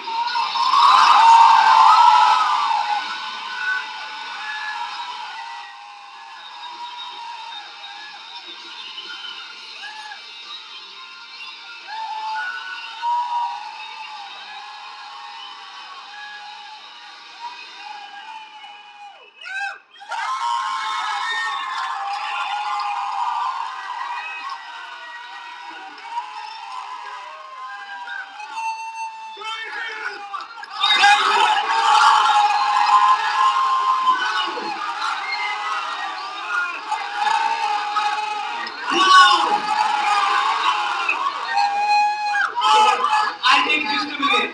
Not more than that, I promise. Right? I didn't know that I would be in this situation to try and introduce someone Kerala not really knew. This is probably my most funny moment at Harvard as well. So, I'm here to introduce you to Mr. Pavan Kalyan. Not to the superstar, the politician, the activist, and the social worker, who has committed himself to socio-economic development of the masses by participating in grassroots politics. In a country where election strategies are still developed on the lines of caste and religion, Mr. Kalyan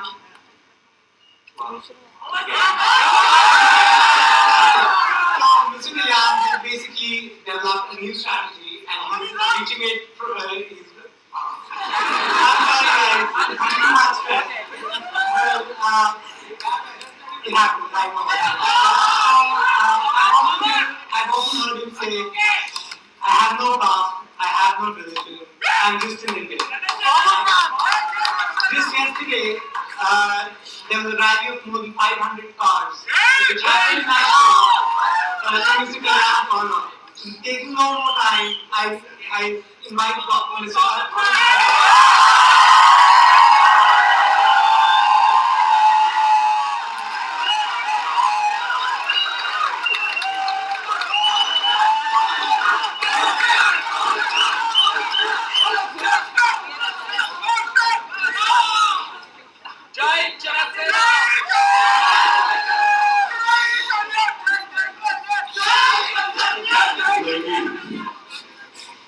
అందరికీ నా హృదయపూర్వక నమస్కారం.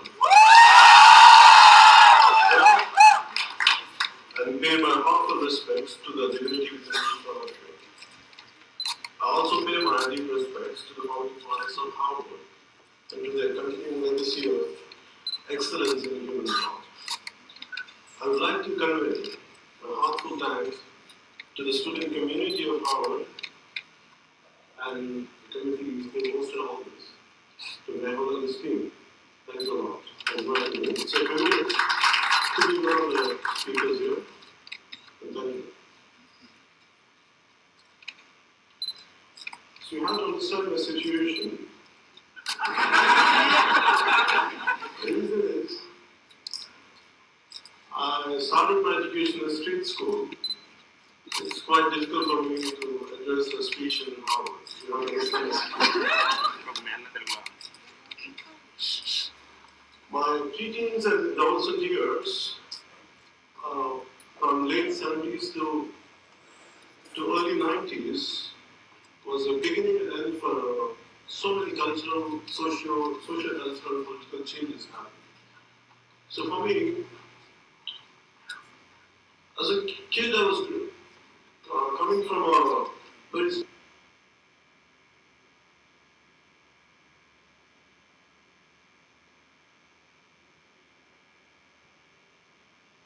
small, lower middle class. I had a bronchitis problem. So whenever I used to fall sick, not going to school, I used to be at home. I used to have all the time to think about what's happening around me. I had a good time to come. So one day, maybe just finished my street school, which means it's literally on the street. In a small town called Longo, my father shifted to transferred to the small town. So they put me to the school, which is definitely a better school than what I used to study there, where I had studied earlier. So in that school, one day we had a lesson. My teacher was telling about in the lesson's name is Mahapadi, means our school. The lesson explains how beautiful our school is and what kind of school it is. And we have such beautiful trees, we have a huge playground, and we have lots of things to play, we have a beautiful library, we have this kind of books. So it goes on, goes on. And suddenly my teacher turned because I said something to my friend and it was my feeling. And I said, they're telling me, I said, what are you saying? And I said, I had a thought and I was sharing with this guy. I said, what is it? I said, our school doesn't have a playground, we don't have books, and we don't have any trees. And for me, what the teacher did, she told me to get up, and she gave me the beating of my life. Till now, I will never forget. Because for me, the first time, I realized in my life what had been written in the books, what had been said in spoken word, and the reality are two different things. So for me, that has become a lifetime obsession to see the gap between what has been said and what has been done. That has become a lifetime obsession. So till now, my obsession is, even in the political manifesto, it's still manifest. What they promise and what they deliver are two different things. So for that reason, it has become such an obsession to me. I lost my focus in my education, constantly I used to see issues everywhere, problems everywhere. So successfully, I failed in my exams. I successfully failed in my exams, so I could not continue my education. So I had to stop. So what the reason was, I was so stressed out, and everyone, all my friends were going to for universities in America, and they were doing good things. And here I've been failing. I failed in 10th grade, I failed in 11th grade, I failed in 12th grade. I was consistently I was failing. I went into some kind of depression, and I wanted to commit suicide. Because for me, it was such a painful situation. Here, I could see pain and problems everywhere, and my focus is not on education, on social ills. So I thought of one day not committing suicide. My brother, I think most of you know that my brother is also an actor. And he had a licensed pistol. So I thought of taking this pistol and I kill myself for the humiliation, for I'm not able to live up what my promise and what my parents had thought of me to become something. That was the pain I had. So luckily I said to one of my family members, and they told me somewhere to counsel me that I could not go ahead with that. And later I given up education and somehow I started doing whatever I could do. Maybe I was experimenting with my life after that. I went into a different kind of education. I did my computers and I went into yoga, I did a lot of martial arts and everything. I was continuing like that. For me, as we all know that, every individual is a product of his time and environment. This was my environment I grew up. So finally,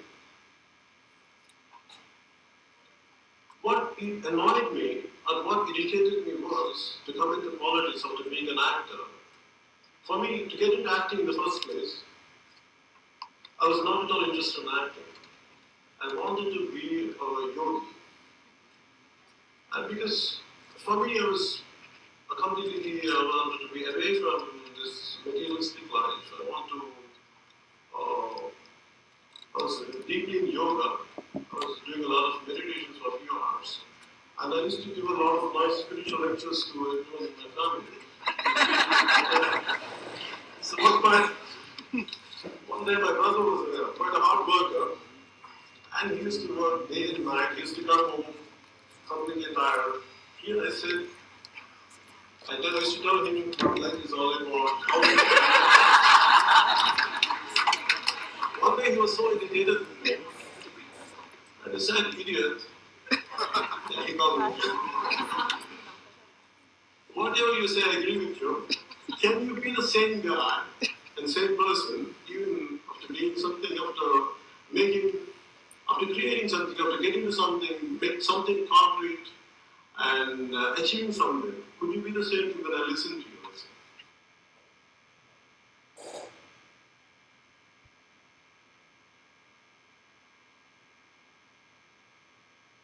The only opportunity I had was acting. And that was an awakening to me. And you had was acting. And you had to understand me, I'm quite shy. And even now, if I have to go to shoot, I will never go straight. I will say, go like this. I go from a car and go, and see me like first shot, I always get into in a discreet manner. Then I feel comfortable. So imagine my plight, when I had started. I was shy, and finally, out of necessity, I had to come out of my own shackles. So what I did, so finally after becoming an actor, so what my whole passion was, all through my childhood, was studying society. I was studying things around me. At one point of time in my childhood, because before I was consistently, one of the reasons why I was studying this, I could see a lot of issues, a lot of injustice happening around me.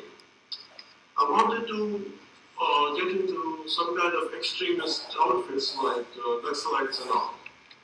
My brother was very worried about my future. He doesn't know how to control me. He thought if I could buy him a gun, maybe he will confine himself not to go into this kind of extremist outfits. But my problem was not about extremity, not about getting into Naxalites or radicals. For me, my problem was how to address these issues. Because for me, I have always seen law, Indian law, any situation, because injustice happens, the law is applied weakly to the strong and strong to the weak. That's the problem of our country.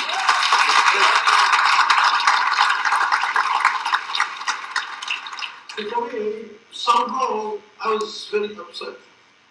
And all through my life, I struggled because, as I said, especially in late 70s and 90s, it was quite a turbulent time, at least for me. The reason was, I wanted to embrace an ideology, and here we had capitalism one side, and still communism was quite active then, and the Union of Soviet Socialist Republic was still active. And for me, my father comes from a communist family, and he was a hardcore communist. My mother is a deeply religious, and my father, like any other Indian communist, I don't know. Definitely, my father, like other communists, I don't know. But my father was also a great devotee of Swami Vivekananda and Ramakrishna Paramahamsa. So the contrast of communism and Swami Vivekananda teachings used to be right in my home. It used to be quite confusing for me. So I don't know which one to embrace. So I was to wonder what kind of ideology is needed for me to go ahead. That I had these problems. So for me, as I was going ahead, after I had become an actor, and finally I thought I could not do all this. So let me at least my films, let me project what I feel about society. So once in a while, when I get an opportunity, it's to convey through my films and songs for an extent. But it did not give me enough satisfaction. Always has to feel short of something, has to feel irritated with me. And I tried different aspects of filmmaking, but nothing could give me the complete satisfaction. Always there used to be some kind of just to fall short. So for me, when I have been noticing so many things like the political situation happening around me, there's one particular situation was what hurts me is the divisiveness of our country. For me, Navin Palkhiwala, the eminent lawyer who passed away, he's a great role model for me. I keep admiring him a lot. He says, we have Maharashtrians, we have Andhras, we have Tamilians, we have Hindus, we have Muslims, we have every kind of sect except Indians. For me, our society has divided into so many verticals. For me, this divisiveness is to always worry me. And two qualities really propelled me to get into politics was, one is the passiveness of our country, the passiveness of Indian society, and the divisiveness of Indian society. For me, the divisiveness I had seen right from my childhood. My father was being a government employee. He used to go from place to place. For me, always for every 2 years, I have to get into a new school and a new neighborhood and a new group of friends. For me, the difference is you have to get into a new school, and suddenly my language used to change because I was previously in some other place. So my language, my dialect used to change. So people used to see me like an outsider. The only difference is the same Telugu I'm talking, it's not even another language, the same Telugu for 100 kilometers. The dialect changes, and people used to see me as an outsider. So they could never embrace me completely. So for that used to confuse me, that used to make me ponder why. In the same way, I had seen the passive attitude once in my childhood when I was in 7th grade. My sister was she's around 16, 17, and she used to go to dance school. And my father being a policeman. And my sister went to a dance class one evening, and she came back crying. What exactly happened is, a local thug caught hold of her hand and was dragging her, like he was taking her away. And so many people were just blindly looking at her, no one had moved. Not even an inch. And finally something happened, she had to rescue herself and she came back. Crying and she came back home running. For me at that age, it was my first filled with rage. I want to kill that guy. It was mad for me. I went mad. My anger was, it is not about the thug. Thugs can always be harmed. The problem was, those people around who are passive, they don't have the guts to do anything. For me, that has become a thought. One, what exactly happened to them? How come they can't move? And that has become the understood. People are devastated in our society because of the current political system, the current group of political class, and the law works only to the influential people and only to the powerful people. That's the reason. That's what happened to. That's how society has become passive. For me, that was the reason. I had seen the same attitude was getting multiplied every day. So leading up to some time, being an actor, I realized the way our state has been divided. And for me, it was a very painful situation, not about the state division. The issue, the way government handled it, the parties handled it. They took care of the issue, they kept the issue for 17 years. They kept the issue in cold storage. And one fine day they had woken up and they broke the state in 12 hours. The kind of problems, what still we are unfolding here in both the states is mindless division without any thought process. That's what had really irritated me and really annoyed me. The problem is, it is governments without any thought, they can do anything they want without any thought, without any forethought, without any proper exercise. That has created a lot of problems. For me, the divisiveness is always a problem. Imagine, in one country, we speak one language, suddenly, same Telugu-speaking communities has become bitter. There's a lot of hostility between both the regions. That created a deep pain in me because being a lover of my country, being a lover of my nation, being madly in love with my nation, that gave me a deep pain. So for me, that particular day, I don't know what to do. And previously, I had went into politics to support my brother, but I had given up after some time. And the only thought was, I want to unveil the truth. I want to show the problem what exactly the way it should be, the way to look at it. The reason why I came into politics was the issue. I don't have any problem. What exactly happening, because my generation doesn't know what exactly happened. It is the problem of 60s politicians and 70s politicians and 80s and 90s, the successive political class made mistakes, and the future generation has to pay the price for the mistakes of the earlier generation. and earn your political class. That's what really made me think. So that's the reason what made me to come into politics. And for me, the problem here is I don't have much time to communicate to you. Maybe tomorrow I'll communicate to you. The only thing is I can tell you that Mr. Shah, so I'll give one of you parting lines. Of our country, I want India to be culturally, though we are different communities, we should be as one, no matter what we do. We have to culturally, really, India has to integrate. Janasena stands for cultural integration.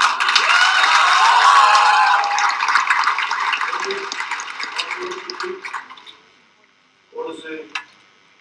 In Telugu they say, "Ye desam ekana hindu karana pagadana kalli bhumana."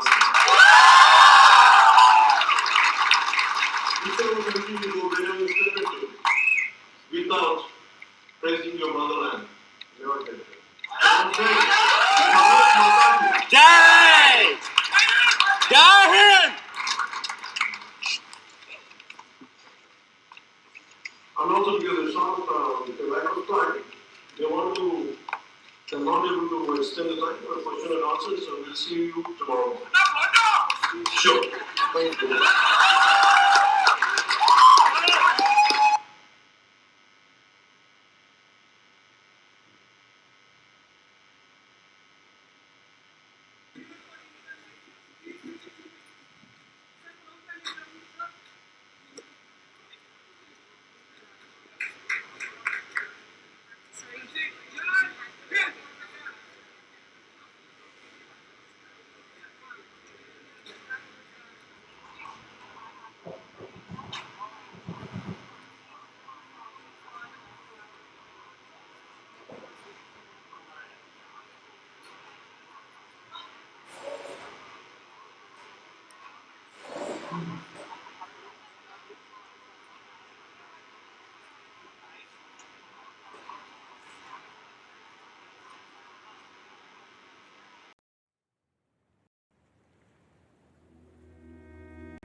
Hello everyone, this is Harshvardhan. I'm a political science graduate from Visakhapatnam. I'm really excited about first ever global address of Janasena President Pawan Kalyan sir. I'm really looking forward to his speech on how India can be a global leader in coming few years and how he's going to motivate students at Harvard. Hi, this is Kavish and I'm very much enthusiastic about India Conference 2017 which is going to be held at Harvard University. And so many people, great people like Umar Abdullah, Manish Malhotra, R. Madhavan and Pawan Kalyan Garu will be coming to share their views on education, poverty, women empowerment, agriculture, etc. I feel the politics in India is in really bad condition. Everyone here wants to be a doctor, engineer, or a scientist. But what about politics? How would you motivate the youth towards politics? I would love to hear on this from Pawan Kalyan Garu at India Conference. I'm looking forward for this event. Hi, this is Jagdish. I am very much excited about Pawan Kalyan Garu as he is going to speak in India Conference 2017. As a person and as a human being, I've heard a lot and seen myself a lot. So after hearing that he's been addressing in the Harvard School today, that's been an immense proud moment for me as a Telugu person. Okay. எல்லாருக்கும் தெரியும் Power Star is going to give a speech in Harvard University tomorrow. As a hero, அவரோட speeches எப்படி இருக்கும்னு எனக்கு தெரியும். As a politician, அவரோட speech எல்லாம் வேற level. Considering India's current situation, will it be a superpower by 2020? Fingers crossed, let's see if it get answered by Pawan Kalyan Garu. उल्फत की जंजीर से क्या डरना, उल्फत की जंजीर से क्या डरना, अपनी ही तकदीर से क्या डरना, उल्फत की जंजीर से क्या डरना, अपनी ही तकदीर से क्या डरना, जब खुद पे भरोसा हो मेरे दोस्त, जब खुद पे भरोसा हो मेरे दोस्त, तो इन हाथों की लकीर से क्या डरना है, हाथों की लकीर से क्या डरना. Looking forward for the India conference. Thank you, fan station. Hey everyone, it's a great honor for Telugu man, that too Pawan Kalyan Garu, for being invited to Harvard to share his views. Without any formal education, you became incredibly successful person. What is the secret behind it? Can you please share the secret mantra with us? Looking forward to hear it on Indian conference. Hi, I'm Raghu. I'm from Hyderabad, currently working with an MNC. We all know that Pawan Kalyan Garu gonna present his views on India and its path in global leadership on 11th and 12th of February in Harvard University, United States of America. And I'm very much looking forward to his speech, as we all know that, and he's a big inspiration to many of us. So I'm very much excited. Hi, this is Pratyusha. It's such a great honor for a person like Pawan Kalyan Garu to be invited by Harvard University to share his views and walkthroughs of his life. All the best to you, sir. Hi, this is Pramod, CEO Atom Software Solutions. I am eagerly waiting for Sri Pawan Kalyan Garu addressing youth at Indian Conference in Harvard University, and my sincere thanks to Pan Station and Indian Conference. అందరికీ నమస్కారం. నా పేరు Subhash. India conference 2017కి ఎంతోమంది గొప్పవారిని invite చేశారు. అందులో మన పవన్ కళ్యాణ్ గారు ఉన్నందుకు చాలా సంతోషం.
बार बार हाँ बोलो यार हाँ अपनी जीत हो उनकी हार हाँ बार बार हाँ बोलो यार हाँ अपनी जीत हो उनकी हार हाँ कोई हमसे जीत न पावे चले चलो चले चलो मिट जावे जो टकरावे चले चलो फल घोर अंधेरा छावे चले चलो चले चलो कोई राह में ना थम जावे चले चलो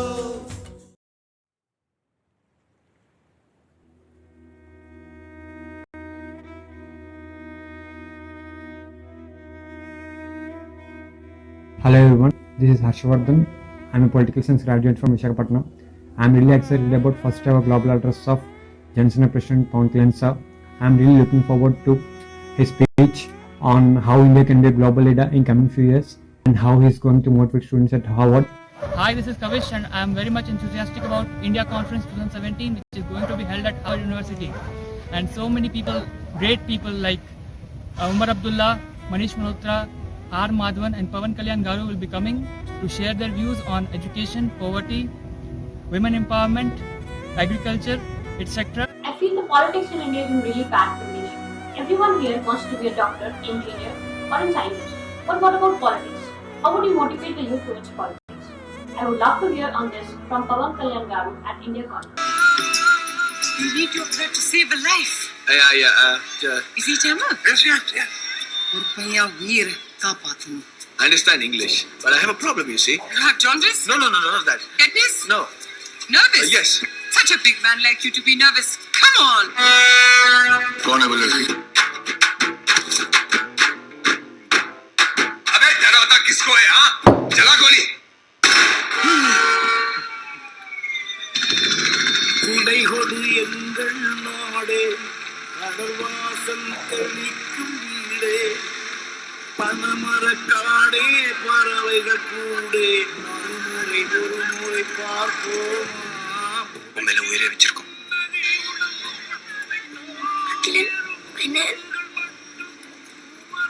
அவங்க இந்திராக்கும் எனக்கும் பொறுத்தவங்க.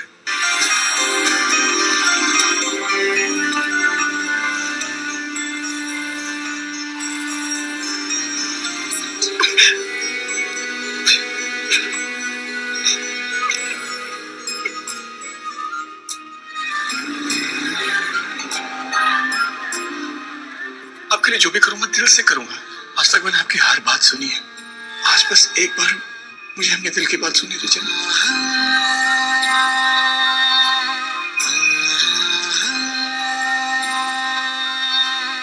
मीनू मुझसे शादी कर लो। मीनू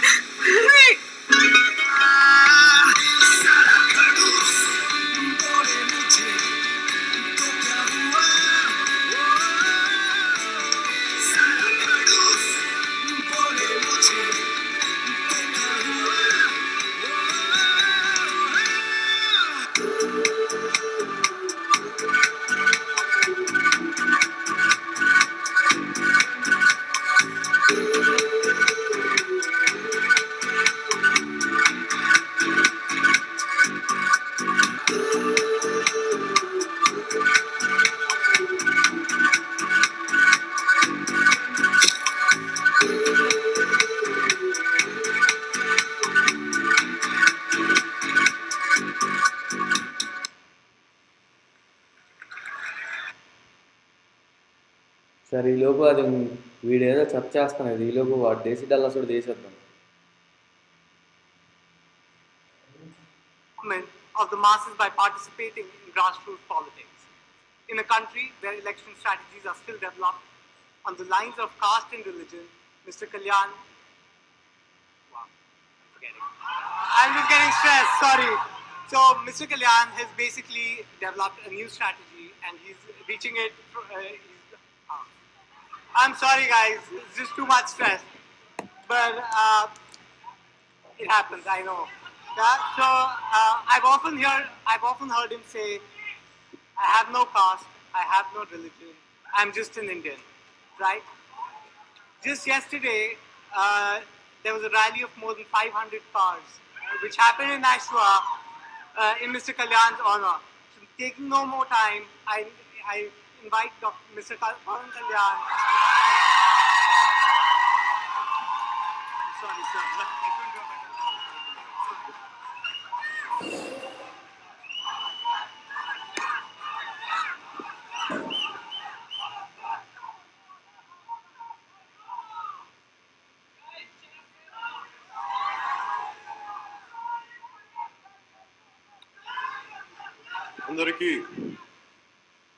అందరికీ నా హృదయపూర్వక నమస్కారం. Abba, and pay my heartfelt respects to the divinity within each one of you. I also pay my deep respects to the founding fathers of Harvard and to their continuing legacy of excellence in human thought. I would like to convey my heartfelt thanks to the student community of Harvard and the committee who hosted all this. To Mehul and his team, thank you a lot for inviting me. It's a privilege to be one of the speakers here, and thank you. So you have to understand my situation. The reason is, I started my education in street school. It's quite difficult for me to address a speech in Harvard, so you have to understand my situation. My preteens and adolescent years, from late 70s to early 90s, was a beginning and end for so many cultural, socio-cultural and political changes happening. So for me, as a kid, I was coming from a very small, lower middle class family. My father started his life as a police constable, and my mother being a housewife, and we are a family of 5. So I was a sick child. I had a bronchitis problem, so I had ample time to contemplate about life's problems. Whenever I used to fall sick, not going to school, I used to be at home, I used to have all the time to think about what's happening around. So one day, maybe just finished my street school, which means it's literally on the street, in a small town called Ongol. My father transferred to another small town. So they put me to another school, which is definitely a better school than what I used to study there, where I had studied earlier. So in that school, one day we had a lesson. My teacher was telling about in the class, the lesson's name is Ma Badi. It means our school. The lesson explains how beautiful our school is and what kind of school it is. And we have such beautiful trees, we have a huge playground, and we have a lot of things to play. We have a beautiful library, we have this kind of books. So it goes on, goes on. And suddenly my teacher turned because I said something to my friend and everyone was giggling. And I said, Kalyan, get up. I said, what were you saying? And I said, I had a doubt and I was sharing with this guy. I said, what is it? I said, to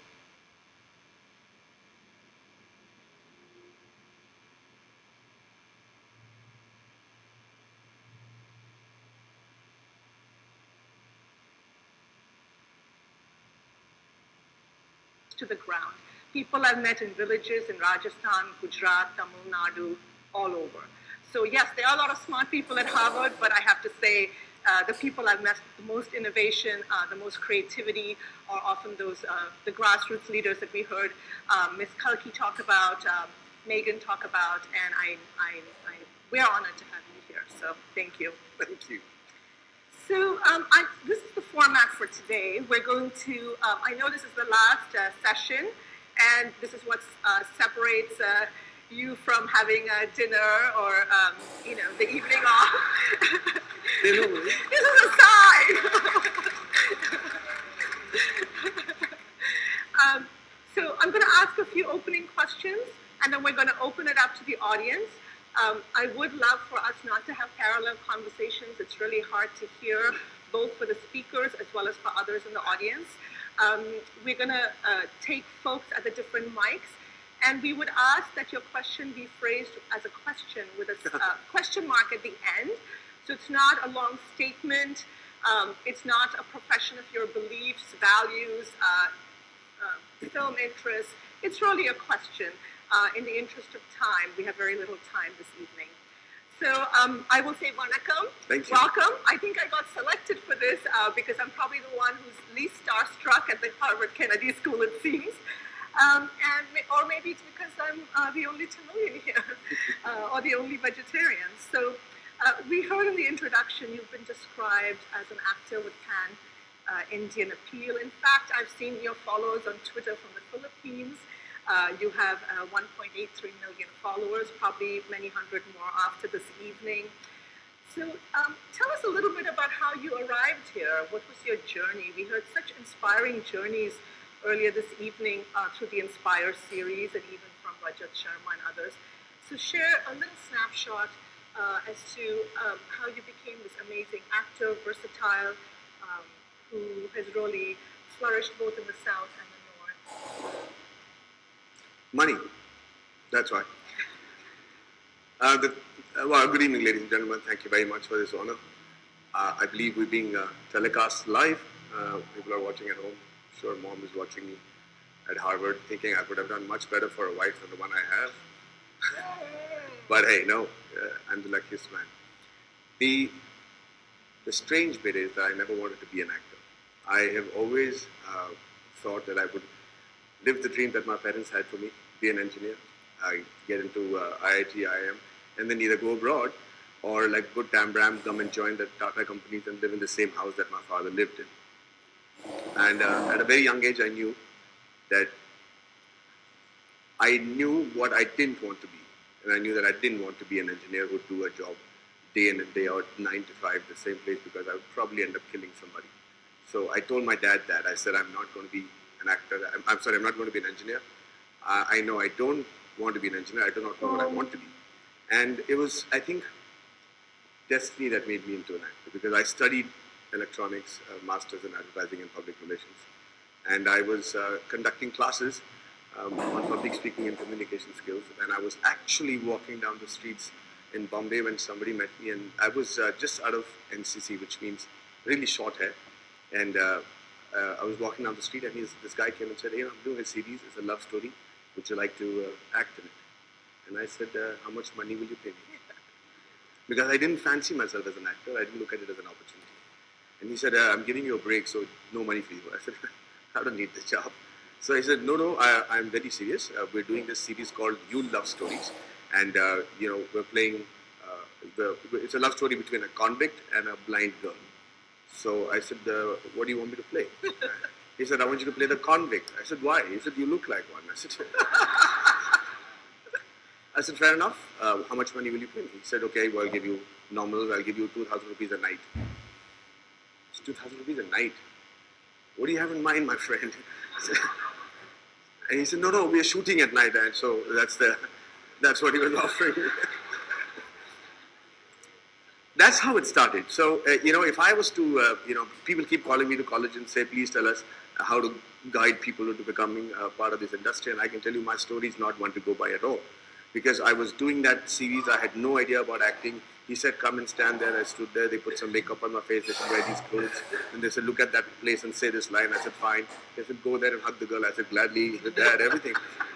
And then somebody came to wish that director all the best. And he said, who's this guy? And he said, some weird guy. He speaks strange English and strange Hindi. And they looked at me and said, do you want to be a part of another series called Banegi Apni Baat? I said, okay, how much will you pay me? So it's exactly how it started. And then lo and behold, after 1 year, I suddenly realized people were writing about me as an actor. I was getting jobs after jobs. I never went to a producer's office. It was just meant to be destiny. And finally, I got a call from Mr. Mani Ratnam, the most proficient, I think, phenomenal director that India produced. And I got to play a main lead in his film. And that film become a blockbuster. And here I am. Amazing. So earlier today, I realized that our esteemed finance professor Akash Deep at Harvard and you grew up together. Yeah, Chadi years. In Jamshedpur, and heard a little bit about some of the antics. And so I'm wondering, sort of, when you were 9 in Jamshedpur, you didn't want to be an engineer, and you didn't know.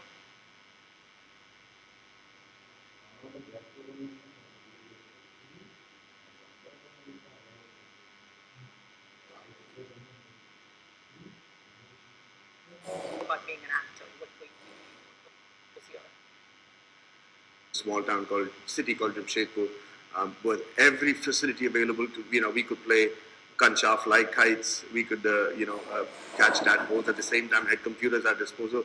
Tata was a very Victorian sort of English kind of a place. So we were exposed to all gambit of experiences there as youngsters. And I think half the reason we are what we are today is because of Jamshedpur, to a great extent. So, given the sort of the range of movies you've been in, you've been a brand ambassador, you've written, you've directed, what's the professional accomplishment that you're most proud of? Well, now that's a Harvard question, okay. So, but it's a soft question, it's not challenging. I haven't been asked that one before. I think the fact that most people don't understand what it takes to be part of the film industry. The fact that the only measure of success of being a part of at least the Indian film industry is the longevity.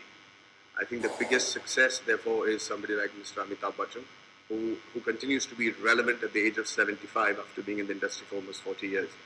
I think as far as my accomplishment is concerned, for those people who joined the industry at the time that I was in, and in 15 years from now, still being able to do the kind of films that I want to, still being able to put my foot down and spearhead the subjects and stories that I want to tell is my biggest accomplishment. And I think finally, and I think I was waiting for that to happen. It's really. Oh, mine's gone. Yeah.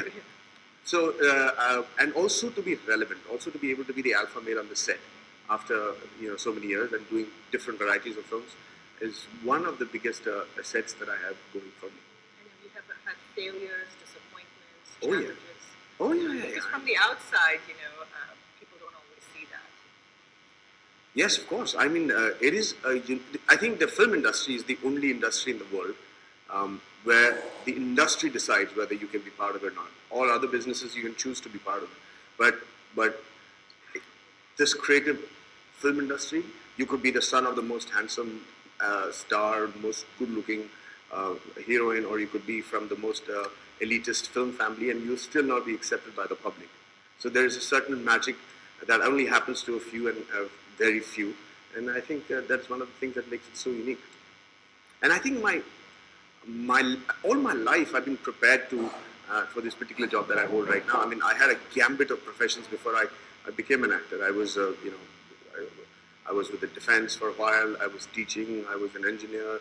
I lived with cowboys in Canada for a year as an exchange student. I had all sorts of experiences. And then finally, when I got those roles, I was able to withdraw from these experiences. And how many of you all are here from Bombay? Oh, okay. How many of you all have been to Bombay? Same number of people. How many? Okay, you know what? Let's lighten this up. Let me tell you a few things about Bombay that you must know, if I have your permission, right? How many of you have actually traveled by train in Bombay? All of them. There you go. Perfect. So you know that what I'm telling you is the truth. So in Bombay, when you travel by these trains, you're packed tighter than sardines in a can. It's tight. It's so tight that when you're holding your hand up for support, and it's sweaty, there's no air conditions in the compartment, and it's really sweaty and you're sweating through your nose, you need to seek the permission of the guy standing in front of you to put your hand in your own pocket to take out a kerchief. So you'll probably be going holding it there and saying, you know, like it's least that he thinks that you're feeling him up, you know, you just take it out and you wipe your face and then you take his permission again to put it back. This is normal. So in Bombay, which side a particular station comes is anybody's guess if you're new to Bombay. Right? So, you know, you out of years of practice, you realize you can never actually figure that out. And when it's crowded, it's frighteningly crowded. A friend of mine decided to come and visit me from Punjab, Parminder Singh. And he said, Yaar, Maddie, aa raha hu. How many of you get Hindi at all here? Anybody speaks? All of you, right? So, well, let me just stick to English to keep it easy. So he said, I'm coming to Bombay, I need to come and visit you. I said, great, come on in. And he came down to Victoria Station, which is the terminal, and then from there they take the train to different parts of Bombay, the south, the east, the north. And each track, each particular route is divided into the main stations and the small stations between. And there is this fast train that will only stop in the main stations. So I was trying to explain to him, I said, you know, you catch the train from Victoria, go to Andheri and Borivali. This is a fast track, so make sure that you take the slow train and come to Vile Parle, which is between Andheri and Borivali, and get off at that small station. So he said, yeah. And he's really nervous. He's coming to Bombay for the first time.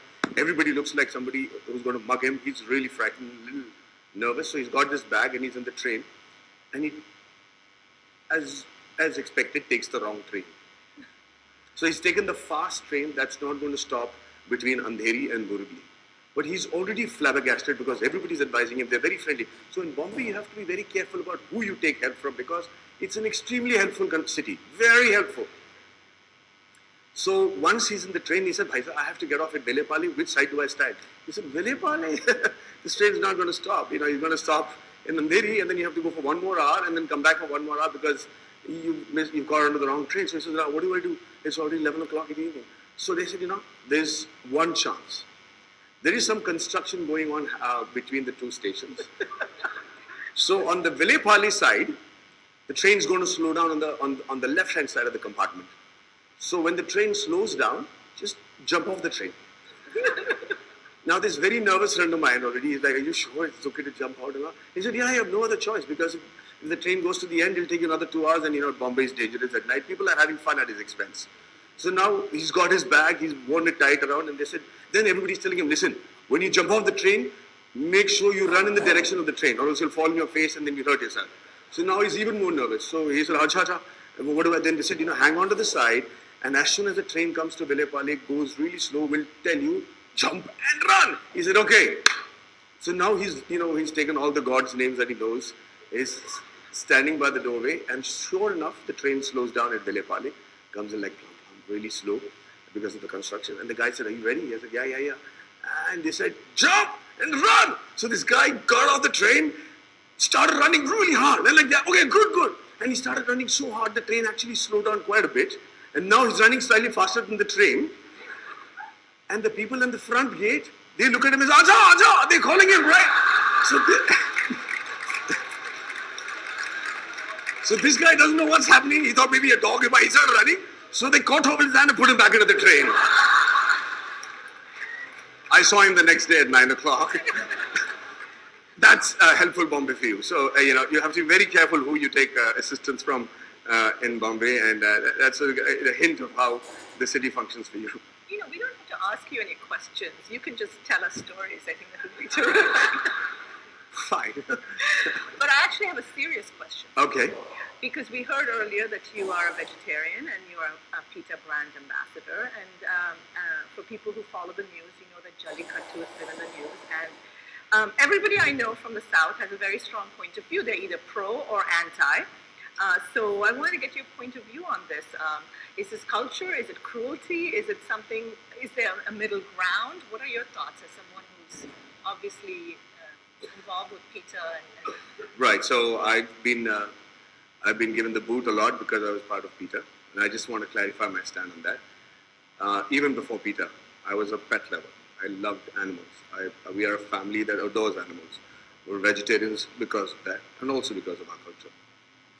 Now, I always have advocated the humane treatment of animals, and I really think that we as humans can learn a lot more from animals how to be humans, and that is the thing that even my son does. So to be crucified because we're part of an organization, I think was unfair.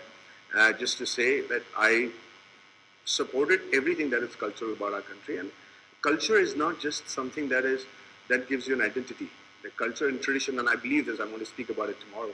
I really feel that most people think that cultural identity and the fact that you hold your traditions gives you an identity and makes you feel more evolved. More than that, in today's world, it is an extraordinary survival tool. It's an extraordinary survival method for you to handle the pressures and failures that is inevitable in today's profession. And you decide and you realize you go back to it and understand, oh, this is how I need to pray, or this is how I need to speak to my family, and this is what the culture means when you say you have a setback. You go back to that and help yourself build up again. So I'm totally for anything that is cultural. And the only thing is, I think that the whole issue that happened with Jallikattu and the way it kind of dissipated was because there were too many issues being addressed at the same time. They were saying, we're fighting for our cultures, we're fighting for our cows, we're fighting against PETA, we're fighting for, Tamil Nadu's tradition, everything. And I agree with all of that. But I just think that everything has to be regulated, and it has to be in a manner that is safe for everybody. And I also believe that they wanted to save the native cows, and which is a completely justified and a very just cause to fight, because our native cows have been actually exported off to other countries, and we're now subjected to this Holstein cow's milk, which is the casein A1 protein, which is actually proved to be carcinogenic for most people. And there's a big story to that. I can go back with all the technical details, but that is a true fact. And I think if it had been spearheaded properly, we would have achieved it. And now I'm just hoping that everything and order is restored back in Tamil Nadu. So I'm going to ask you one last question and then move on to the audience. So, Rajat ji talked earlier about the importance of media. We heard about the role of NGOs and voluntary organizations in the Inspire series. And I'm curious, what are your thoughts about the role of people who are in the public eye, like yourselves, other actors, entertainers, artists? What do you see your role as in terms of creating a more pluralistic, tolerant public sphere? Is this something you think is really an individual choice, or do you see it as a responsibility? So when social media first came in, for actors like us, it was an option. Also be on Twitter, also be on Facebook. Now it's become a very essential tool. And it's also proven to be a complete boon and a bane. You have to know, I have known of careers, I've known of people whose life got ruined by one tweet, one irresponsible tweet, or one incorrect tweet. The thing is, unfortunately, ma'am, there is a lot of conspiracy theories for everything. What happens is when you say something, and then there are 10 people who give you an opposite opinion, and another 30 people who give you facts that look like facts. A classic example of which is how I was introduced today, and I will tell you what I mean by that. No, it is true. It's not his fault, but the classic example is The 7 languages? Yes, the 7 languages and 13 films. One lady in one interview in Hyderabad asked me, do you know how many languages do you know? I said, I know 3 languages, Tamil, English and Hindi. I can speak a spattering of Marathi. Oh, then you can do a film in all these 4 languages. Plus, because you're in Bihar, you could do. And her imagination was a small article where she said he could easily do films in 7 languages. That was picked up by every media possible. And the next thing I knew, I had done films in 7 languages and more than 75 films. My bank account doesn't say that, and it's not a fact. But there was one lady who asked that question, and that particular statement continues to be part of my biodata. Similarly, I think when you talk about the media, well, I'm sure they have their benefits and there've been brickbats for them as well. But I know for a fact the eagerness to be the first one to report an unverified, unauthorized fact is so rampant that it tends to mislead the audience. And I'll tell you what is happening slowly. It's a clear and present danger in the country that we are. And I'm telling you, you'll agree with me. Every time you have an opinion, talk to your parents back home or onto Facebook an opinion, they have saying, no, in Facebook, this is what has come out. And then my auntie will say, no, what is wrong with you? The way to do it is this, the conspiracy. The thing is, it's driving everybody to exhaustion. Secondly, there is no conviction on what they're reading. The trust on the media and the facts given to them has depleted to such a great extent that now people are bored of it, and then they get more exhausted with it, and finally they just go to sleep on it. And I don't mean literally, I mean they became immune to it. Finally they said, I'll just forget about this, tell me, am I getting my food properly, is my son going to school, everybody's healthy, to hell with it. And there's a disconnect that happens between what is really happening in the society, your social responsibility, and who you are as an individual, because you don't have the facts, right? So you take facts that are convenient to you. And that is the beginning of the destruction of the basic fabric of the society that we live in today. I really think that's going to be a problem. I really think that this is the beginning of the kind of chaos. And as Indians and as citizens of the world, we'll have to find a unique way in which we are able to regulate the right news and the right information so that the inferences drawn by that are good enough for you to take the right action. Wow, lots to think about. We're going to turn it over to the audience to ask questions, and you have to go to the mic. There are a couple of mics around. Or you can just yell it out, I can hear you. Well, I think it's being recorded, so it has to be. Okay. Yes. Okay, there you go. He can be heard across. Well, Mr. Luthra.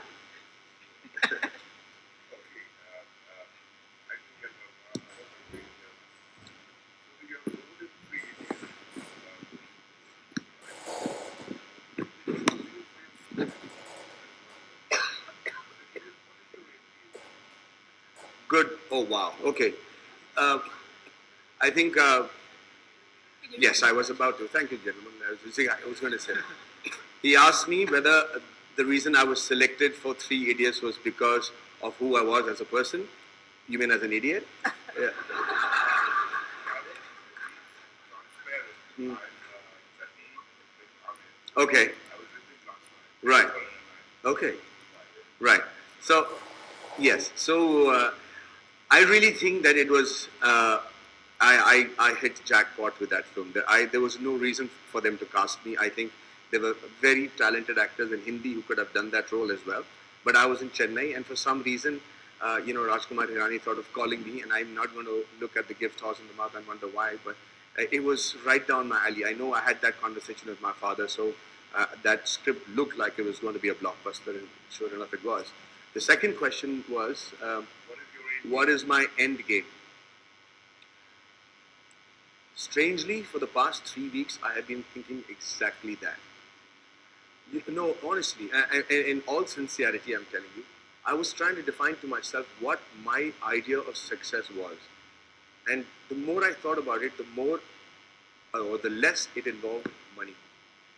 And now I've come to a realization that it is just the ability to sit back and have the freedom to think what I want, do what I want, play my golf, and know that my family is safe and I'm providing the best possible education to my child.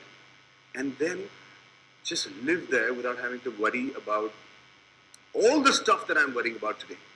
Every act of traveling, or my son going to school, or the fact that there is a problem with one political party, or, it really frightened me when Indira Gandhi was assassinated. and in 1 second, all the Sikhs around me, their lives were in danger. When they least, it was like a bolt from the blue for something that they'd never done. It was a mob mentality. It was something that happened all of a sudden. Was a spontaneous sort of a combustion for them. And I said, I know we're a country of unity and and diversity, but this is frightening. And I think my idea of success would be wanting to live in a place where that sort of a bolt doesn't hit you from the blue. And make sure that you contribute to a society like that and make that happen around you. That would be my end game.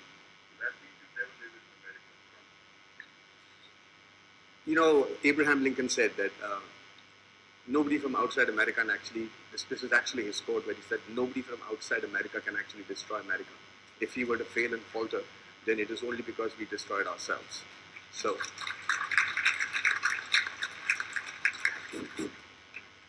hi, are you waiting to me or you want to ask a question? Yes. Really good to have you here. I'm Pranav Abraham from Boston, born and raised in Bombay, so I totally connect with whatever you said. I miss it thoroughly every single day. You're welcome to my sweat anytime you want. But my question to you, because this panel is specifically Ask Maddie Anything, so I'll ask you a political question. Don't you think the state of Tamil Nadu right now should be governed by a leader who has been elected by the people? What are your views on it? What's happening right now in Tamil Nadu? Okay, is there any doubt about it? Of course, it has to be ruled by people who are elected by the people, right? So constitutionally, one aspect of it is absolutely right. Morally, maybe it is questionable, but what do you choose? Do you choose to follow the Constitution, in which case, what is happening is right, or what do you do? I think can I just address the audience? So I think the question here is, we are known to be a state who has sold our votes for biryani and a little bit of a drink. Well, not really, actually. It's just biryani and yeah. So now we're bearing the brunt for it, because if these are the people that you voted for and this is how they're going to react to a situation that we are in right now, then it's very essential that we realize how and who we vote for and what we're getting in exchange for that. Absolutely. Kushal Yusuf. Yes. Here. Yes, hi. Hi, Maddie. This is Shravan from Atlanta. My wife told me specifically to call you Maddie. So say hi from her. And the question is, you look humble, down to earth, not... Hey, I'm a good actor, man.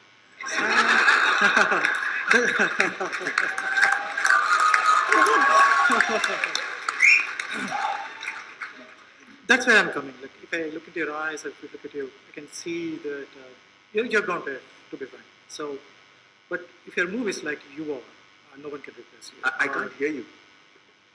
But in movies like Sakhi, Yuva, now the Kadus, how you can get into the skin so easily? Look so humble and come grounded, very funny and humor.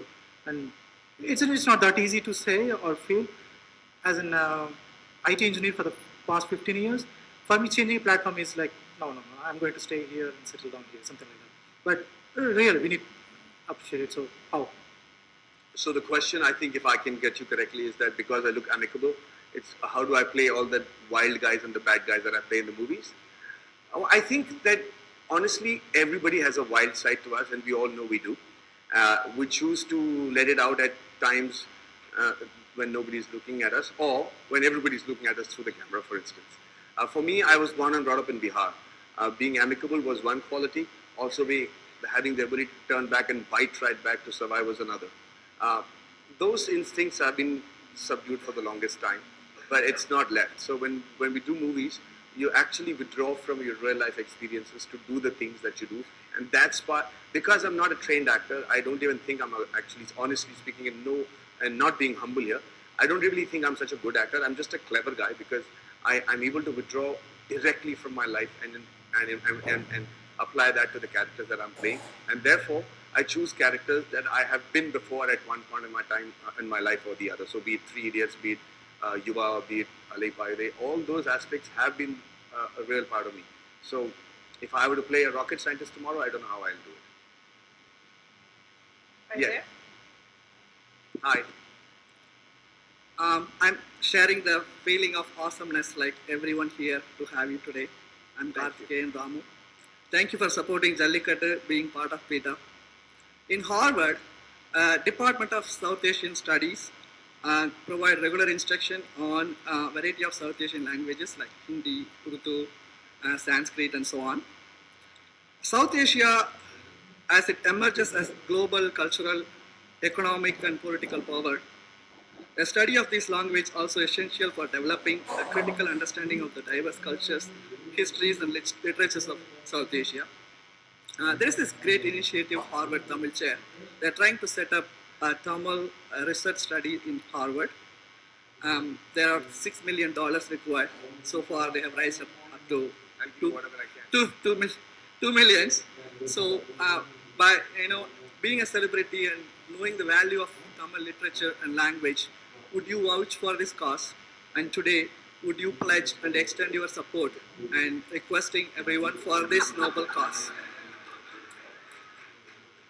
See, I knew this whole subject itself, the topic Ask Maddie Anything was trouble.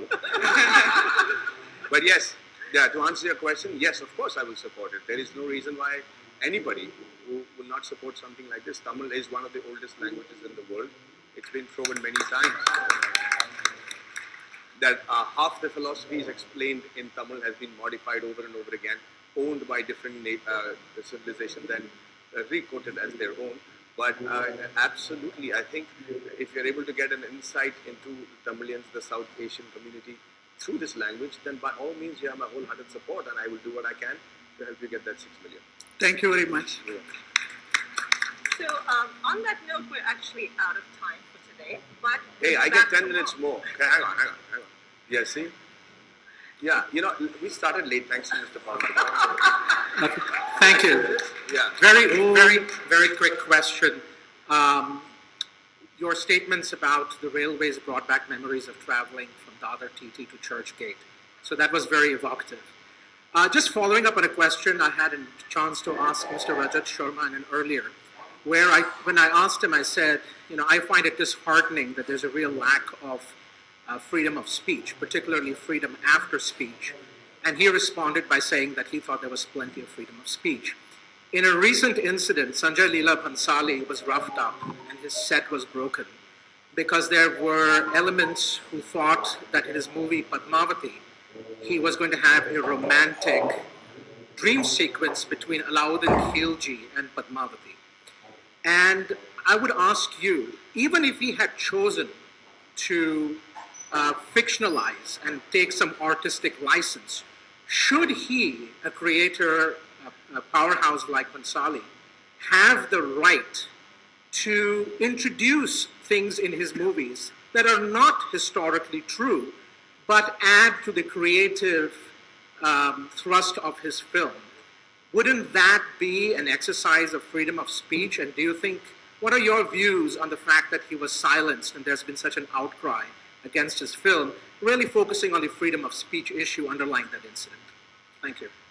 So, answering your question, what happened to Mr. Sanjay Leela Bhansali? I don't advocate at all. I totally condemn it, because if you have a point of view, you should put it across non-violently.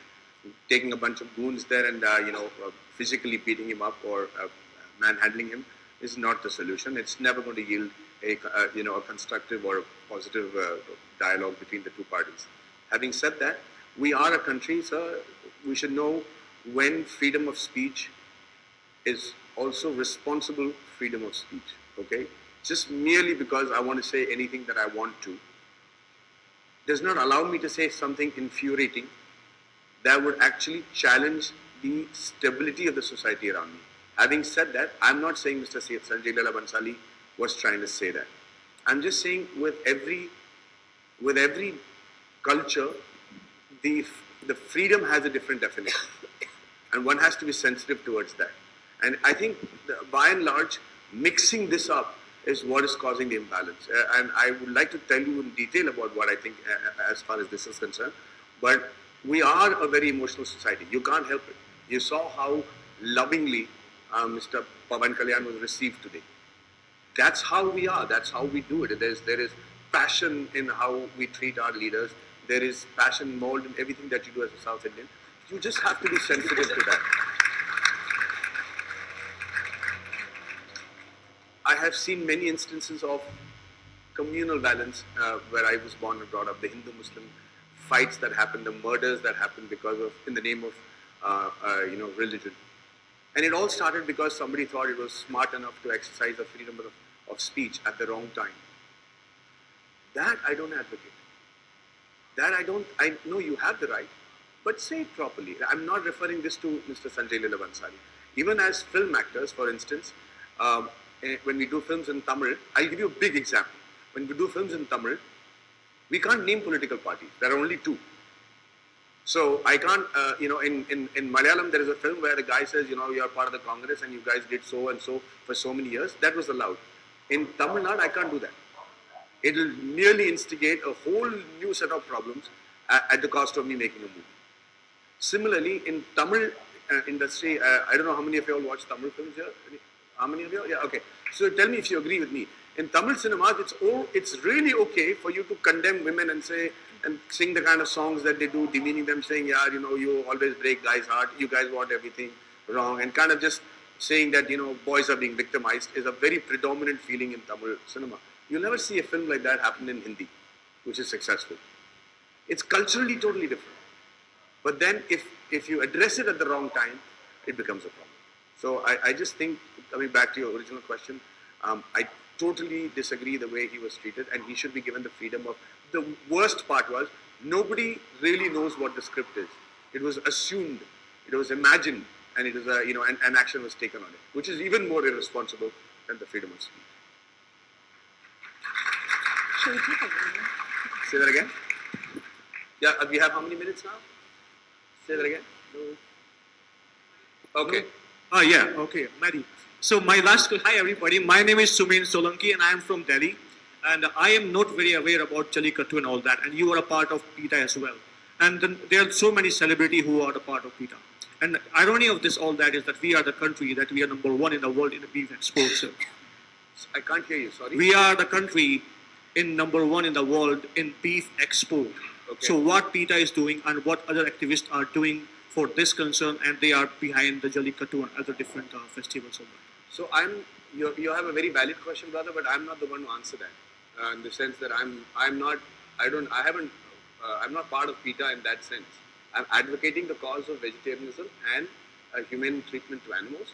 But the question that you're asking me has such an amazing backstory to it that we have to understand that we are responsible for what is happening. When the Holstein cows were found to be producing carcinogenic milk in New Zealand and Australia, and they got rid of their Jersey cows because of that, and they found out that, do you know the history behind the cows?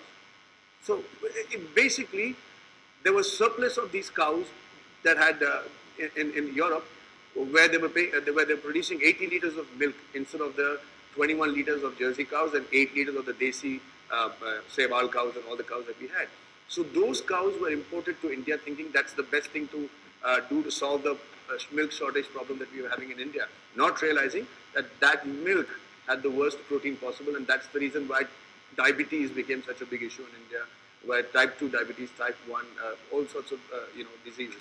So now it was a blind, non-research decision taken by the government to say, hey, let's get these cows in, and then they realized much later. So the export of the cows was the biggest tragedy, because the best cows that we had, we exported to Brazil. And they have our Desi cows right now, and they have specialized that cow, and now we have to pay through our nose for the sperm of those cows to impregnate our cows. That is the sad part of the story. Beef export is I'm sorry, look at me, man, I'm an actor. What are you asking me these questions for?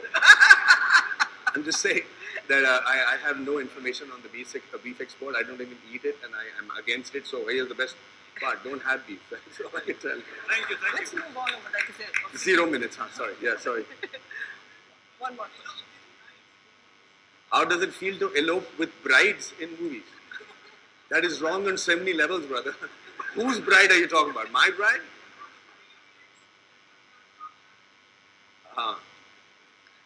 No, but I'm sorry. I have to, before I can answer that question, I have to understand. Are you asking me personally how it is to elope with bride? It's stupid, it's exciting, and it's not advisable. Yes, last question, I believe. Yeah. I'm a filmmaking student from NYU. Vanakkam, this is only Tamil word I knew. My question to you is, the Bollywood always accepts South Indian actresses with open arms, be it Vaijayanti Mala or Sridevi. Whereas it rarely accommodates male stars. You have achieved an pan-India appeal. Why don't the North Indians don't accept the male stars from south of India? Okay, so the question is, I have managed to do Tamil films and Hindi films and be accepted. Why don't Hindi people accept other South Indian actors? Is that what you're saying? The male stars. Sorry? The male superstars. The male superstars. See, Chief, watching a movie is not a duty. It's supposed to be an entertainment, right? So when you go to see a movie and you have somebody trying to portray a Hindi guy or a Punjabi guy or a Marathi guy, they want to assume that you're one of that. But if your Hindi is not as it should sound, being part of that part of India, then there's a disconnect that happens. Nobody goes out saying, I won't accept Madhavan, I won't accept Ajit, I won't accept Kalyan sir or whoever it is that you're talking about. It's just that they want to go to this movie, they want to be convinced that it is right, it is justified, it is aspirational, and it's entertaining. Once it is that, everybody is accepted. The girls didn't portray to be that. They were beautiful. Their job was to entice, which they did very well. And they were very intelligent women. I can tell you personally that I know all the ladies that you talked about, and personally, they are extremely well-read and extremely educated. But their ability to make the least common man watching that film feel like he's ready to give their life up to protect this lady. Agar Madhuri kisi koi meri wife hoti, I'll protect them. Is the vulnerability that they're able to bring on the screen. If you're able to do that, it's entertaining enough. So they're accepted. It's not that somebody has got an agenda where they go say, we want to accept Bengali actors, we want to accept South Indian actors. There is no agenda like that. Hello, Madhavan. Before we start, you support politics. What is your opinion about Janasena, Pavan sirs? No, even last time also I didn't get a chance. Sorry, sir? I'm asking, do you believe in politics? I am as far removed from it. So what about Janasena? What is your opinion on Janasena? I don't have one. No, it's not yours. It's not yours. Pavan sir. Sir? Pavan sir. Pavan sir is an extraordinary actor. Yeah. And, by aggressively asking a question, do No, not not expect, aggressive. but you are being aggressive. So let me just tell you this. Because I was in frustration because I didn't get a chance, not aggressive. So I know you're feeling frustrated. I do, man. I wanted to wish and shake his hands as well. But I'm not taking my frustration out at you. Yeah. So,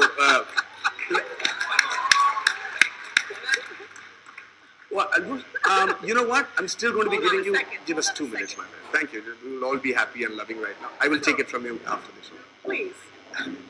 That's still a threat. But Thank you so much.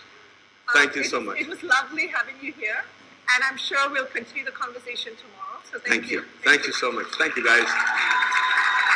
Thank you. Can you take The conference, a big round of applause. And we have Mr. Raghav Iyengar who will give mementos to both Mr. Madhavan and Mrs. Raman. Thank you once again. Thank you once again. Thank you.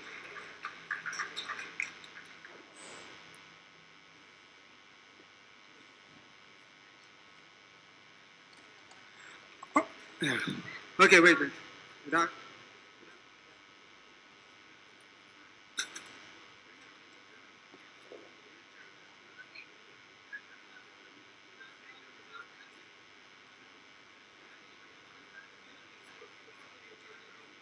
Everyone, please maintain decorum, please. Please maintain decorum. We have security here. Please don't be inappropriate.